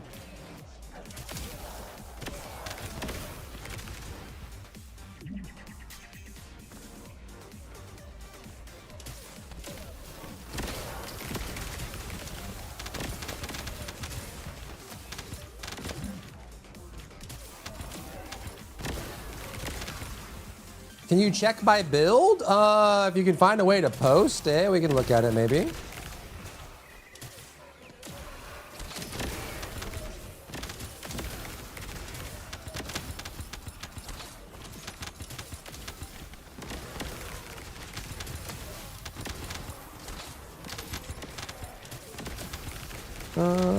I want that burger head? Yeah, man.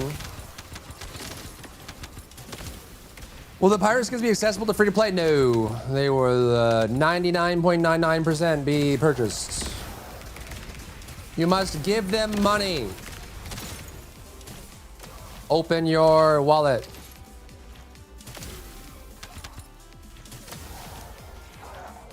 Now or else.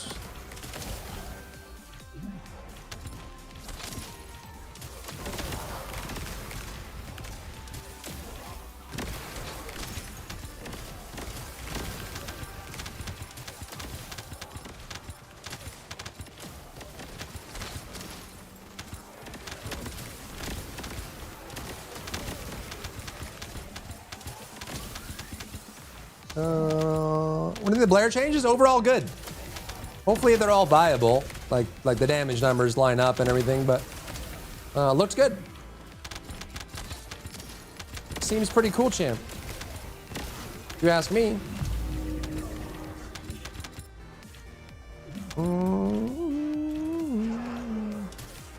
I want to get about the kit functions. I want to get Sigrid as well, or Ingrid or whatever, but I don't really have a need for a strong ice unit right now.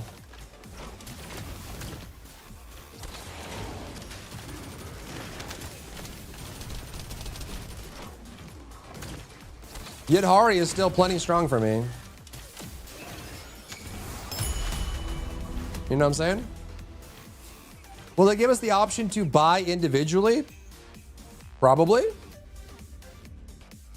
Probably.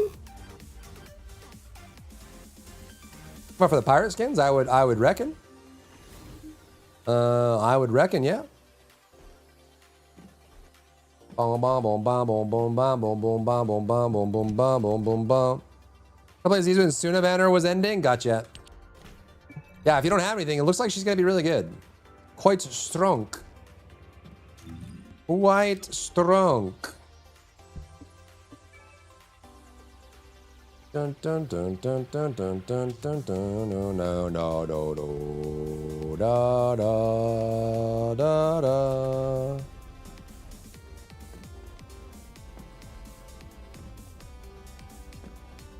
Did we get all these done? Yeah. All three angels do their angels with W engine except for Suna. Really? I didn't get any of the angels. Actually, I took a break around that time personally. Do I have more of these? I get new Pokeballs as well. I'm out of Pokeballs.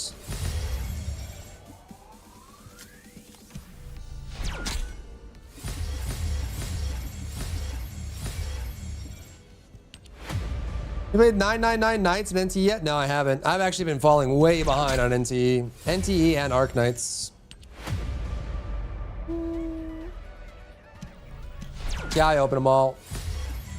I try to keep up with them if I can. It's pretty quick if you just keep doing it.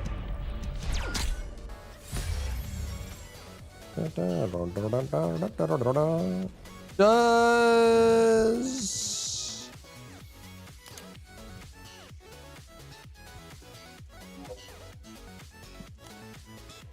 Yeah, I just do isolated here, huh?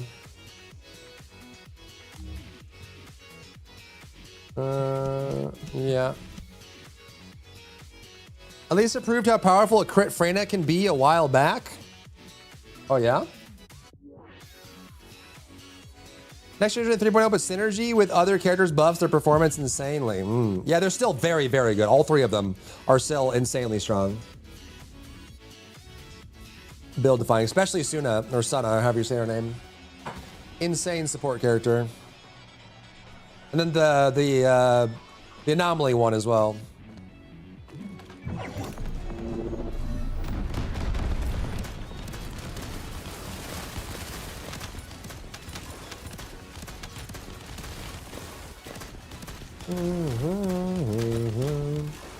What stats would be great for new Blair? That's a loaded question. He's got a lot of builds now. It depends on the build. We'll have to see once it comes out. Knowing TFD, probably crit. With a good crit module. Crit AM module. Maximum range and cooldown. But he's got a lot of builds to try out with the rework. Ready for the Angel goal? Remiel, yeah, same. She is the new off-field, well, she's the new anomaly support character, which I didn't get the off-field with Valina. Hopefully I can get her on the rerun.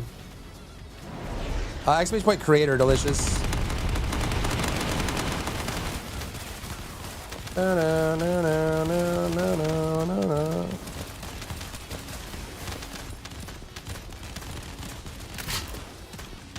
So Susie said, hold my beer. The new Vampire Survivor event is going to be good, difficult? Good. Well, the current one, it was easy. It was easy, to be fair.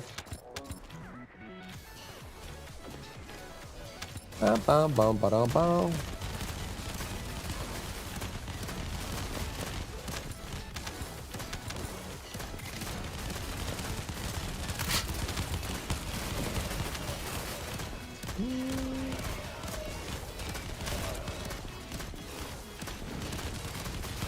You talking about the ball pit mode in ZZ Plasma? Is that what you're talking about?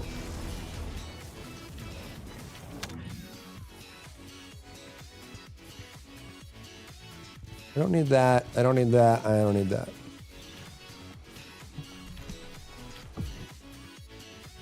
Oh, and Woo-Wah. Yeah, I remember I ran Galbrenna for that one, and it wasn't too bad. I did finish all of the modes and all the difficulties on it. I remember Galbrenna being really strong, and also, Chikona was really strong. Wrong ID? What do you mean wrong ID? There's 2 IDs there. One for Steam, one for Nexon. So one didn't work for whatever it is you're looking for. Try the other one.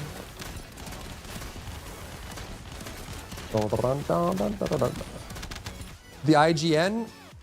My answer is the same. There's 2 listed there. One for Steam, one for Nexon. It depends on which one you're asking for. If you're asking for the Nexon one on the website for creator, it's the first one. If you're asking for the in-game name, it's going to be the second one.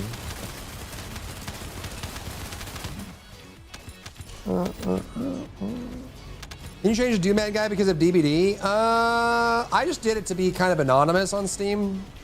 And then I just broadcasted it anyway, I guess. I'm just a dingleberry, I guess.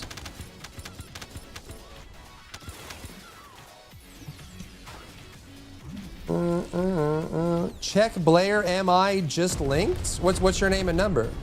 I don't know much about Blair builds currently, and honestly, I wouldn't really. I mean, we're 2 days away from Blair being completely overhauled, delicious. So, I don't know if reviewing your Blair build two days before he's reworked is going to be worthwhile. If I'm being humbly honest, like literally in 48 hours, he's going to be completely different. You know. You should take a look at this. This way. You should take a look this way. You should take a look this way. Okay. All right. I guess I will do it. No. He's got it. Not build, I link an AM. I mean, the same answer. Blair's going to be changing in 2 days, so his AM will change. His AM stat distribution will change. Like, all of Blair is changing. It's likely that it's going to be crit, so you probably want crit rate, crit damage, but do we still need duration on him? Do we not? Do we need more range? Do we not? Do you want just base power? He's getting a singular build. Maybe you want singular boost. Maybe you want singular modifier, you know? I'm guessing he's going to be crit, but we'll have to see, you know?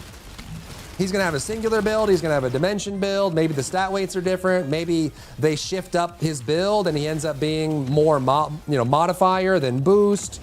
You know what I'm saying? Like, as of right now, I wouldn't really be comfortable telling you how Blair plays if he's about to be completely changed. You know what I'm saying? It would be much easier to wait until the patch, and then we'll know.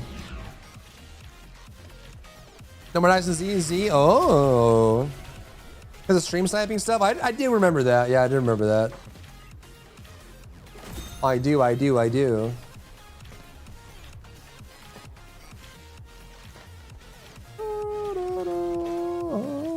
TFT isn't very good about delineating everything until the patch. So again, they might surprise us with the patch. We might log in and find out that Blair, you know, maybe he needs crit singular modifier out of nowhere, you know?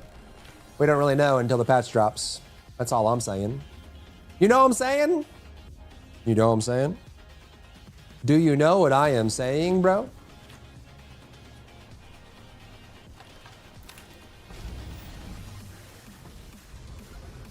Wow.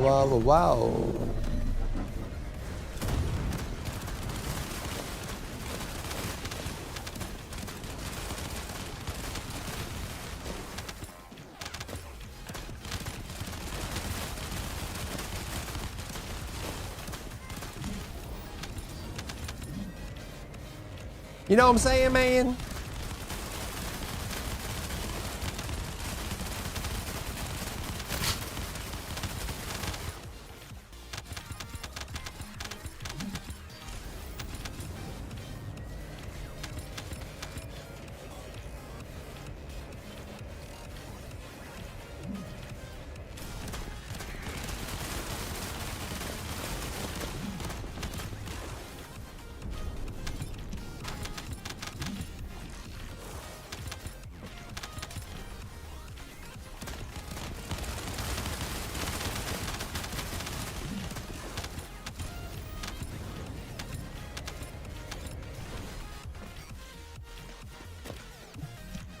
They're able to use electric dimension? Think so? They said she's gonna be electric, but then they didn't repeat that in the broadcast, like the anniversary stream. So I wonder if she's still gonna be electric. I don't see why they would change it from when they mentioned it earlier, but you know what I'm saying?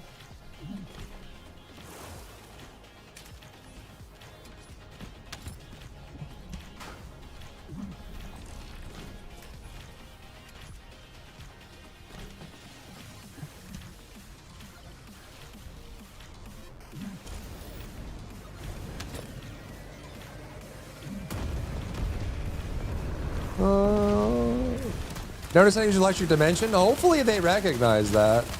Also, since they added bounties, it has become very clear where some elements are overloaded and some aren't. Like some of the bounty elements are kind of tough to complete just because there isn't a lot of choice.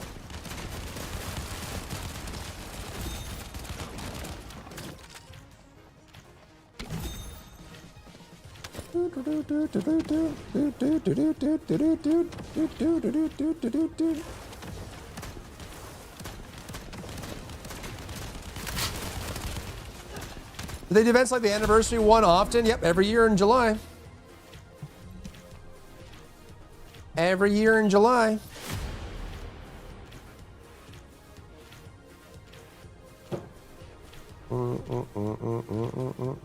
Actually, let's go do the Don Juan.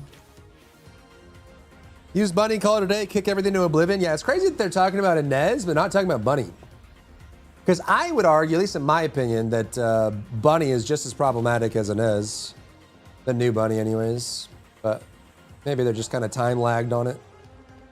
Trying to figure out the business. Actually, let's go.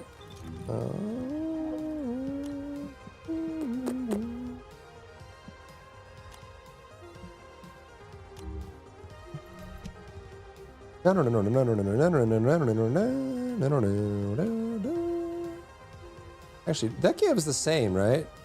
Maybe we got lucky. Maybe we're lucky ducky. Maybe we're lucky ducky. Maybe we're lucky ducky ducky.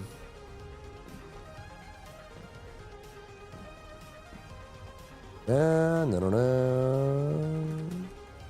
Did you have to make a kick bunny bill? I know, dude. I'm such a slacker. Magisters are probably Such a slacker, bro. don't you think? Fake gamer. Fake gamer is fake. Drops. There should be drops, yeah.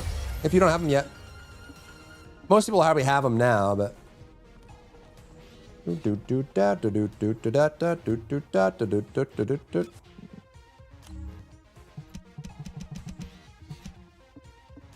Actually, like realistically, I could do this here. It's fine. It's fine. It's fine. Leave my baby bunny alone. Leave Brittany alone. She's strong, bro. Okay? She's strong, bro. You just farm with a descendant want to work on, but you do you. Yeah, fair enough. Fair enough.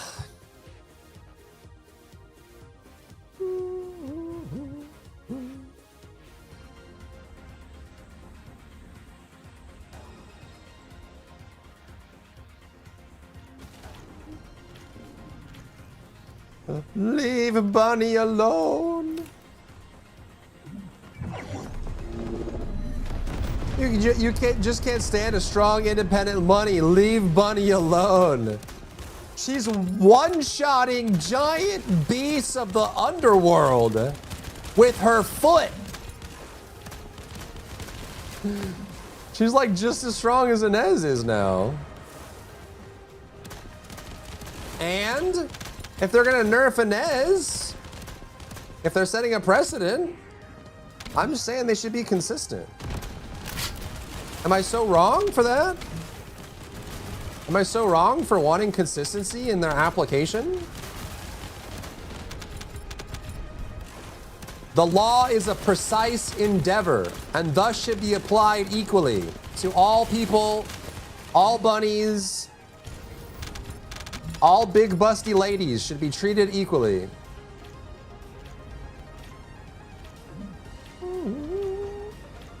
They're nerfing Inez? Yeah, we don't know how yet, but they are.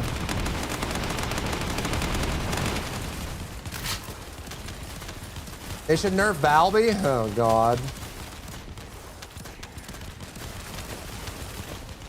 Kyle and Keelan are getting buffed in August. Hope they get some love as well. Yeah, hopefully. You forgot the bunny has feet. Has feet buff? That's why no nerf? I thought Luna has the feet buff. Are any free spots for Sigma? I suppose.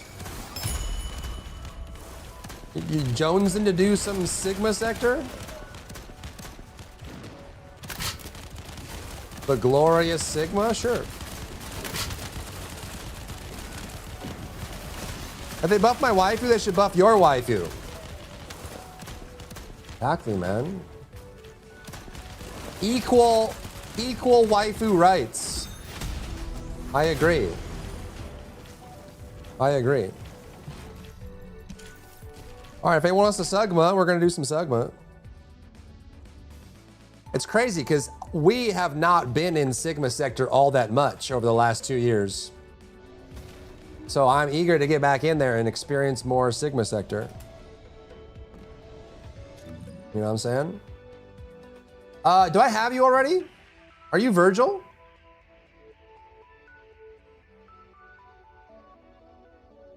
Are you Virgil? I have no balls. Let me buy some balls.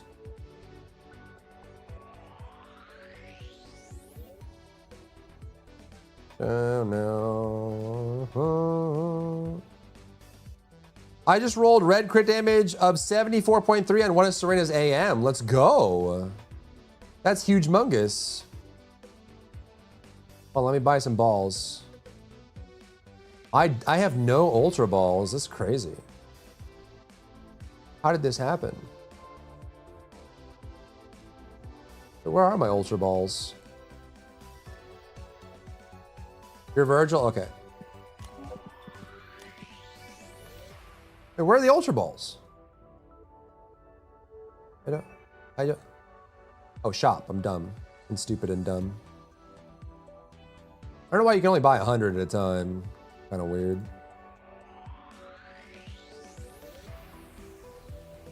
Oh, anyone want a Sigma?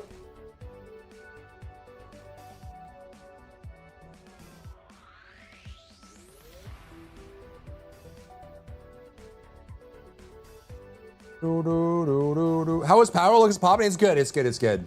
It's a good time, man. If you have any interest in monster catchers or simulation games or building games, it's a good time. I mean, if you enjoy Power World, you get a good 800 to 1,000 hours out of it. There's a lot of content, a lot to do. So if you like Pokemon or you like Minecraft, it's a good time. 1.0 added a bunch of new content, which is pretty sick, nasty, fresh, if you ask me. Invite, you're on, okay?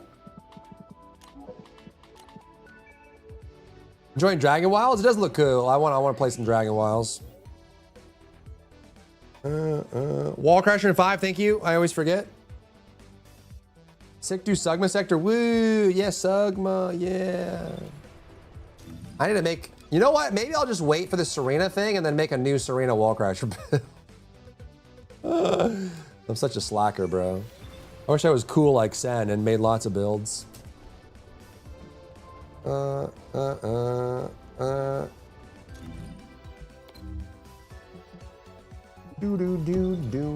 bam bam bam bam.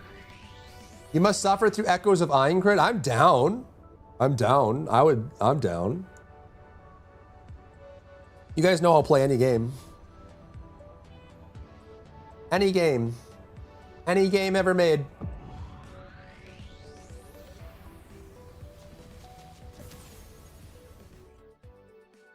Any game, any game. I can't play at adult only games on stream, so not those.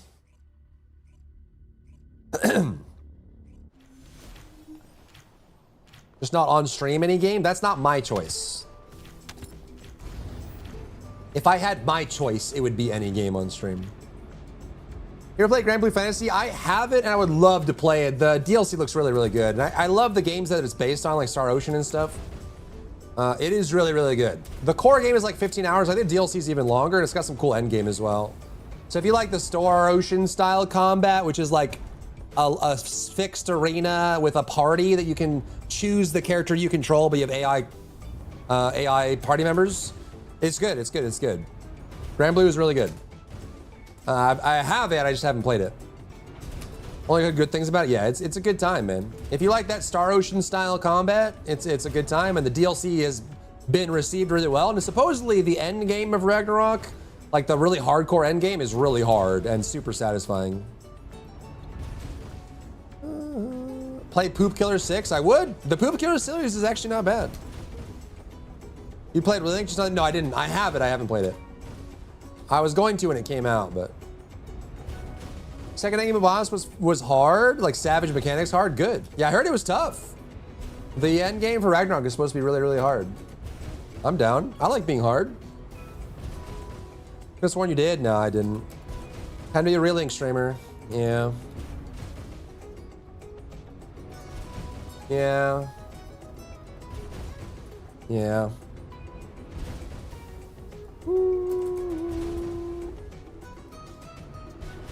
You like being what? What? No, I said I like it when the game is hard. Remember being slightly salty about it? Relink? No, I didn't play Relink. I have it. I bought it and never played it. I mean, it was the two-hand sword guy. Let's go. Why have one-hand sword when can be two-hand sword? Sure. Don't give me the Zhu Yuan finger wag. What did I do to deserve the tusk? Zhu Yuan is peak, bro. Play it. We can do endgame together. Yes. Yeah. Yeah. Sounds good.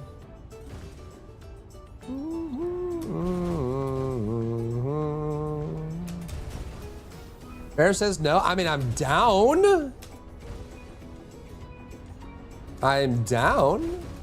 Just want to kill my Twitch channel. Put it in the dirt. Bury it. Pour gasoline on it. Set the grave on fire. And then pee on it. Spam Expedition is just for cave mushrooms. The cave mushrooms are kind of awkward to farm, to be honest. I never said I didn't want to, right? In fact, I said the opposite. I don't know what you heard. Boom, ba boom, ba boom, boom, boom, ba dome, ba dome. I mean, we've got Welcome to the Game 3 soon. Okay, hard gamer. I am a hard gamer, dude. Stay hard.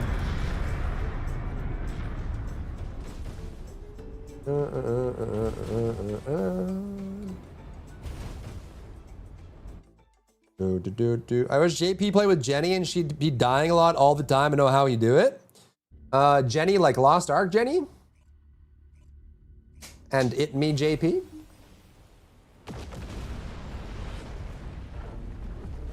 I don't even know they knew each other. Stay hard, be hard, live hard. If you live hardcore.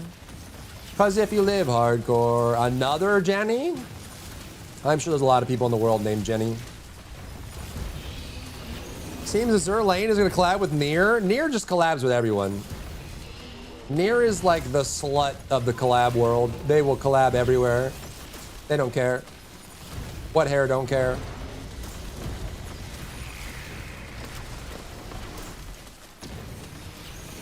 Near for the streets. Bow, ba down, bow, ba down, bow, ba down, bow, bow, bow. Them and Evangelion? Yeah, Evangelion, yep. Hey man, if you got the IP and you can make some revenue, may as well. Because why not?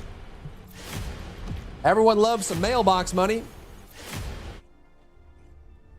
Honestly, if you could have money show up in your mailbox on a regular basis, why would you say no? Why would you say no to free mailbox money? You know what I'm saying? Do you feel me, bro? Do you feel me? It's called Social Security? Kinda? I feel like that's a different category. I feel like there's like commercial mailbox money and then there's like government subsidies mailbox money. One is you did something and are getting paid for it. The other is taxpayers are sending you money.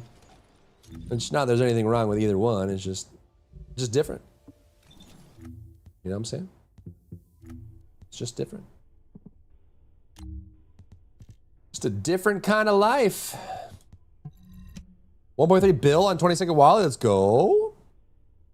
Apex Edgerunner collab looks cursed. I did see it. It did look kind of odd. It did look kind of odd. It did.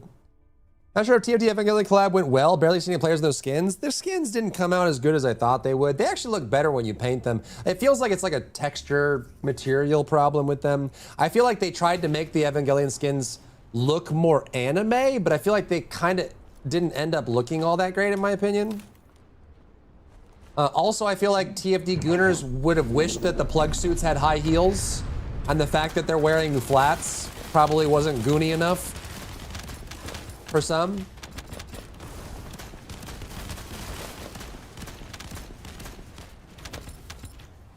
You know? Can confirm. See, there you go. To be honest, it was mid. Yeah, I just felt like it wasn't. I don't know. I feel like they didn't turn out all that great. I like Evangelion as an IP, but I felt no urge to get them. But they do seem like they do better if you paint them. Some of the paints do kind of come out pretty good.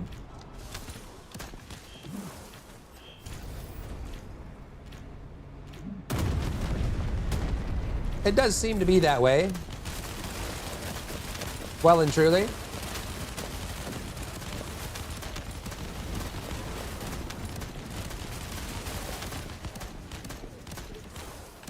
Well and truly.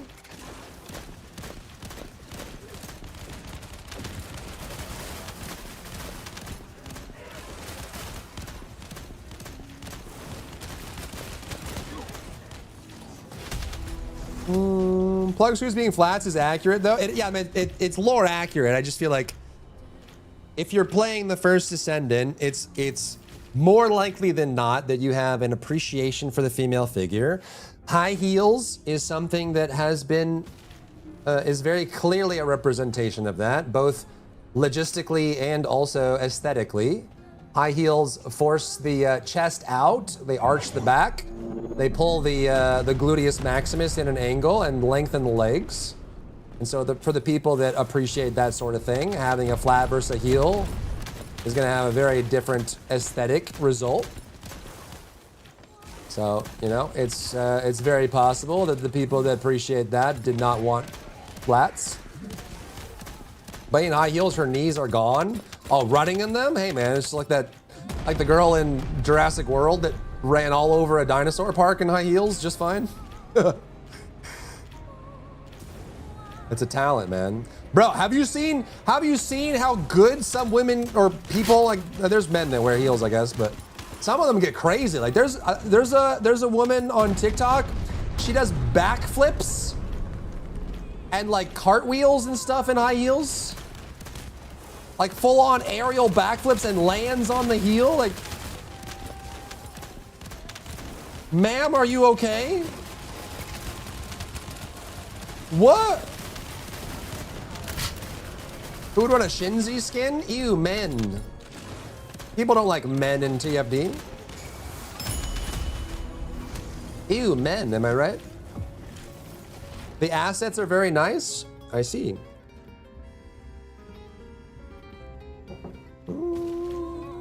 Korean games have a bad habit breaking their own immersion in their games.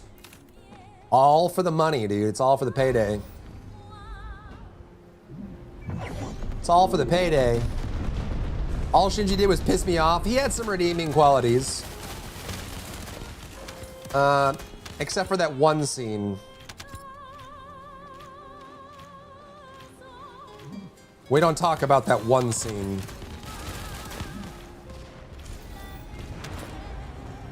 Other than that, there was some give and take. If they gave the men heals, hey man, all kinds of people out there.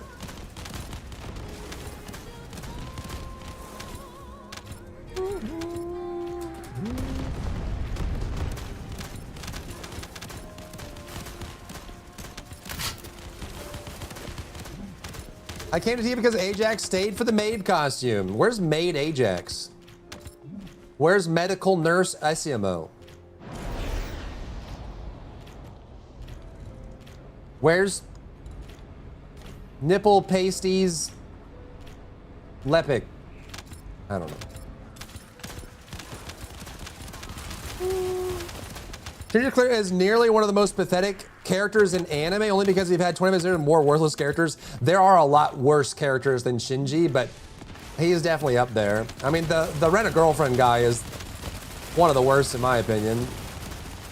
There's also some like joke and gag characters like Mineta and My Hero that are probably up there as well, depending on your perspective of things. And you could also talk about like morality too. There's a lot of characters that make choices that are irredeemable, for sure. Slot pasties Eugen, exactly. He's in Warframe under Styanax. Give the men Velcro sandals with long tube socks. I'm down, dude. Give them Crocs. Long tube socks, Crocs. You still watch Rent-A-Girlfriend? At this point, I'm too invested. I hate every episode, but I can't not know what happens. Hitmonchan! The best in Korean games, especially MMOs, is the women in full body armor and high heels. Hey, some people are good at it, okay? I was forced to wear heels once for a charity stream, and I swear to God I was gonna faceplant every second. I don't know how. I'm sure, you know, I have had exes explain it to me that apparently if it fits really well, it's a lot easier, and if you practice your center of gravity and whatever else, but at least for me as a 6'3" man, it seemed impossible.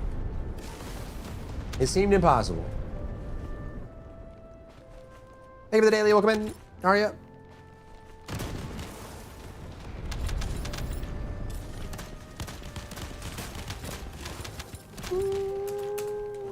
There's not gonna be a payoff for Rent-A-Girlfriend? I know. I should give up. Whatever. Is the new season over? I'm not even caught up on it.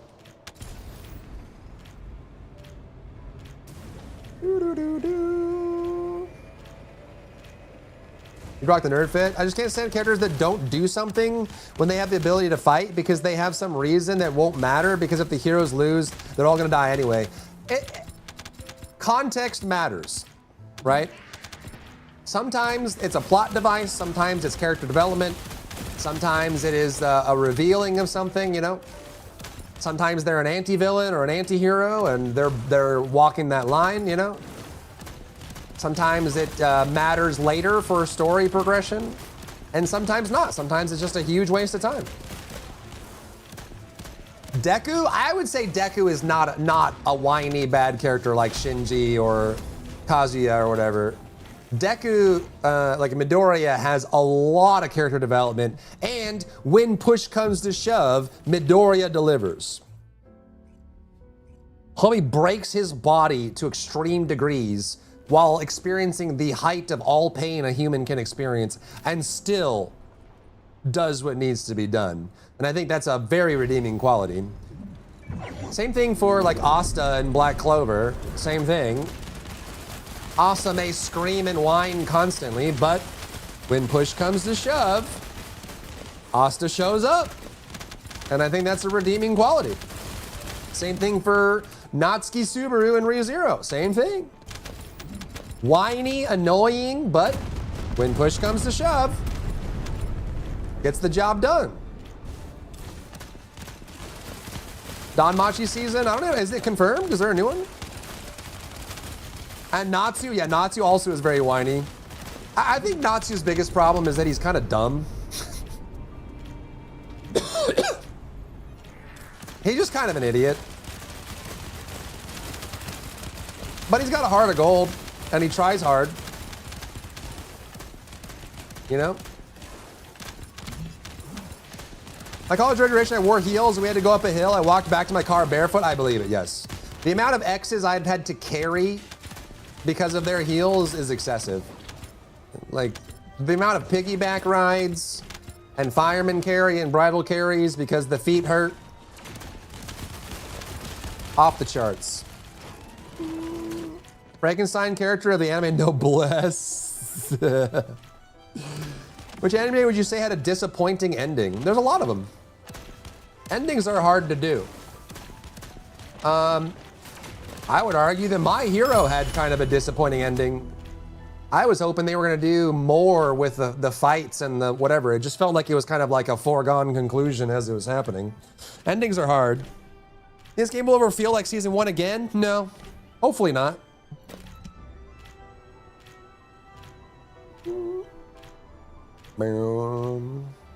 Kiss the Chef Ultimate. That would be cool. And then Initial D. Initial D was kind of awkward.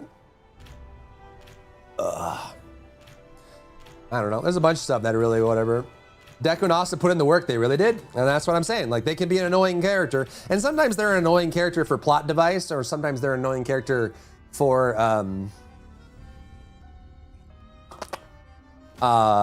like furthering the narrative, right?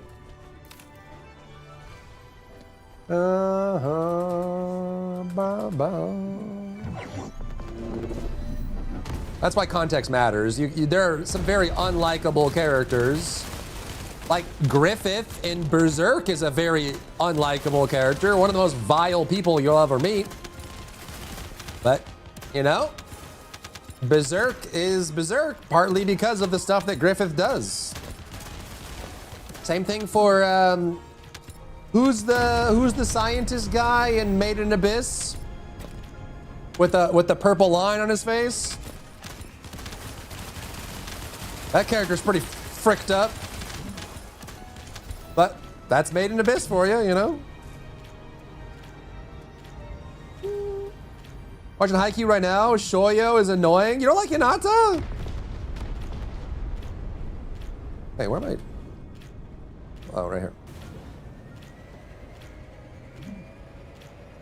I love him, but he's annoying. Yeah.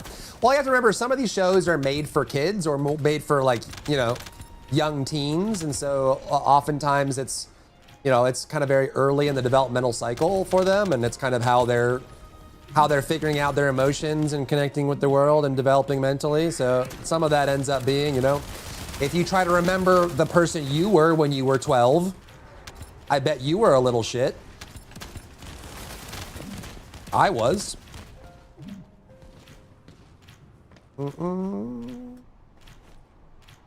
About Tucker? Well, yeah, Shao Tucker is, he's another one of those. Now, who's the guy? Does anyone, any Made in Abyss watchers? Who's the scientist that does all the things? I don't want to spoil it, because Made in Abyss is awesome and deserves to be watched unspoiled, but I forget his name. Who, me? Yeah, you, specifically. I was a walking disaster. What the frick? Well, that was a perfect gentleman. Sure you were. Sure you were. You can't prove it? I actually can't. You're right. You're right.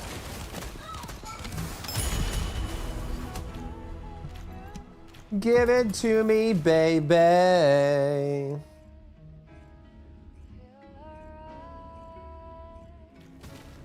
I feel good.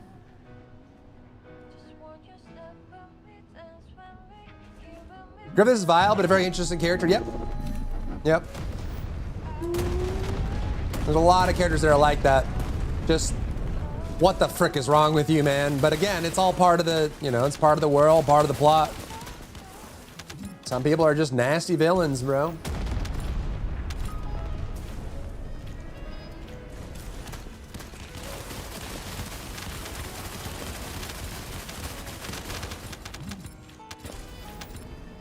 Hand arthritis with Gun Z, same. Same, dude. If I'm using the gun, I'm using the other one. Yes, shotgun or the airburst turret deployer for hammer and anvil.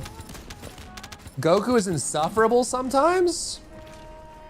You're gonna pick on Goku? I mean, you can make an argument that Goku's kind of an absent father and a little bit of a combat sexual. But, you know, he's very consistent. He is a bit of a man-child, it's true. He's just a combat sexual. He just likes to fight. But that's the Saiyan race. Almost all pure-blooded Saiyans are the same way. He's just a little bit more so than most. Goku has made problems 100 times worse, but he's also solved a lot of them.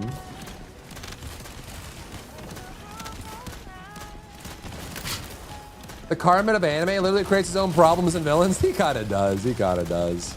Yeah, he's definitely a flawed character for sure. I personally wouldn't put him up with like the height of problem characters, but he definitely is troubled. Vegeta was worse, but Vegeta had character development. That's what makes those characters interesting, you know? See, Vegeta just needed to have a wife that can, you know, whip him into shape. Pre-Bulma Vegeta and post-Bulma Vegeta are two different people. That is not the same person.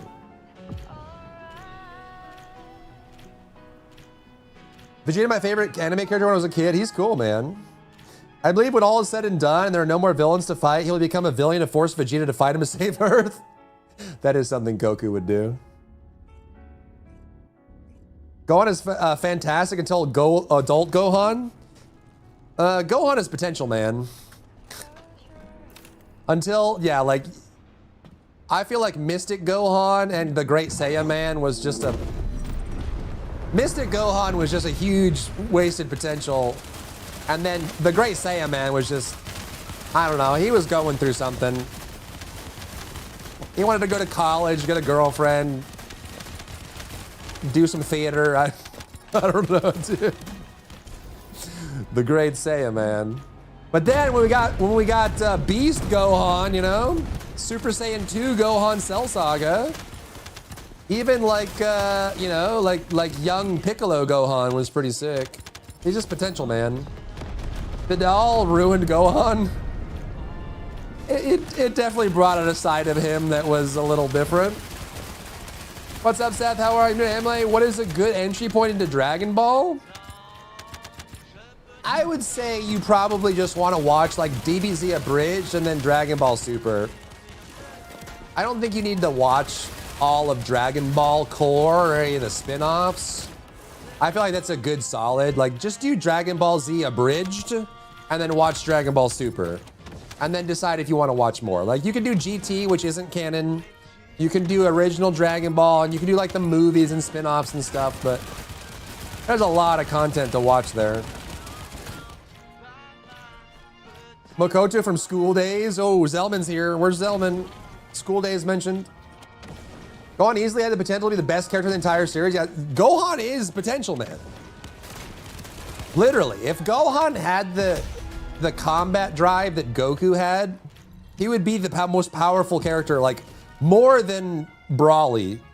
Gohan had the potential, but he just didn't have the motivation. He didn't want it. You get a vehicle for free in TFD, you get one for free, yeah. There's the baseline one. But the ones that you farm are faster.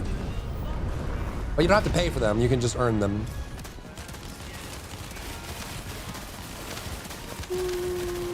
Stand by for small finishing move. Yeah. Tenchi Muyo was awesome. That was a great show. Tenchi Muyo. Yu Hakusho. All those old school ones are really good. Ginyu frog form is the most potential. Okay, bro. Okay, bro. Whatever you say, bro. A lot of yeah, that's why I said abridged, Arch. Exactly. Watching through some of those old shows, like even some of the mainline big three, like if you go and watch every episode of Bleach or every episode of One Piece or every episode of original Naruto, they drag on. They really do. Like watching them nowadays as a new fan, it takes patience. It pays off.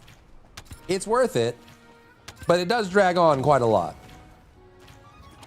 Rurouni Kenshin and the characters really bought. Rurouni Kenshin and Samurai X are excellent. I think anyone that watches Rurouni should watch Samurai X when he was Batosai. Because understanding who Batosai was helps you understand who Kenshi is in Rurouni Kenshin. It's having that background is really important. But I would, yeah, Rurouni Kenshin is really, really good. It is. What are you farming for in Sigma? I'm just getting blueprints for the pistol. I probably have it by now. Light did some terrible things. Yes, Light is... It has been heavily debated if Light Yagami is an anti-hero or an anti-villain. He's in between. And he definitely is more villain than not, but you could make an argument that he's an anti-hero, like a darkened hero. He definitely doesn't have the values and principles that say like a Batman would. But, you know, he did try to only target criminals and stuff, you know, like it's a blurred line, but he definitely leaned more to the villain side. And based on how he reacted to certain things and how his mental state was, you know, like he was leaning, he started anti-hero and definitely started leaning more anti-villain to probably full villain towards the end. You know, it's been debated a lot when it comes to Death Note on where Light Yagami sits on that line.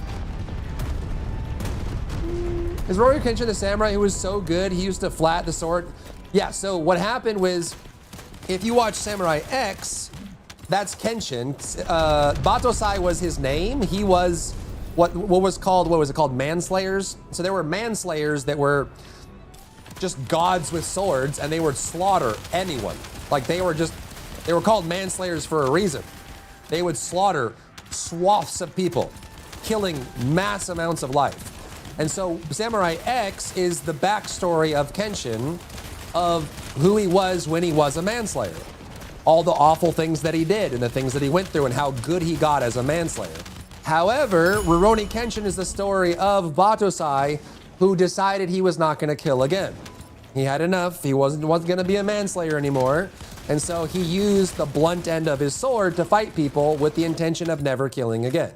And that's where Rurouni Kenshin starts, is like literally the best manslayer to ever, like the best in the game, you know, top of the leaderboards, who just became a pacifist. And that's the story of Rurouni Kenshin. And even with like the blunt end of his sword, he still cuts through solid stone and stuff. Like he's still insane. But I do think that if you're gonna watch Rurouni Kenshin, I think it's worth it. Like Samurai X isn't that long. I think it's worth watching the backstory of who he was when he was Batosai before he gives up killing. There's a historical era shift between Samurai X and Rurouni Kenshin as well. Is there a series for that? I never watched it.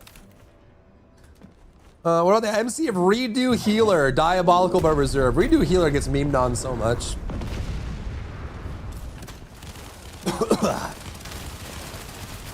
Bow bow, bow down.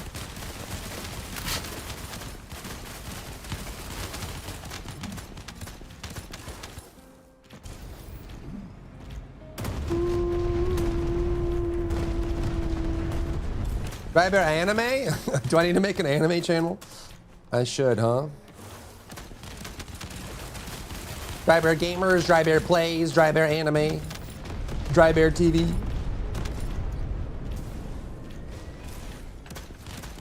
Kenja's son did surpass his master.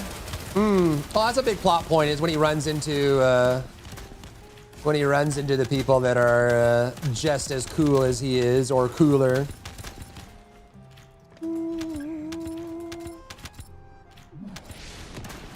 Hey, not Cartoon Network had me in the Inuyasha rabbit hole. Inuyasha was awesome. That was a great era.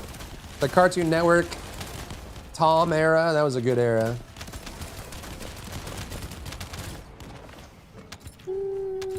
You hate that enemy? Which one? Inuyasha? You didn't like Inuyasha? A DBZ marathon. Oh my god.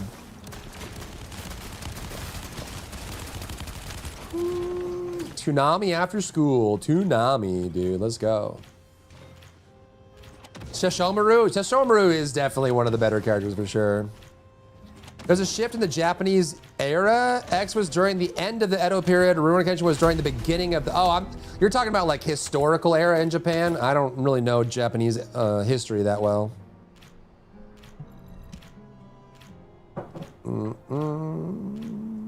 Other than Sukuna pulls out Heian era attacks from his butt. That's all I know. Is the fragment exchange disappearing soon? Maybe. Is there a timer on it? It's loosely explained. Oh, I see. Gotcha. Yeah, I don't know the historical implications.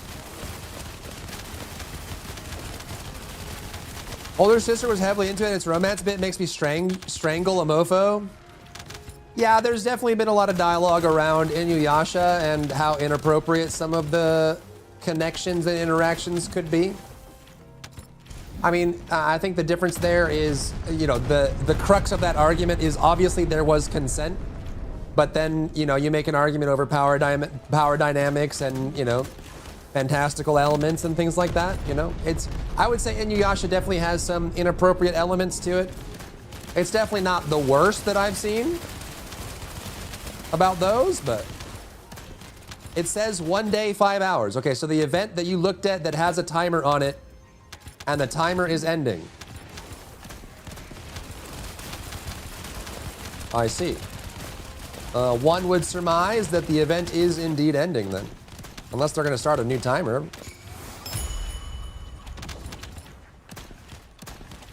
Blue-eyed samurai to come back? Let's go. I wish someone rich would like reinstate all the series that deserve to be brought back, but never were. Obviously, there's like legal restriction where IP owners may not want that, but.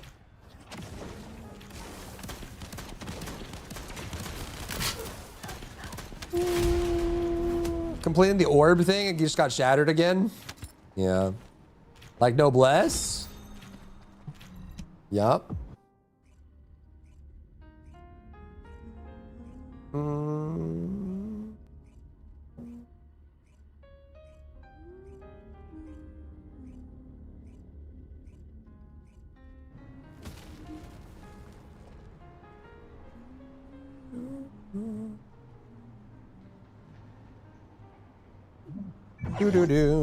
Bleach is good up through Soul Society arc. Bleach has a lot of great arcs, but it also has a lot of bad ones too. I wish, is there an official Bleach abridged? Bleach needs an abridged. Like, to be honest, there's some arcs in Bleach that you can just delete and nothing would change. It's literally not just filler episodes, it's a filler arc. Like the vampire arc in Bleach, you could delete that and nothing would change. It would be the exact same show. So I don't know what the whole vampire thing was. Like, they did the vampire thing and then never brought it up again. But it was like 60 episodes of nonsense. Like, but like, honestly, Soul Society arc is one of the best ones. And then if you get to 1000 Year Blood War and like the end of Bleach is really good. And they had a couple good arcs along the way as well. But I think it needs to be, you know, Bound. Bound is the vampire thing, I think. I think Bound is the vampires. That's what I'm talking about. They just invented vampires and then ignored them after 60 episodes. Like, it had no meaning. It was literally like 60 or 70 episodes of just pure filler. It's crazy. Is it Bount? Yeah, whatever the vampires thing was.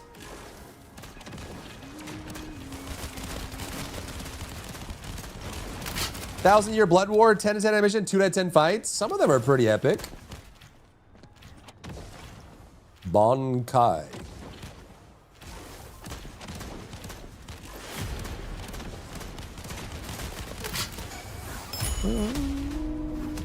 Clannad reboot, that'd be awesome.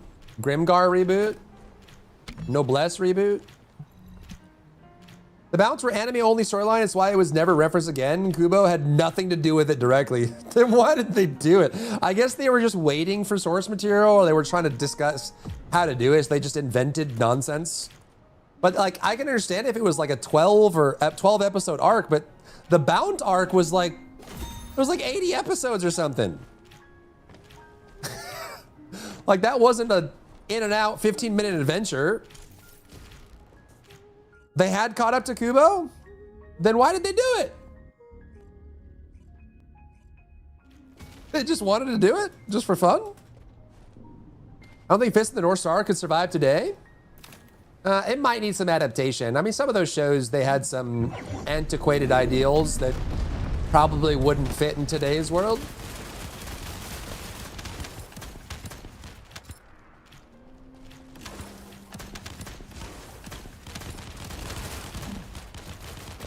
Yeah, I mean, sometimes the showmakers have to buy time for the source material to catch up. Like Full Metal Alchemist did this. Full Metal Alchemist, they did their own ending, like the last third of the show, because there was no source material at the time. So that's why we have Full Metal Alchemist and Full Metal Alchemist Brotherhood. One was the one they made up, and one was the actual finish. So sometimes they just kind of vibe through it, but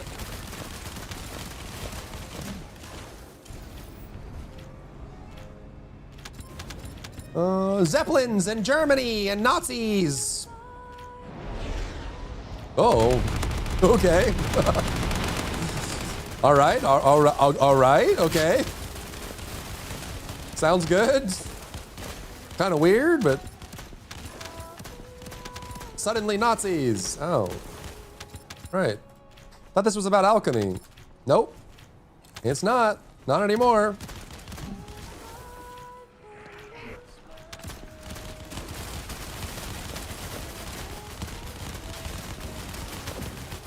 Mob Psycho is up there with Brotherhood. Mob Psycho is awesome. It's really, really good. And the fights are epic as well. Brotherhood is very, very good. It is very good. Indeed. What's up, Gemini? How are you, Gem? How goes? How has The Last of Us been? Have you found all of The Last of Us? Or are you still looking for them? Hello? Stop leaving us. I didn't leave. I didn't leave. You left. You left.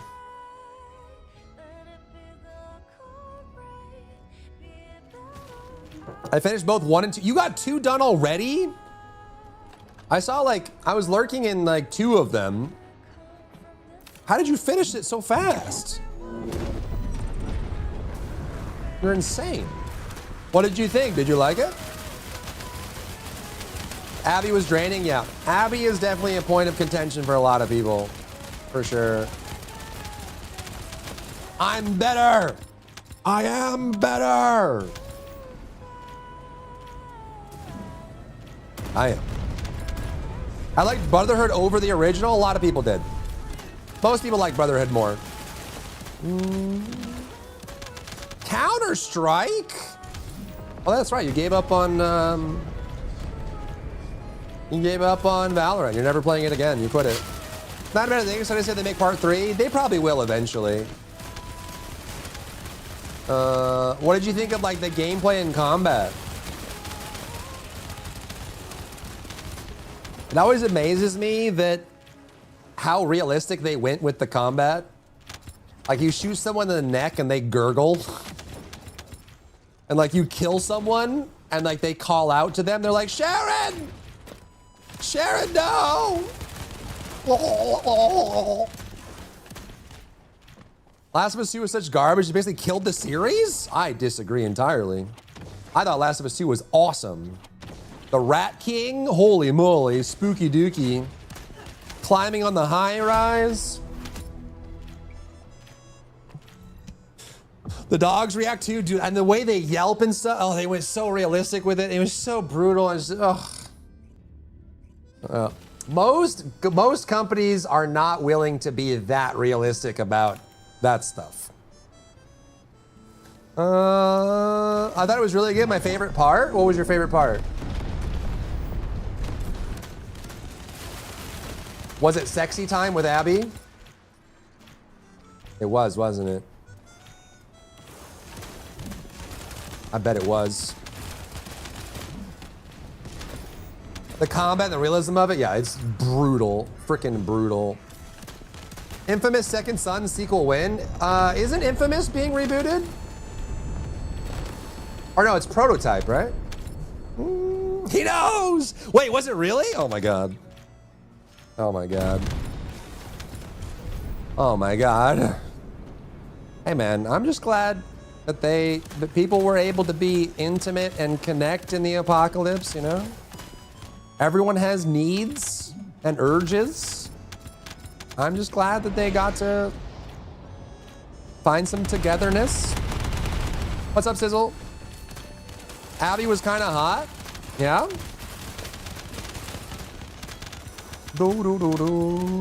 They teased and deleted all the talk. I saw the tease and I thought they were doing it, but is it like the Perfect Dark reboot and like the Beyond Good and Evil reboot and all the other reboots that are in limbo or dead?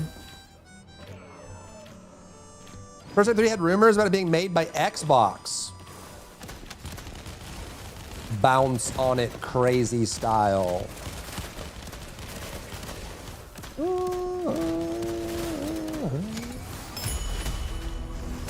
The only critique, okay, chat? The only critique that I have for Last of Us 2, I thought it was an excellent game. The only critique I have, I thought the pacing could have been better. I know what they were going for with the character swapping and the timeline resetting and all that stuff, but I felt like the way they handled it ended up being more confusing than helpful. To just jump around and like, this was 3 days ago, now 5 days more, and then this person and that person, and now this person, and it just kind of felt like they were shoving characters down your throat a little bit. It kind of paid off in the end, but I feel like the pacing could have been handled better. Whatever happened to Fable? It got pushed back, but it's still coming. They're still working on it. How do I feel like playing right now? Play Darktide.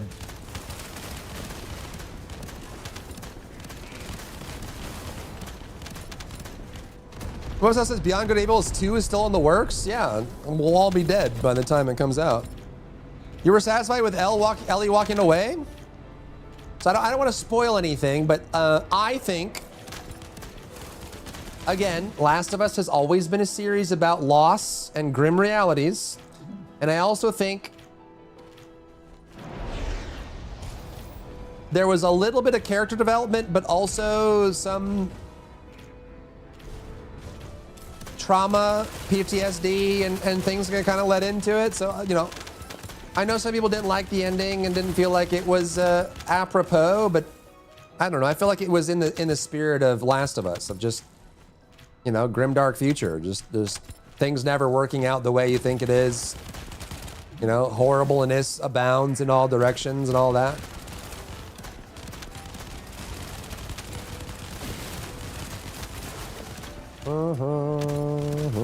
Dark Knight is something I would want to play alone. Play Grand Blue Fantasy. Play Roblox. Play Power World. Do you have Power World? Play Power World. Power World's pretty bomb.com. .org, .gov, .tv. All right, let's go open these.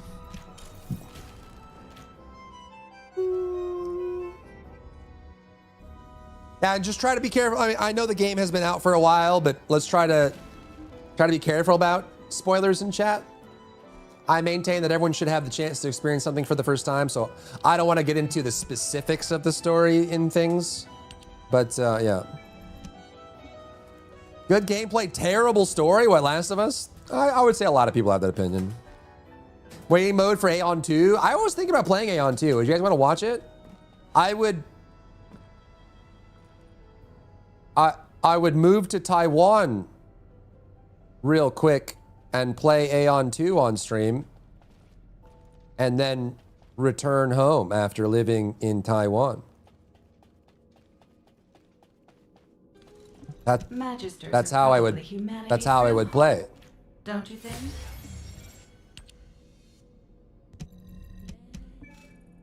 I wouldn't circumvent regional restrictions to play a game. Twitch, I would never do that. Can't wait to have decent ping. Yeah, it's what, September for Aeon 2? September? I got one. We did it. Now what do you want? Go on, I'm waiting. Now what do you want? Why is the first level Onslaught such an RNG crapshoot on whether you win or lose? If you are struggling with Onslaught level 1, I would argue that your build has room for improvement. That's what I would say. I would not agree that Onslaught level 1 is entirely RNG. Or are you talking about the first like stage of Onslaught 3? Is that what you're talking about? Or are you talking about Onslaught level 1? What are we talking about? Bring back Pringles now!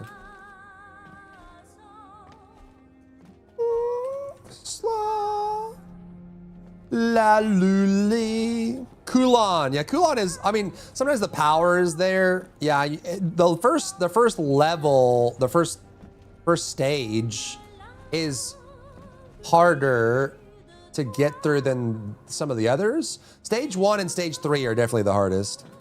I think you see that. I saw it. I seen it with my eye. I'm talking about the first stage of Onslaught 3. I think my answer is the same. I don't think any of the Onslaughts are like entirely contingent on RNG unless you're playing like a mid or low tier build. Like Inez can basically solo Onslaught level 3 regardless of buffs and stuff like that. Obviously you can get more if you have a better build or if you get better buffs like Offense Master and stuff like that. But I don't know if I would agree that Onslaught is like entirely based on RNG. I would argue that it's entirely based on how good your build is. You know what I'm saying?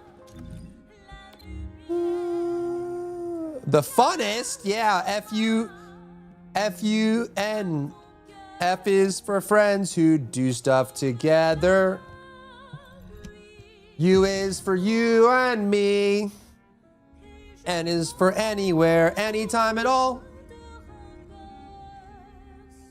Down here in the deep Uzi. Am I crazy or is Bunny stronger than Inez? It's hard to tell which one is. I would say for single target, Bunny is better. For AoE and mobbing, Inez is better. But they're both completely busted. I would agree. I had 2 players go down to Kowloon. Are you talking about Kulon? Who is this Kowloon person? I mean, Kulon does a lot of damage. And if you don't know how to line of sight his thing, you can die pretty easily. Even his ground slams are annoying. He's definitely an annoying boss. They are nerfing Inez, exactly. Where's the single target Bunny build? I haven't made one. I'm sure there's plenty more. I'm sure Elisa has a ton of them. She probably has every Bunny build under the sun. You know what I'm saying?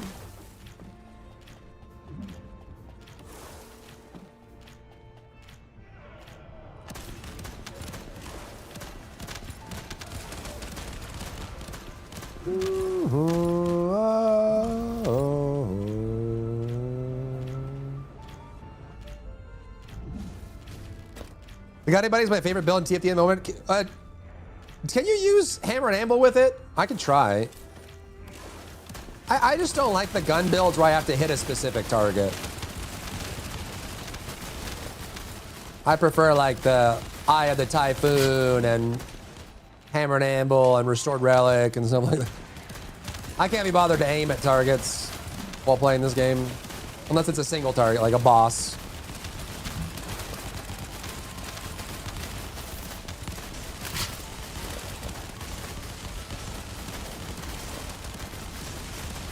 Albion Cavalry for mobs, I just bunny kick the boss damage? Yeah. But Albion Cavalry, you still have to hit the target. I can't be bothered. I cannot be bothered. I cannot be arsed for such things. The odds of me reviving them in front of all the incoming damage is not good, especially if Kulon is jumping all over the place. Yep, that's true. Sometimes rezzing is a death sentence. You just kind of let him be, or you can get over there. But yeah, you can only do it when Kulon's not doing an ability. During the ability, it's very dangerous to res. It is. But you can also just have a really good build and kill him. A dead boss does no damage. You know what I'm saying? Dead bosses deal 0 damage because they're dead.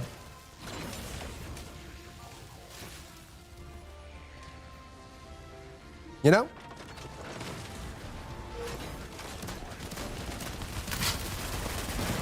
No, no, no, no, no.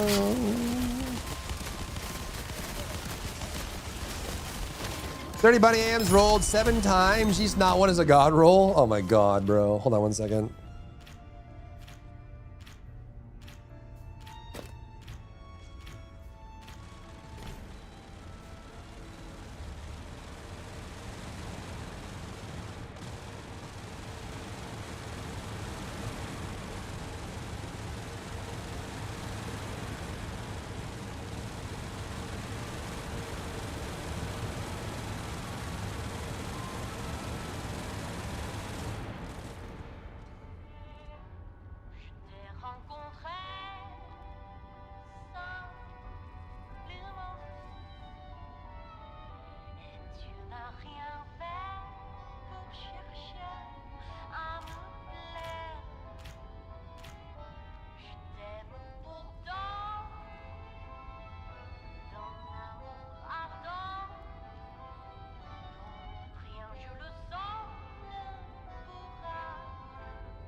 Do do do do do.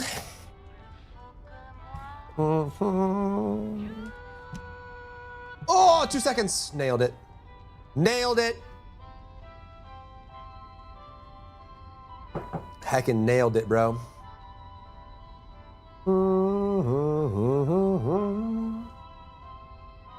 Which, if you guys had to predict, what would you say is going to be the best Blair build coming up?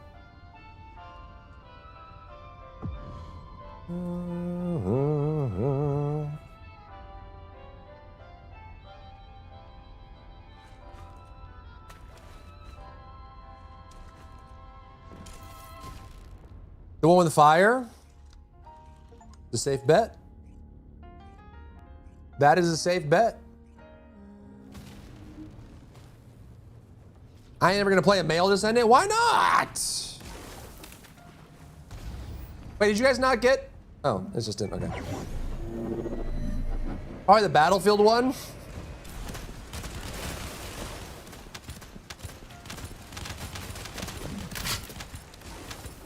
The battlefield. The one with fire. Liquid hot magma.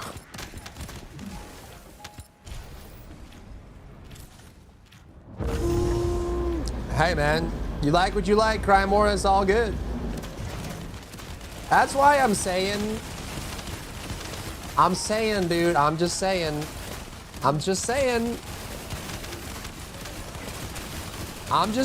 bro. You know what I'm saying? I'm just saying. TFD could do gender bends. I bet it would work for them and the community. They'd make money. They could sell skins or whatever. You know what I'm saying? Like, it would give them free publicity and they would put them in the news. I'm sure the community would love it, you know? I bet if they made a female Lepic, all of a sudden everyone would be playing Lepic. If they made a female Ajax, everyone would be playing Ajax. You know? Knowing how this community is, it's kind of true, Crime War. It's kind of true. What they could do is they could do it as a skin for the character with a unique voice line, but all the abilities are the same.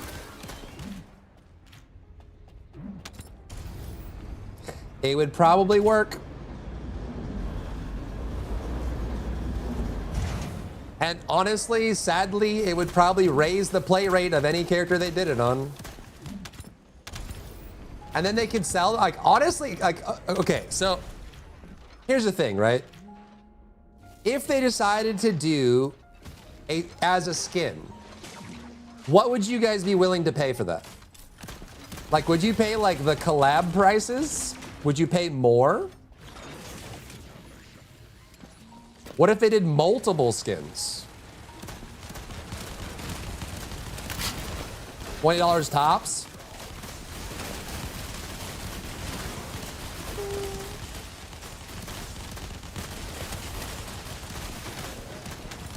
Open world stuff, because Valhalla was awful for that. You just got to try it, Dwarf. The only way to know is to try. I would pay it no mind. For what skin? A skin that gender bends one of the male characters. Like, imagine like a female Ajax, female Keelan, and run the same cost as other normal skins. Yeah, and especially in this game where all the characters are the same height, same build, same skeleton. It would not be hard for them. Like, doing gender bends in like a fantastical game like League of Legends where you have a mountain-sized Cho'Gath and like a tiny little Teemo, that's way harder than everyone is the same height, same everything, same run, same bike.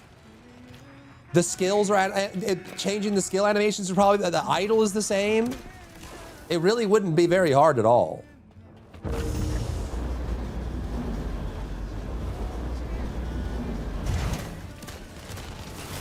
And it would give them free publicity because journalists would pick it up and talk about it.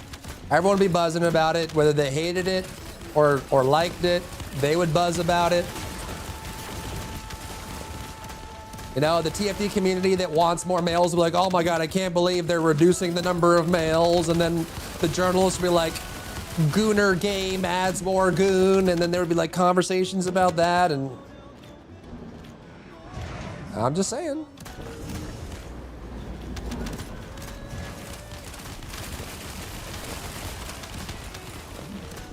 Barely an inconvenience. Yeah, exactly. Well, allow us to use all the descendants. There are like, and that's the thing is that from a gameplay perspective, I feel like it actually would add more variety to the game because there are a large portion of this audience refuses to play anyone with a wiener for their own. And I'm not saying there's anything wrong with that, but there's a lot of people in this community that don't want that. And so you would give them an out. You know? If you added Ultimate Blarina in a bikini,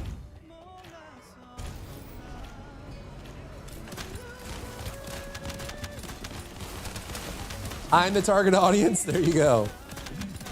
Yeah, Reddit would have a meltdown. Journalists would have a meltdown. Honestly, Daya's design got them free publicity.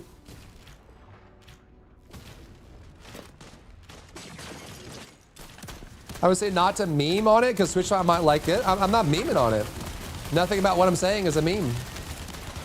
What do you mean by memeing on it?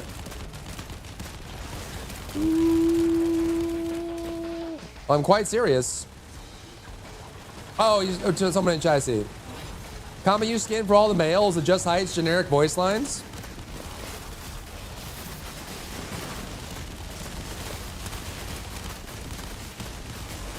I see, I see.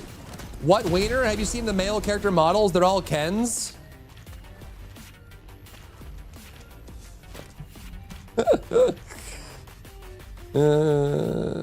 Outpowered? Yeah, they are. Well, that's the thing, is they could do like a rework for a male character, add the skin, and buff them, and then people would be more accepting of them being strong because, you know?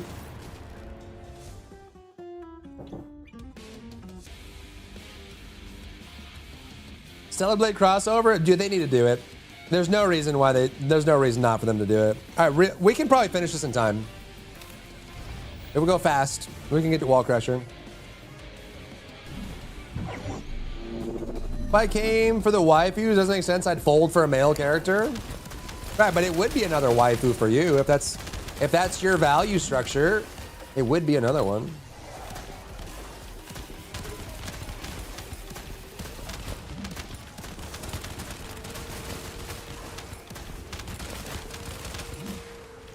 Sales would go up if they added, probably. I don't know if they ever would, though. South Korea is very strict on that sort of thing.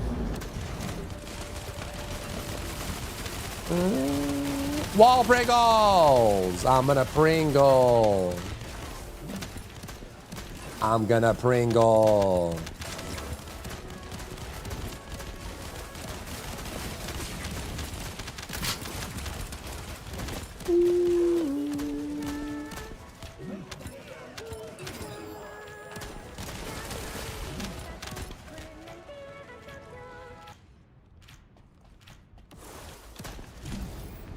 Jaber has a cool kit, but he's just a turret dropper. He needs more diversity. Agreed.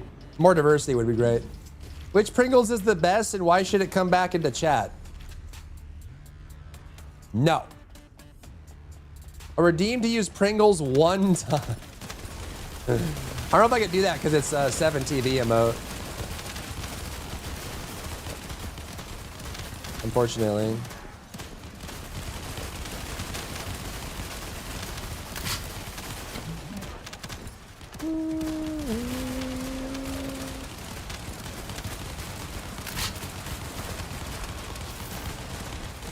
Upload as your own emote.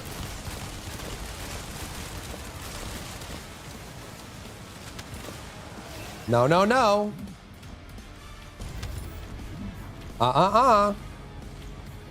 What was that, Jurassic Park?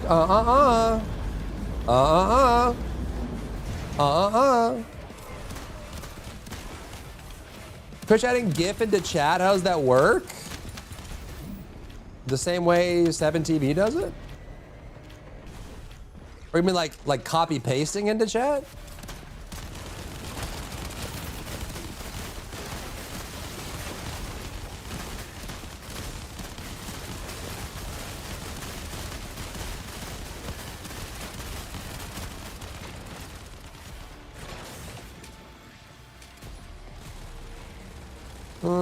Rip Dr. Grant, what happened?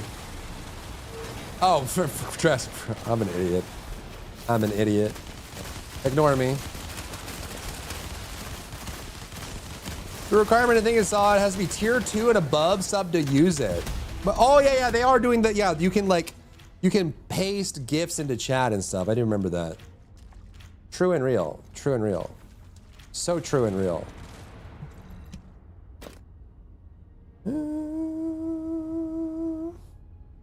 Wally, wait! Cancel. You're right. You're right. Thank you. Was a great actor, yeah. We've lost a lot in the last couple of years, unfortunately.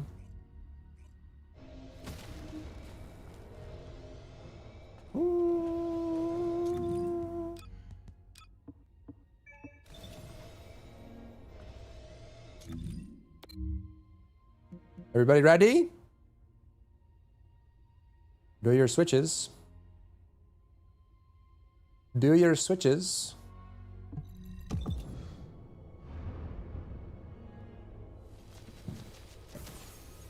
Something for hours. Blah. Blah.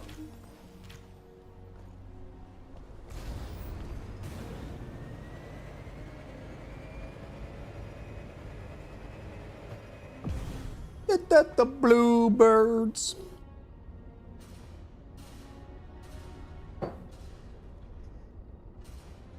The Jurassic Park. The OG, bro. I haven't even seen the latest Jurassic World 2 or whatever. I saw the first Jurassic World and that was it. I need to watch more movies. I still haven't seen Obsession, even though I quote it all the time.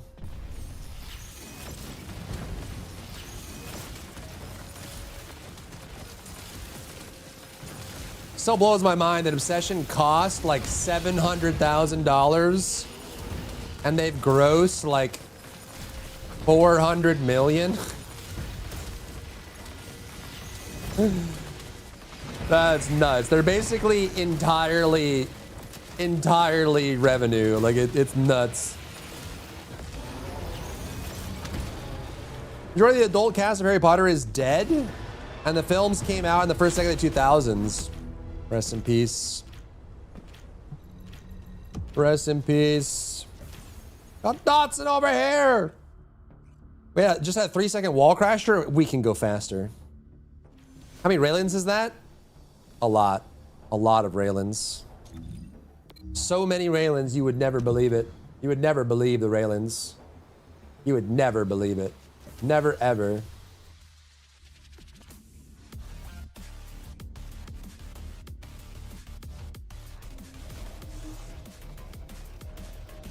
Bow, bow, bow, bow, bow, bow, bow, bow. Initiating ground interception response system. All available combat personnel and descendants. Please proceed to the Colossus guided capture zone. Did I get everything here before this closes? Don't forget your borrow, chat. Officer, give this descendant the goods. Oh, I did.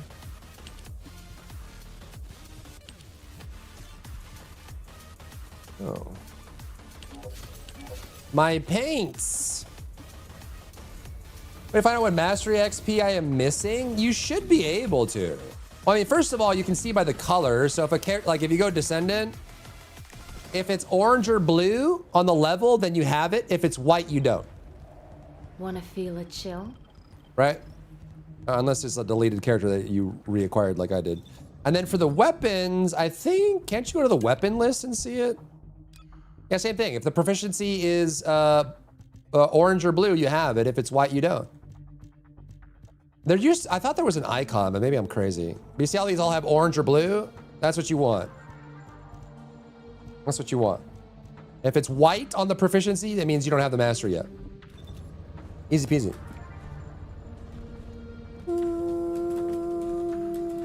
And then same thing for, I'm sure the fellows and the vehicles show the same too, right? Yeah, orange. Orange on the levels. How do you get the Typhoon? It's a battle pass weapon, so you have to get it from Dingleberry Fitch over here. This guy, Deslin. Talk to him and go to purchase equipment, or no, trade limited weapon. And then you have to wait for it to cycle. Like these rotate. So right now it's Hypernova. So you'd be able to get Eye of Typhoon when it rotates back. Just make sure you grab it when it's there. Something for hours.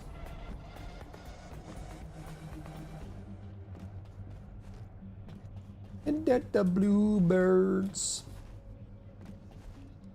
You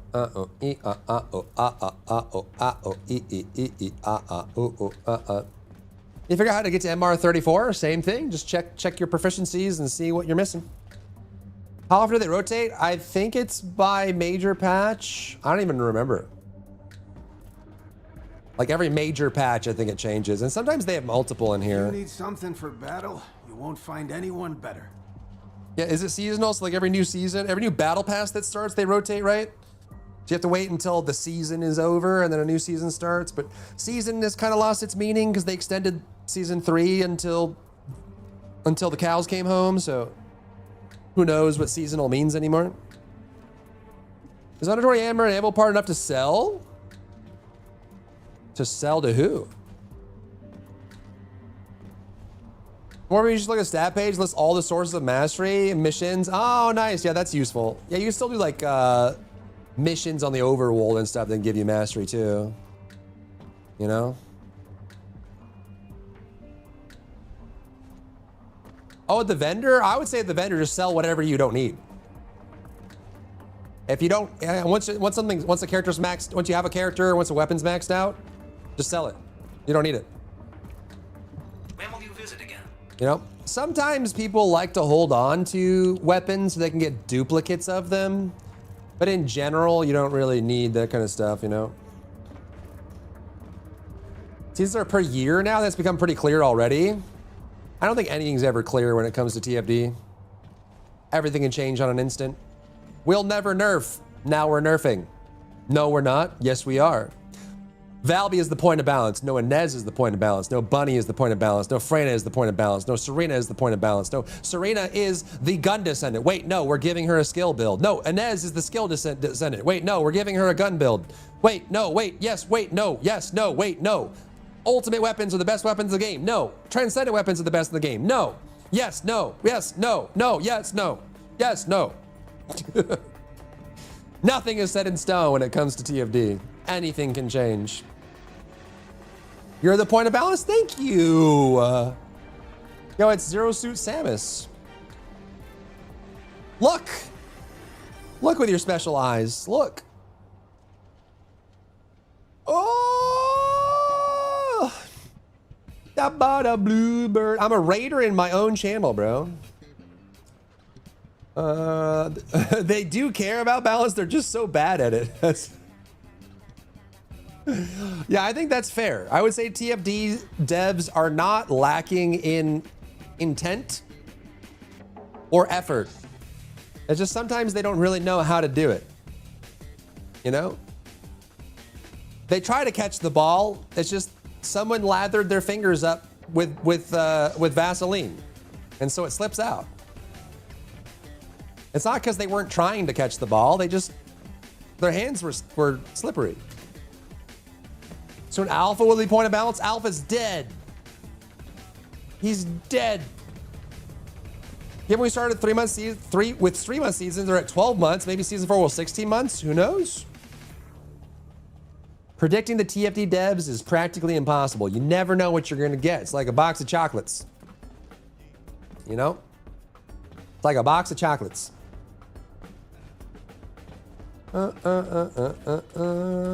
Honestly, I feel like it would probably be best for them to have every battle pass weapon in here. You're gonna go out looking like that. I feel like it's kind of unfair that this is seasonal. I think this should just be a catalog of all of them. It's pretty messed up that if you miss a weapon, you have to wait 3 to 12 months before you can get the next one. Like, especially if that weapon is like viable, like Aya Typhoon is viable, Hypernova is viable. If you don't have it, you have to wait a long time. I feel like that's kind of crappy, but to each their own, I guess. I don't know. What do I know? I don't know nothing. Now it's Amelia. Amelia's the point of balance. Deslin's the point of balance. Dr. Eckert is the point of balance. What's this about Vaseline and what slips out? Hey, Zara. Nothing. Nothing. We're speculating it might be a better from here. Yeah, maybe. It does seem like they hired somebody or multiple people, maybe. This last patch seems like, you know, there was some solid logic. Brain cells were vibrating on this one. I never said that in Forrest Gump. I always know when I'm getting a box of chocolates. I guess if you open the box of chocolate, it's like an assorted and you close your eyes and pick, then you don't know. But I guess, yeah, you technically could look. Unless you know very little about chocolate, because some, like, it's also, they do have those boxes of chocolate where everything's coated in chocolate, but it's not labeled what's inside, right? It could be caramel, it could be almonds, it could be, you know, mousse. or something, or fudge. You never know. Sometimes they have those like mystery chocolates. Look at those coins for Deslin. So these support coins come from doing group activities. So if you do, the best way to do it is to go to these dungeons and then do the support options. So you see down here next to my head, accept other infiltration support. What this does is it randomizes what you're gonna get and you help other people complete their queue. So when you turn this on, it's gonna be any number of dungeons, but you get coins for completing. So you see how right here, look at the rewards. If I turn it off, there's no support coins. If I turn it on, you get support coins. This is the easiest way to do it. My main issue is they're weird at nerfing buffing. They're weird at everything. They're even outside of nerfing buffing, they're weird at putting gameplay elements into the game. You know, like just, they're weird at modules. They're weird at triggers. They're weird at characters. They're weird at red mods. They're weird at systems. You know? I think it's just kind of like a lack of expertise in system and game design. That's kind of my perspective on it anyway. I feel like they just don't know better. But, you know, they could hire people and maybe they did. The Void Vessels give more now, do they? Is it any Void Vessel that does it now? Oh, you're right. They get the same amount. Yeah, you're right. You can do Void Vessel for it too. So if you do medium-sized facility, it's the same thing. Now we don't have to rotate it. But either one, they get the same amount though. Where do I spend support coins? At Deslin to get old weapons. I think that's the only place, isn't it? Go to this guy. If it's about weapons, Trade limited you weapon. come and talk to me. Hey, where to getting that money? Yeah, because they do the booba. They do the risque. Less exposure equals less hype, is what they said. That's what they said. B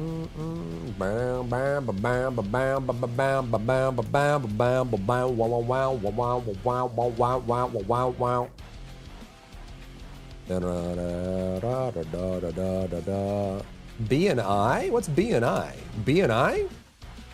Breaking and entering? Bacon and iodine? B and I. What's B and I? B and I?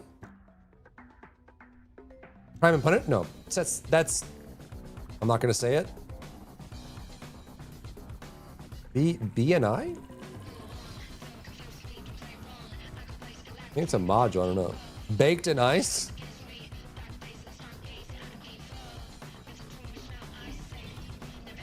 Bow bow bow bow bow bow bow bow bow bow. Now what? I don't know. Good question. Best in slot. That's Biss. That's Biss. See when you cut. Oh. Oh.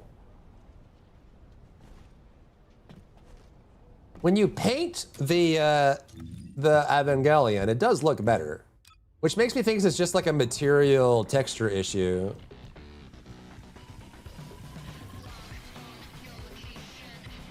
Does it not show here?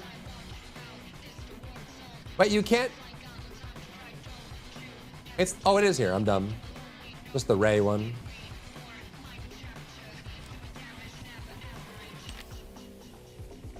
I think it's just a texture thing. It does look better when you color it. It does. Why'd you steal her clothes? My bad. My bad. My bad.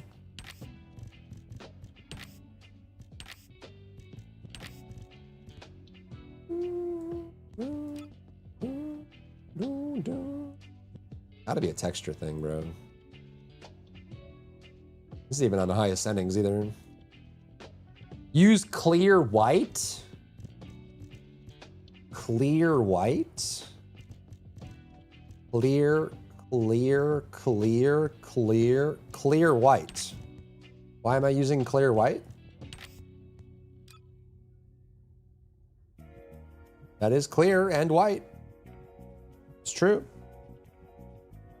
Build on YouTube is outdated on next update, which is crazy. You're gonna rebuild everything like arcade tuning? Oh, you mean like the cooldown stuff? Yeah, that's kind of true, huh? The cooldown change is gonna shift up a lot of build, basically every build probably. Well, not every build, because some builds stop at 74% cooldown reduction, right? And those builds are probably unchanged, unless, well, no, because no, those would be changed, because if you were at 74% before and the new cooldown changes go in, then you would need less cooldown reduction to get to the same number. Why are they nerfing that? They're trying to make it so you don't need as many cooldown modules. So it opens up more module slots. I like alternative what? Now do milk tea beige? Where is that?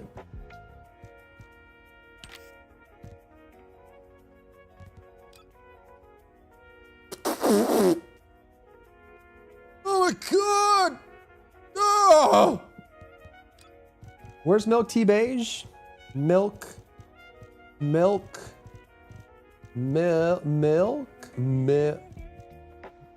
brown?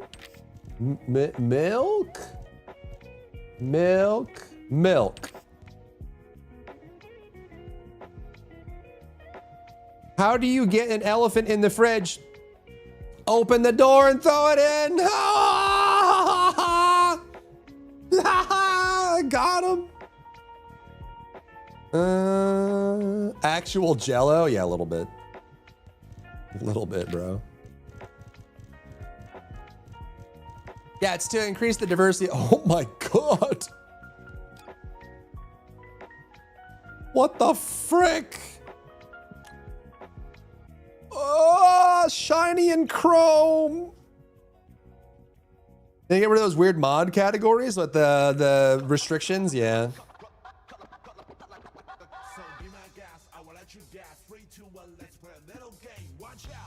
Watch out. They aren't bringing back the summer pools? I guess not. Couldn't be bothered. Too much work. Takes 4 months to bring the pool back. Magisters are probably humanity's real hope, don't you think?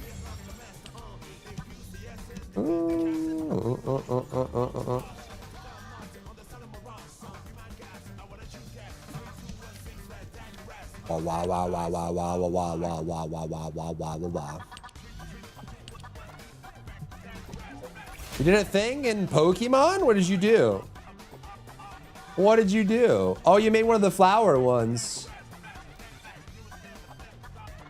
Demon's Hand? What does that do? 714 planting and watering? That's actually cracked. Planting and that's like a farming master, dude. Holy moly. You social with anyone people around? Yeah. I mean, you can on PC. I don't know if you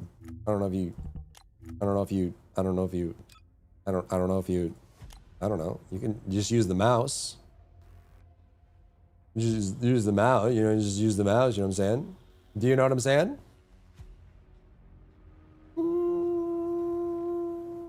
The best blue paint? Noble Teal Blue. Noble Teal Blue?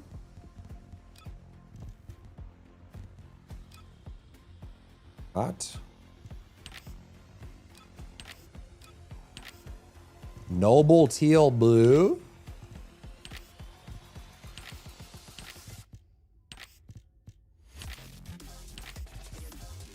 Clear Fog?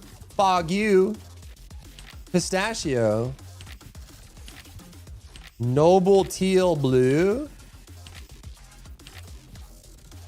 No. Noble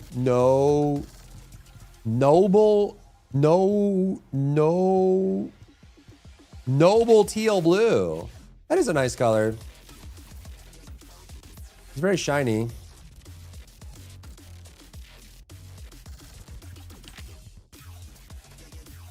Noble Teal.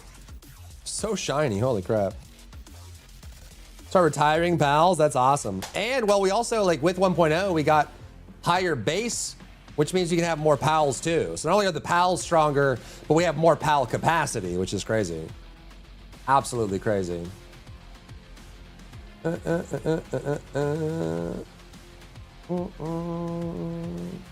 took it away on PlayStation. Weird. Where did they put the pool on? It was so small. The pool used to be here. Right here. This was the pool, which you can imagine this. Just imagine this being a pool. It was this.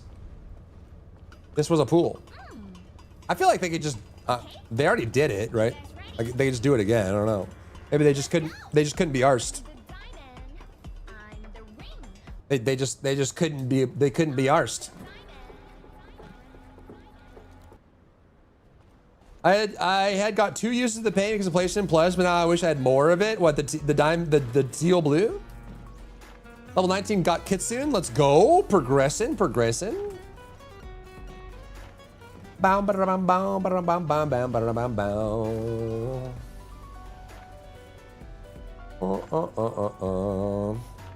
From Egg. Hatch 'em up, baby. Hatch 'em up. All they did was remove the sponsor by Spotify banner from the pool and reuse it. Agreed. Give it the jump, bro. The Glay. Maybe some Glay builds. Bum bum bum bum ba dum ba dum bum. No. All right, well, chat. I'm gonna call it there for the day. I'll get this news video out so you guys can catch up on it if you missed the patch video and all that sort of thing. Thank you guys for chilling today. Let's raid somebody. Who do we raid? Who are we raiding? I haven't raided a VTuber in a while, chat. If you have a philosophical difference with the medium of VTubing, you can step off after the raid. It's perfectly fine. I'm gonna raid Lux. She is a variety streamer. She's super cool, very chill person. They're doing like a group thing, so it might be a little bit different, but she's a cool streamer. Go hang out with her. She's having fun, doing some Pal World, yada yada. Have a good night. Thanks for giving me your time today, guys. Thanks for chilling. Thanks for vibing. Thanks for being around. I'll see you guys back here tomorrow for more game and action. We got the patch on Wednesday. We got Welcome to the Game 3 soon. That's gonna be the 16th, right? So I guess that's what, Thursday? And we got Blair coming, all that stuff. So it's gonna be a good time. Thanks for chilling, guys. Go say hi to Lux for me. Bye. Have a good night. Bye. Cheers. Have a good night. Bye. Thanks for giving me your time today. Cheers. Bye. Yada.